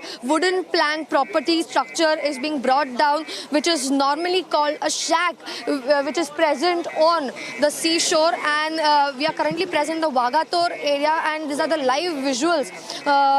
Republic TV is showing you the kind of action that is being taken. A major crackdown after a major fire tragedy unfolded in Goa, due to which 25 people had to lose their lives. You had earlier spoken with the BJP member of parliament from Goa there. What did he have to say while you spoke to him regarding his own government, who is today under the question, under scrutiny for letting go of the Luthra brothers who were responsible for the death of nearly 25 people? Right. A quick correction before I start to answer this question. I tried and talked with BJP MLA, member of Legislative Assembly, Michael Lobo, who is MLA of Kalangut region, where the tragic fire incident had taken place. At that time, he had informed us that why in first place trade license was issued by Sarpanch Roshan Redkar.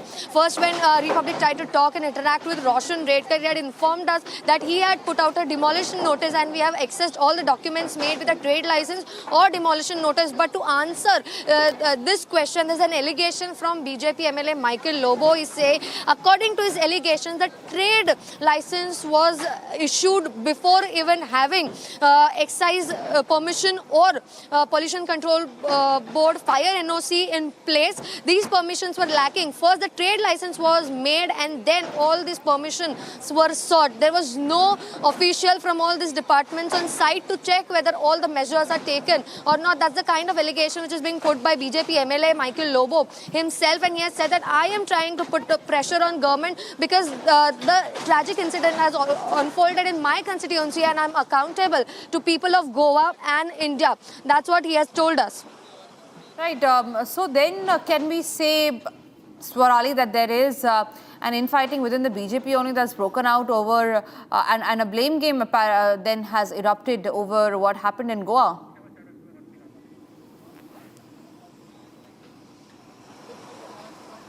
I don't know whether we can call it a blame game or not, but definitely a leader from within the ruling party itself is saying that I cannot come on camera and say that the government is not wrong at any level. There has been fallacies on the government side because 3 officers are already suspended. That's what Michael Lobo had told us. That former secretary of Pollution Control Board, on the other hand, former secretary and director of Panchayat were also suspended, and there's more crackdown happening on the government officers. So he very well said to us that definitely there were some fallacies in the system of the government, but he's demanding strong action. He has also said that if the strong action is not taken, a course of action is not done right, he'll go to North SP's office and he'll protest for the people. 25 innocent lives that has been lost, but definitely he was trying to show the measures and the lapses in the system taken by the various departments, made by the excise department. Trade license was approved, and he was saying the Sarpanch Roshan Redkar had an authority to cancel the trade license. Instead of doing that, he just put out a demolition notice. He was trying to question that whether was it a chance given to Luthra brothers to appear in front of Directorate of Panchayat and bring a stay order, because we know that in court several dates are given, and the next hearing was to be supposed to be held on 17 December. So he was saying that the case was under trial for last 2 years. Was that an effort to give them a chance to go to Panchayat Directorate and bring a stay order? In spite of that, he could have directly cancelled the trade license.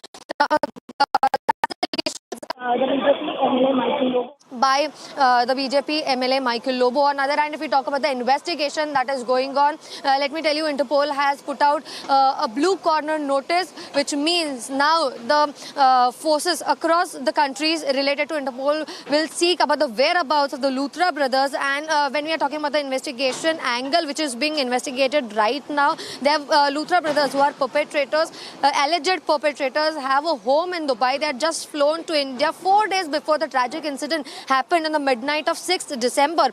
And within few hours, at 5:30 a.m. in the morning, with the Indigo flight 6C1073, they fled the scene, and they had the audacity to put out a message. We have access. The message put out by Saurav Luthra, one of the owners, one of the brothers, on Instagram, saying that they apologized and they stand with the families in such serious situation.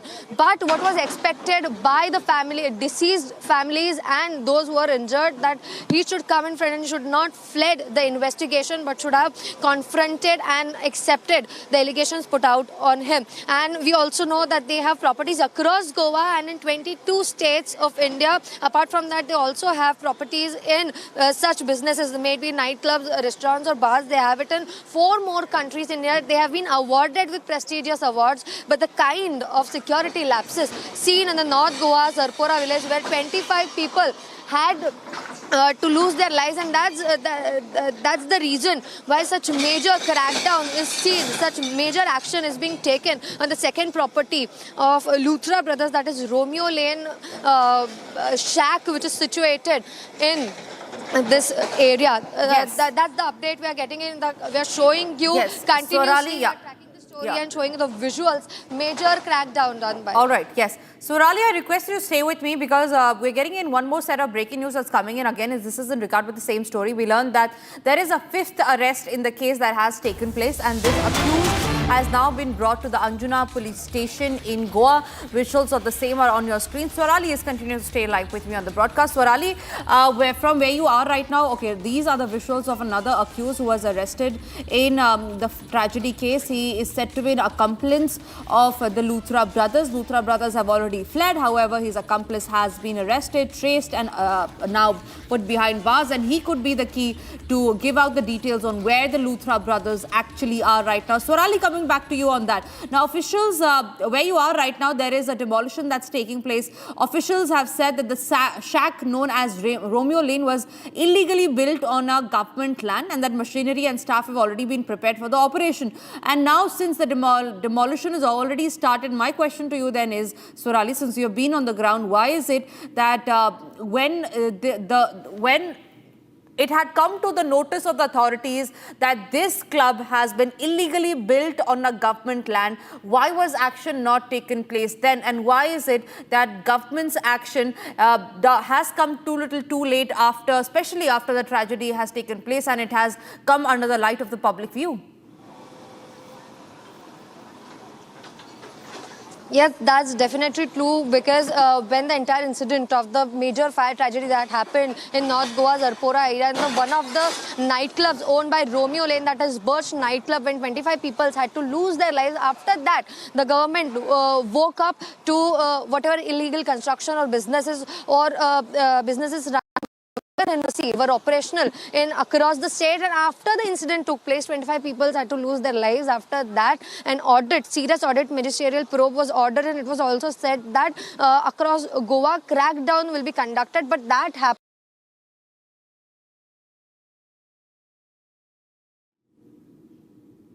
All right, we seem to have lost that line with Swarali, but on your screen, viewers, are the visual of the 5th accused that has now been arrested in regard with the Goa fire tragedy. And we'll show you what's also happening in Vagator in Goa, where a demolition is taking place in a club called the Romeo Lane that has been owned by the Birch brothers. Why this is being demolished is because this was built and illegally built on a government land, soon after which the government has said that a demolition will be carried on an encroached property. The shack is the 3rd property that has been owned by the brothers Saurabh and Gaurav Luthra, both of them now fugitives who fled to Thailand hours after the blaze at their Birch by Romeo Lane nightclub in Arpora, which occurred on the midnight of Saturday.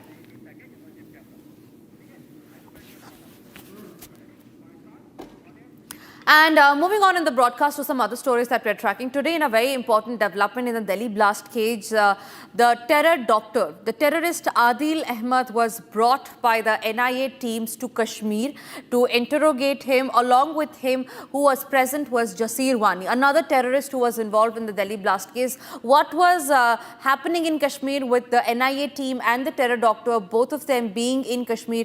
Take a look at this report. The NIA has intensified its investigation into the Delhi Red Fort blast case.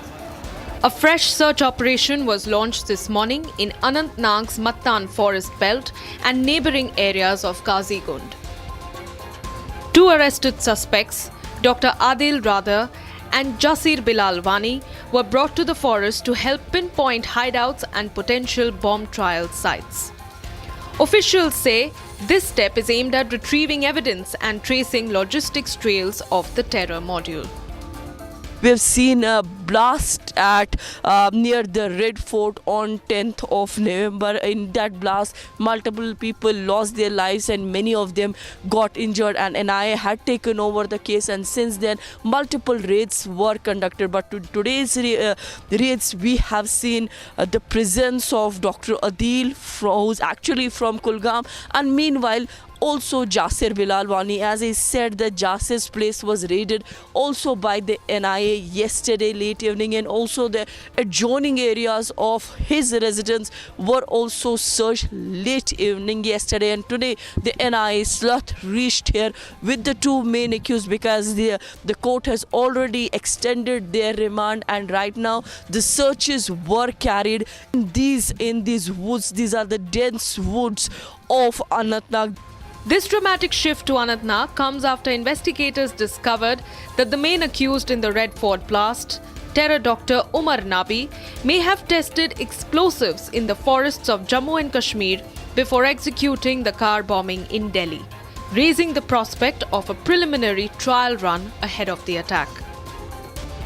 The probe has so far exposed a cross-state, white-collar terror network involving medical professionals and other associates allegedly linked to the banned terror outfit Jaish-e-Mohammed. Arrests in Delhi, NCR, Punjab and Jammu and Kashmir are part of a larger effort to dismantle this covert support chain. The probe escalated after NIA recovered nearly 2,900 kilos of ammonium nitrate detonators, metal fragments and other bomb-making material from two rented flats in Faridabad. The stockpile indicated planning for a major strike across India, triggering a nationwide shakedown of potential sleeper cells. Since then, several Kashmiri origin doctors working in UP and NCR, as well as other suspects, have been detained, questioned or remanded with the case, casting light on what investigators say is a previously underestimated white-collar terror ecosystem.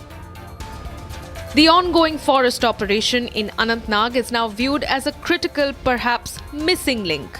Recoveries here could help reconstruct the last leg of the white terror conspiracy.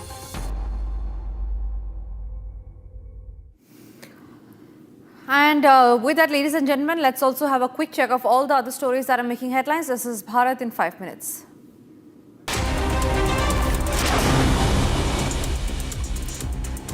BJP MLAs staged a protest at the Survana Sauda in Belagavi, accusing the Karnataka state government of failing to address farmers' concerns. Highlighting key issues, BJP leaders said that while the government announced MSP for sugarcane and maize, it did not open procurement markets, leaving farmers without support.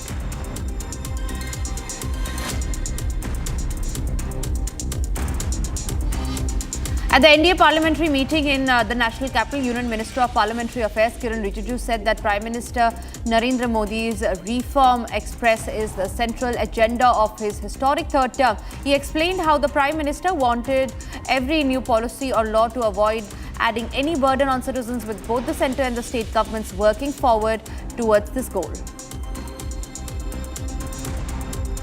Prime minister Modi ji के नेतृत्व में जो third term ऐतिहासिक सरकार बनी है, उसका सबसे बड़ा एजेंडा है reform express.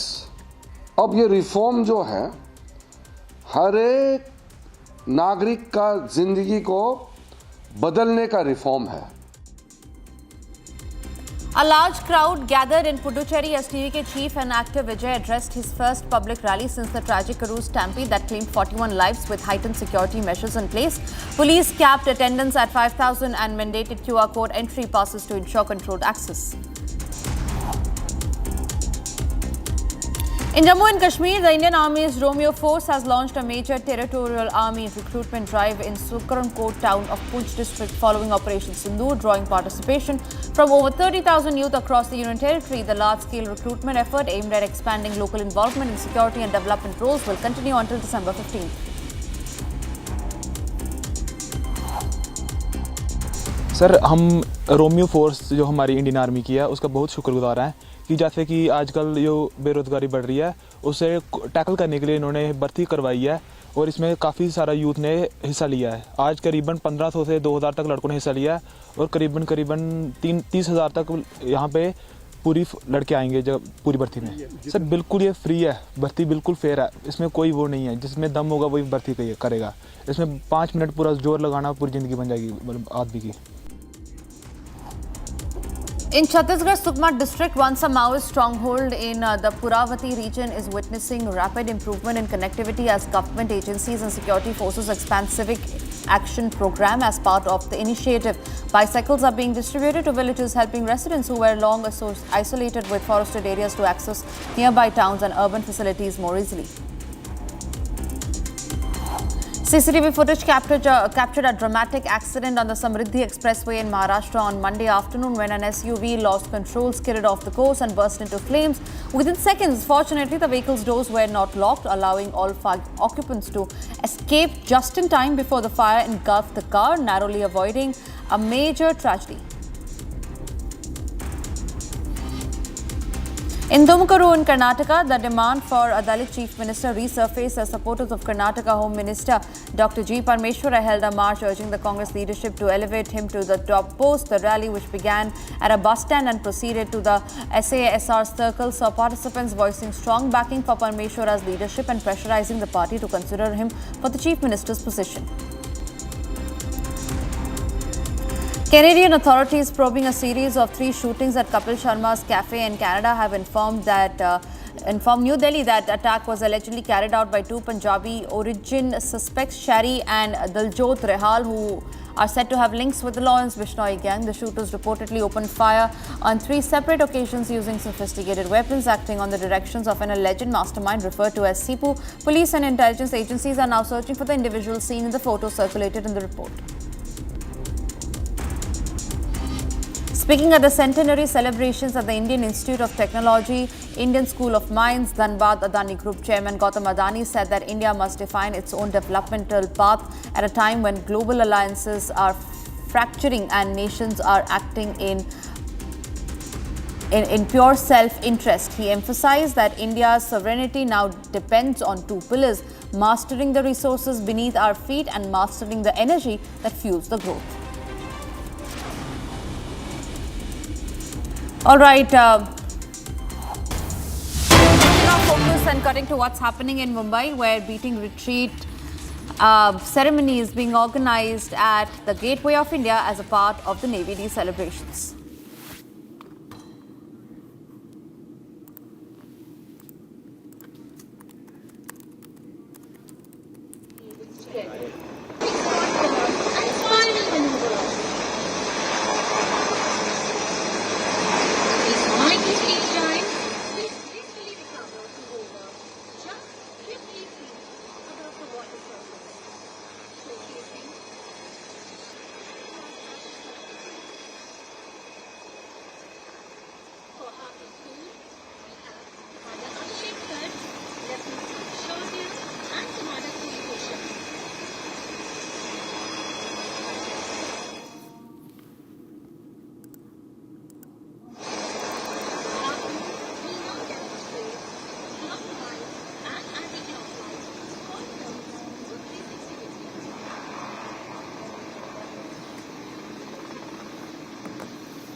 The Indian Navy Day 2025 celebrated every year to pay tribute to the courage, discipline and strength of the Indian Navy. It honors the role of the Indian Navy in securing sea through the marine boundaries, safeguarding maritime trade routes and responding to the crisis efficiently.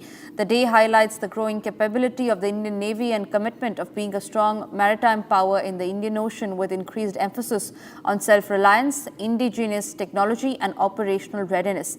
The Indian Navy, ladies and gentlemen, has its roots in the commemoration of the Operation Trident that carried out on December 4th, 1971 during the India-Pakistan War in 1971. Under this operation, Indian Navy missile boats carried out a decisive strike on Pakistan Karachi harbour. In fact, let's also listen into what's happening on ground right now, where we are reporting live from Mumbai.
बार। Wow mamma, क्या स्वाद है। अरे मेरे राजा, राजा R pure मसाला।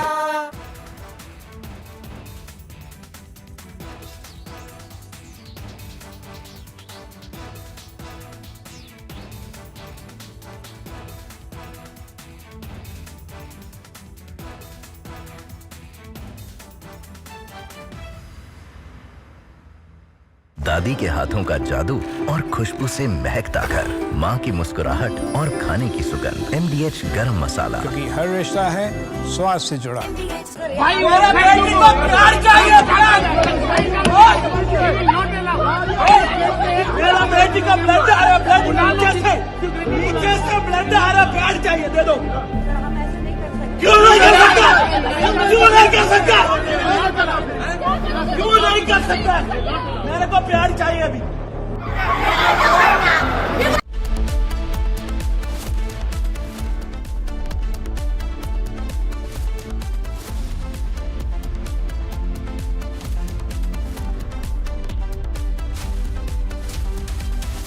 MDH की हल्दी मिर्ची धनिया करे कमाल। ये रंग दे, ये खुशबू दे, ये तीखा, ये कम पड़े। क्या निराला MDH मसाला। केसरिया से मन जोगी हुआ रे, दिल झूमे देखो मतवारा हुआ रे। केसरिया से मन जोगी हुआ। हर पल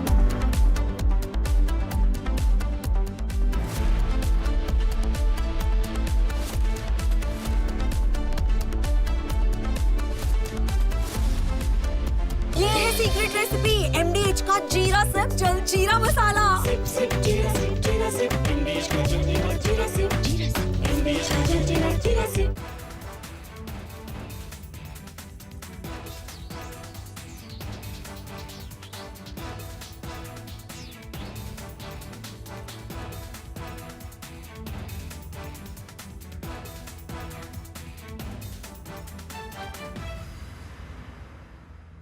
आर प्योर सूजी पास्ता उबालो मिलाओ और खाओ। 8 मिनट में तैयार। क्या टेस्ट है सबका राजा R pure masala.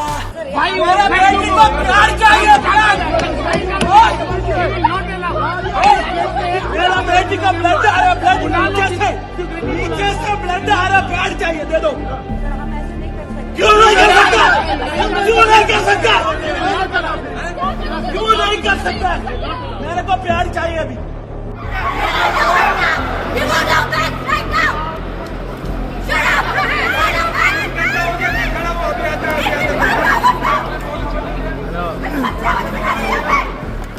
That we have experienced severe operational disruptions for the past.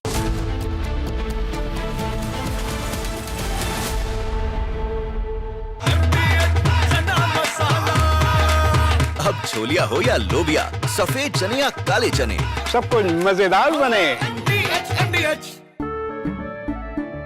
केसरिया से मन जोगी हुआ रे, दिल झूमे देखो मतवारा हुआ रे। केसरिया से मन जोगी हुआ। हर पल मनाओ केसरी त्योहार। विमल, बोलो जुबान केसरी। थोड़े में ज्यादा स्वाद, यही तो है इसकी खास बात। वाओ मम्मा, क्या स्वाद है। अरे मेरे राजा, राजा R pure masala.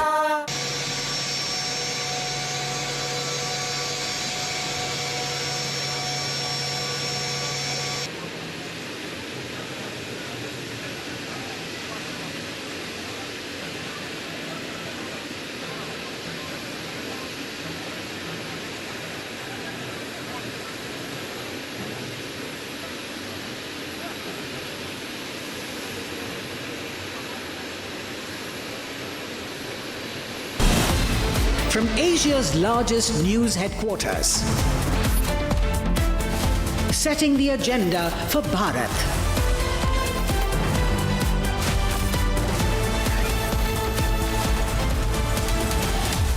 You're watching Republic.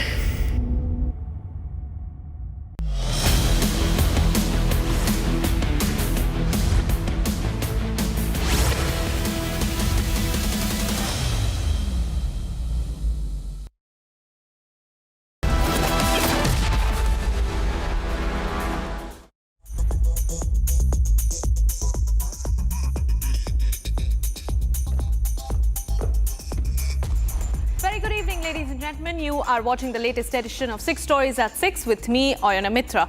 Over the next half an hour, I'll be taking you through the details of those 6 stories which have dominated the headlines today. So here we go.